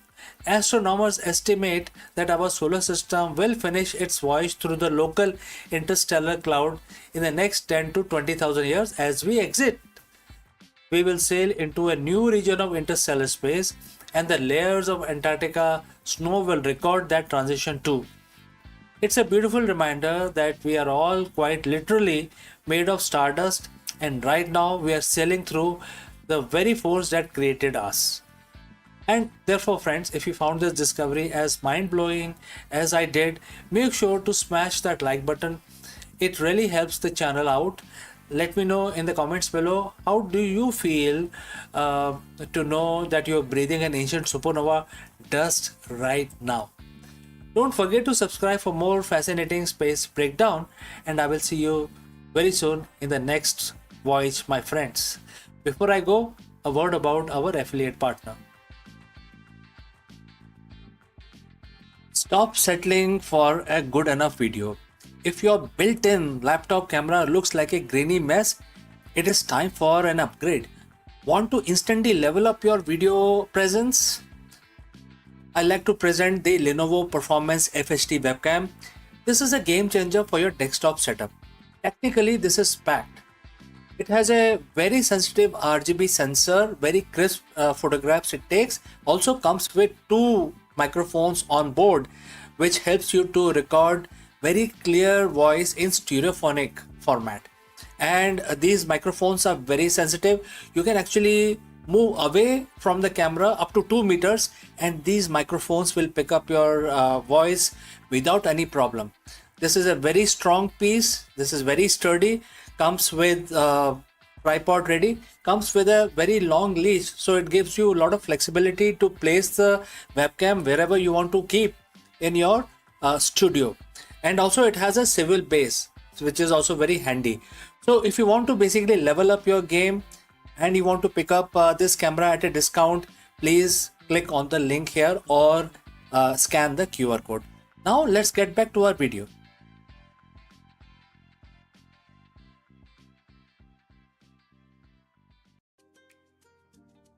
Hello friends, in this section of our live stream, we dive deep into the groundbreaking journey of the Artemis 2 mission, where human crew finally ventured into the shadow of the moon. For decades, we have relied on the robotic probes to map the lunar far side, but the human eye sees what camera often misses. Join us as we explore the incredible sights witnessed by crew from never before seen crater complex to eerie rugged terrain of the lunar South Pole. Let's go and explore this further. For over 50 years, the far side of the moon has been a place of myth and robotic photography. We have seen the grainy black and white photos from the Soviet probes and high definition scans from the lunar reconnaissance orbiters. But until April 2026, no human eye had looked upon the moon's hidden face since the end of Apollo program. On April 1st, 2026, four pioneers, Reed Wiseman, Victor Glover, Christina Koch, and Jeremy Hansen, shook the Florida coast as they rode a pillar of fire into the sky. They weren't just going back to the moon, they were going beyond it. Artemis 2 was designed to test the limits of the Orion spacecraft, but it becomes something much more. A voyage into the darkness where humans saw things that camera simply cannot capture. Today we are looking at what the crew of Artemis 2 discovered when they crossed into the lunar night. So friends, if you have reached this far, please inform us from which city you have tuned in and in which language you are watching this video. This will help us determine the reach of our channel. As Orion moved away from Earth, the crew achieved a milestone that had stood from over half a century. On April 4th, they officially surpassed the distance recorded set by Apollo 13, reaching a maximum distance of over 252,760 miles from our home planet. But the real mission began on April 6th. As the spacecraft swung around the moon, the crew prepared for the loss of signal, which is LOS. This is the moment when the massive bulk of moon blocks all radio waves from Earth. For 40 minutes, the crew of Artemis 2 were almost isolated humans in history. In fact, the most isolated humans, completely alone in the silent vacuum of the lunar far side. It was during this window of silence that the unseen moon began to reveal its secrets. Why is the far side so different? To the naked eye, the side of the moon we see from Earth is covered in something called Maria, those dark, smooth volcanic plains. But as the Artemis crew looked at through their window, they saw a world that was rugged, battered, and almost entirely mountainous. They passed over the Hertzsprung Basin, a massive double-ringed impact crater that stretches over 300 mile, almost 300 mile wide. Mission specialist Christina Koch noted the intricate rings of the basin, which looked far more 3D and jagged than the satellite photo had ever suggested before that. But then something unexpected happened. As they moved into the moon's shadow, the crew witnessed a rare in space solar eclipse. From their perspective, the moon completely swallowed the sun. The pilot Victor Glover described the sight as unreal. When the sun blocked, the crew could see the sun's corona, its ghostly outer atmosphere, flaring out from behind the black disk of the moon. But even more incredible was the Earth's shine, because the Earth was nearly full from the moon's perspective. It reflected enough light to actually illuminate the dark surface of the moon in a soft, eerie blue glow. Perhaps the most startling discovery made during those hours in the darkness was something the scientists back at NASA hadn't explicitly planned for. While peering at the darkened lunar surface, the crew began to report seeing pinpricks of lights.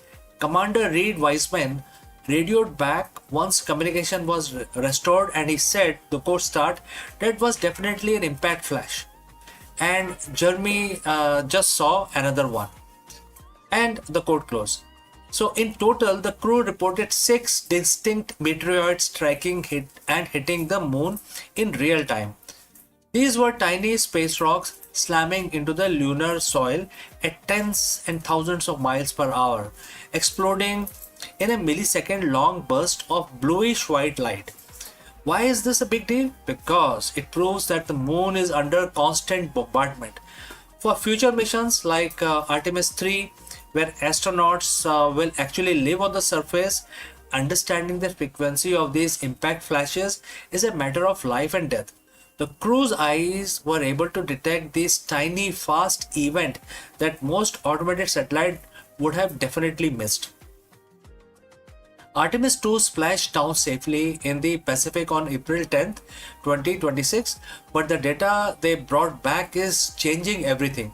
We know that the far side topology is even more complex than we imagined, and that the dark side of the moon is far more active than we once thought.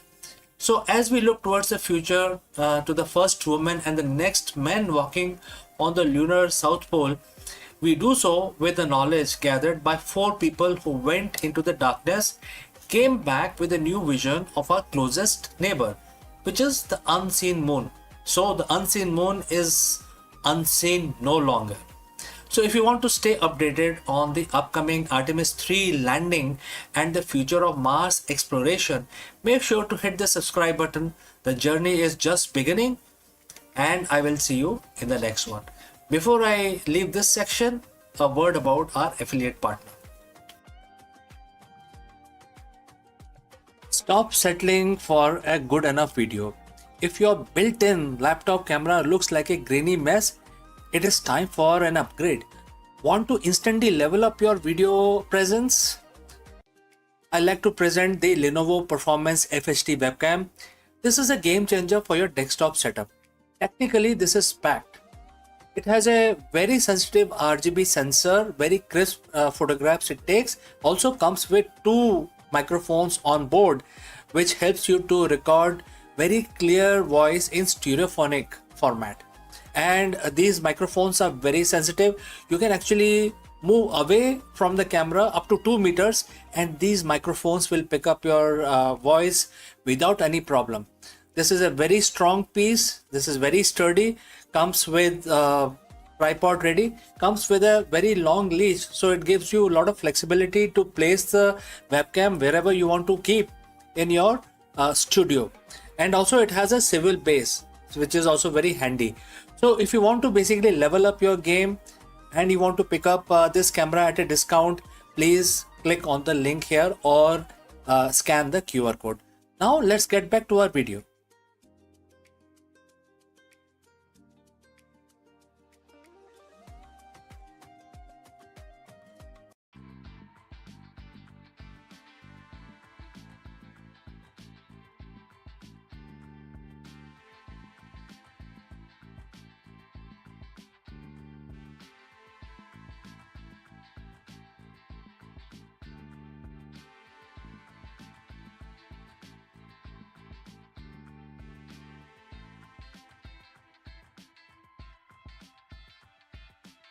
Sun is not silent. It speaks in the burst of invisible thunder. For centuries, we have seen its flare and storm, but Parker Solar Probe has now tuned our ears to a deeper frequency. Hidden within the blazing corona, magnetic switchbacks snaps like a cosmic whisper, unleashing radio waves that ripple across the solar system. And these bursts are more than a whisper of plasma. They are sun's coded signals carrying secrets of its magnetic heart and warning of storm yet to come. In this revelation, Parker has transformed our star from blazing sphere into a storyteller. Its switchbacks composing a hidden symphony of light and sound. Let's find out more about this. The sun, our nearest star, has always been a restless giant. Its surface boiling with plasma, its atmosphere alive with storms.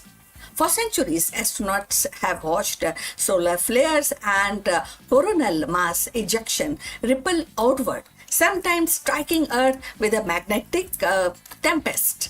Yet beneath its familiar drama lies subtle mysteries, whisper of radio waves, flickers of magnet turbulence, and that only the most daring spacecraft can unveil. The Parker Solar Probe, humanity's closest emissary to the sun, has now peeled back another layer of its enigma, revealing hidden magnetic switchbacks that gives rise to solar radio bursts. So, radio bursts are sudden and outpouring of electromagnetic energies and streaming across space like invisible thunderclap. They are often triggered when the charged particle accelerate along the magnetic field lines, releasing energy in the form of radio waves. For decades, scientists knew these bursts existed, but their precise origin remained elusive. Were they born in the corona tangled loop? Did they emerge from the shock wave racing through the solar wind? But now, Parker Solar Probe diving deep and close to the sun's surface has provided the most intimate clues yet. So if you have reached this far, please inform us from which city you have tuned in and in which language you are watching this video. This will help us to determine reach of our channel. So going forward, as the probe skimmed through the solar atmosphere, its instruments detected abrupt revelation, abrupt uprising the magnetic field. Switchbacks like a king in the garden hose.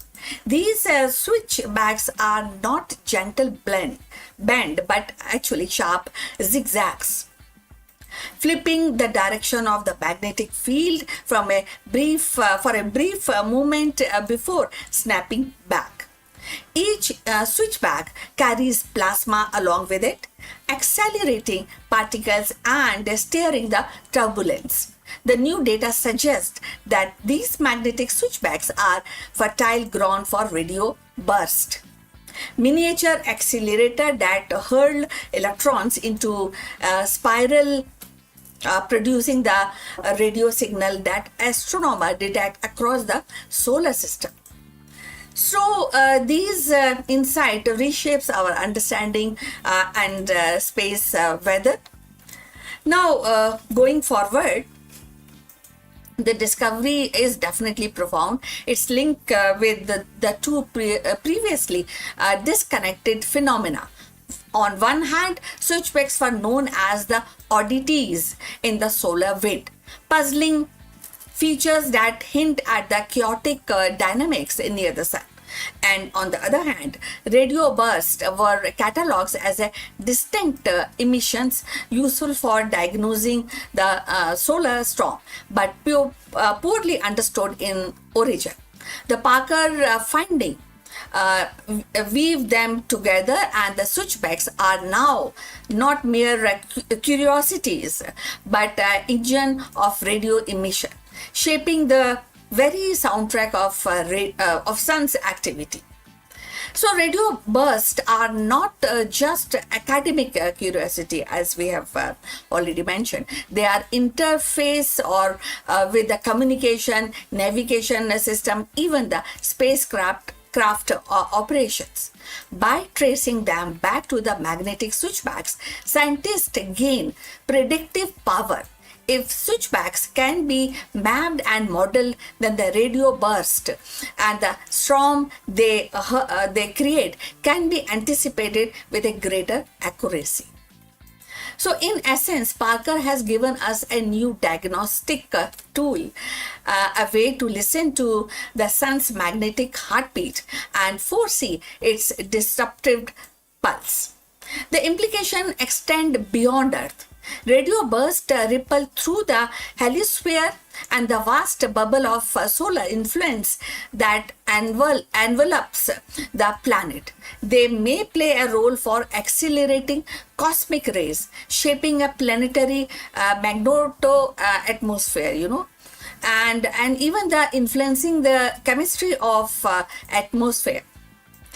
So for Mars, with its magnetic shield, such burst could be particularly consequential and steering its upper atmosphere and affecting its future.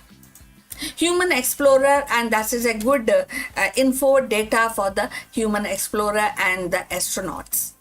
For distinct spacecraft, understanding radio burst is vital for shielding electronics and maintaining communication link.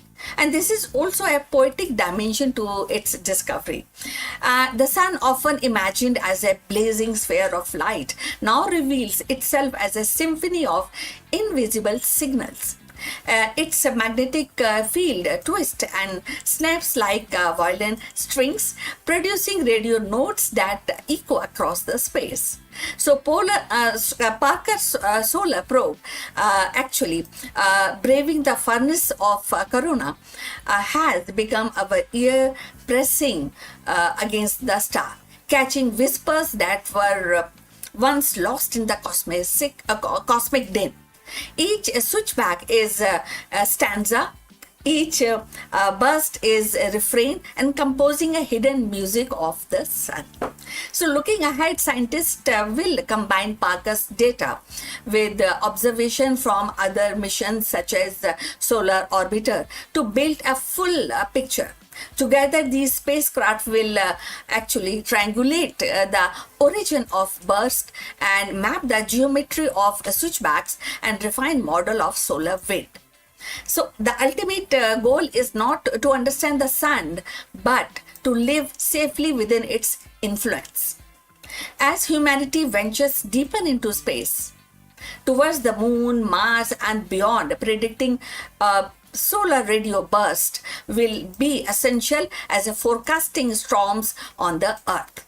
So in a grand narrative of exploration, Parker's discovery is reminder that even the familiar star hold secrets. The sun, which has actually shining upon the earth for billions of years, is still teaching us how its magnetic heart beats. And hidden switchbacks, once invisible, now stands revealed as an architect of radio storm. And with each revelation, we drew closer to mastering the cosmic weather that shapes our destiny among the stars. So in the end, Parker's solar probe has shown us that the sun is not just a blazing sphere of light, but a restless storyteller weaving its tale through the magnetic switchbacks and radio burst. Each hidden kink in this field is a spark of revelation. Each burst a message carried across the solar system. By decoding these signals, we are not only learning to predict the storm that shapes our cosmic environment, but also hearing for the first time the sun's secret voice. The discovery reminds us that even the most familiar star still holds mysteries of waiting to be unveiled, and with every orbit, the Parker brings us closer to understanding the rhythm of our star's eternal symphony. So, for today, we have come to the end. Magnetic strings and cosmic echoes. That's what is very amazing and very kind of good to really know more about it. So thanks for watching. Please like and subscribe our channel. See you in the next one. But before we end, few words from our affiliate partner. Stop settling for a good enough video. If your built-in laptop camera looks like a grainy mess, it is time for an upgrade. Want to instantly level up your video presence? I like to present the Lenovo Performance FHD webcam. This is a game changer for your desktop setup. Technically, this is packed. It has a very sensitive RGB sensor, very crisp photographs it takes. Also comes with two microphones on board, which helps you to record very clear voice in stereophonic format. And these microphones are very sensitive. You can actually move away from the camera up to 2 meters, and these microphones will pick up your voice without any problem. This is a very strong piece. This is very sturdy. Comes with tripod ready. Comes with a very long leash, so it gives you a lot of flexibility to place the webcam wherever you want to keep in your studio. And also it has a swivel base, which is also very handy. So if you want to basically level up your game and you want to pick up this camera at a discount, please click on the link here or scan the QR code. Now let's get back to our video.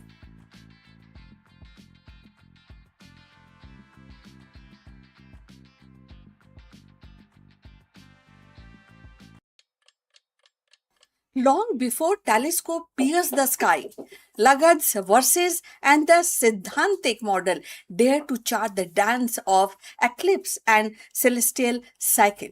They transformed the cosmic mysteries into patterns of prediction, turning the heavens into grand clockwork that guided the rituals, harvest, and the human destiny. In their rhythm lies the echoes of our modern quest. From AI driven astronomy to climate cycles, proving that the ancient gaze at the star still illuminates the future. So let's find out more about Lagarde, the first timekeeper of the stars. Lagarde, often regarded as one of the earliest Indian astronomers, stands at the threshold of humanity's attempt to systemize the heavens. His Vedanga Jyotish was not merely a manual for ritual timing. It was a profound attempt to align human life with celestial rhythm. In those verses, eclipse, solstices, and the lunar cycles were not mystical accidents, but predictable phenomena woven into the cosmic order that could be calculated, anticipated, and honored. The Vedanga Jyotish revealed how early human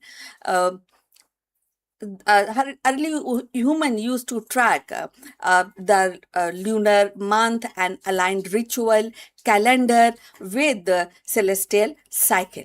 Lagarde's insight show a sophisticated awareness of astronomy for his time.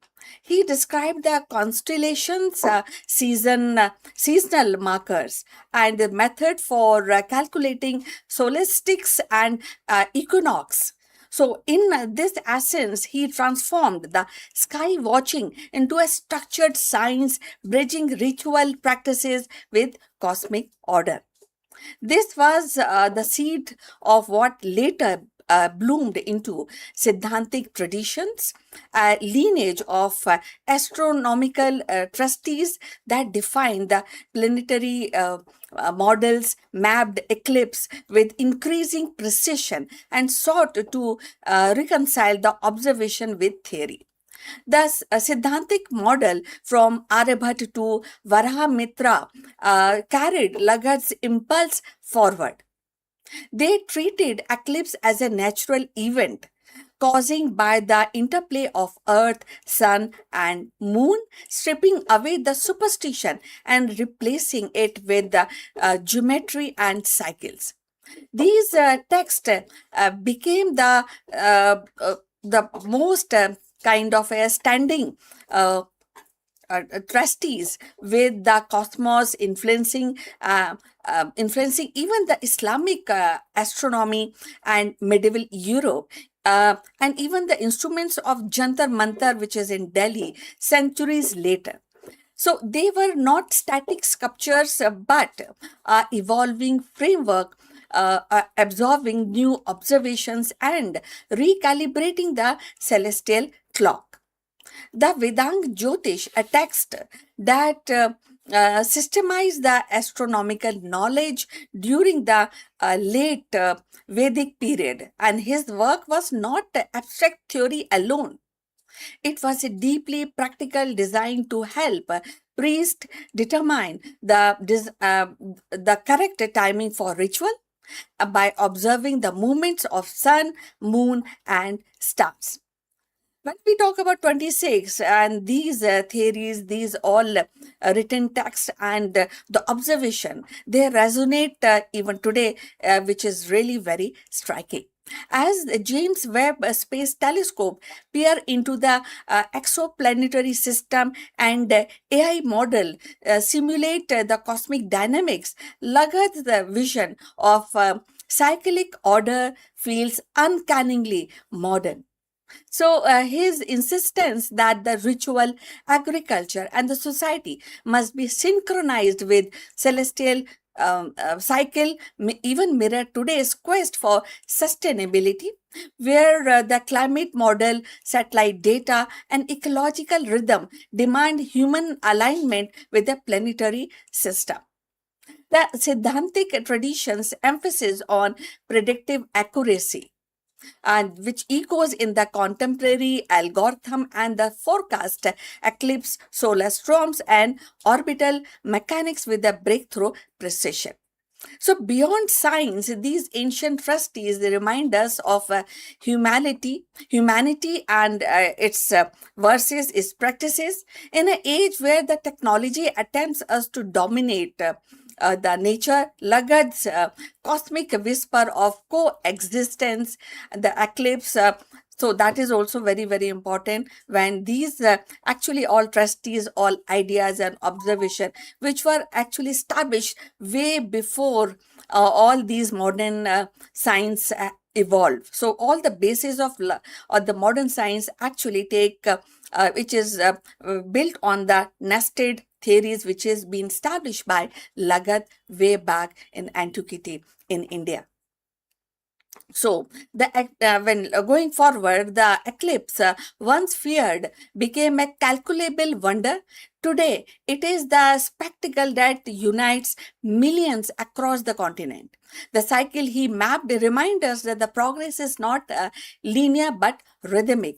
The civilization rise and fall is pattern as old as the stars. So, looking ahead, the impact of Lagarde's and Siddhantic model lies in their fusion of observation, ritual, and philosophy. They offer a template for integrating science with culture, prediction with meaning. As humanity prepares for the lunar bases, Martian calendar, and interstellar voyages, the question of how to live in harmony with celestial cycle will resurface again and again, even in the future. So, Lagarde's ancient verses may yet inspire a future where the cosmic order guide not only the ritual but the ethics of exploration. So, friends, if you have reached this far, please inform us from which city you have tuned in and which language you are watching this video. This will help us to determine the reach of our channel. So, let's continue with this interesting discussion. So, we were talking about Lagarde's profile when we talk about interstellar exploration and the cosmic and the stars. So the theory, the story of eclipse and the cycle is not confined to dusty manuscripts. So it is live in 2026 in telescope, in climate model, in collective awe of sky watchers. So Lagarde's legacy is definitely a reminder that science begins with a wonder and that the rhythm of cosmos once charted in palm leaf manuscripts continues to shape the destiny of our species. His legacy lies in laying the foundation for later Indian astronomy. So, Lagarde's text reminds us the earliest surviving record of astronomy in India. It also demonstrates how the ancient culture sought harmony between human life and celestial rhythms.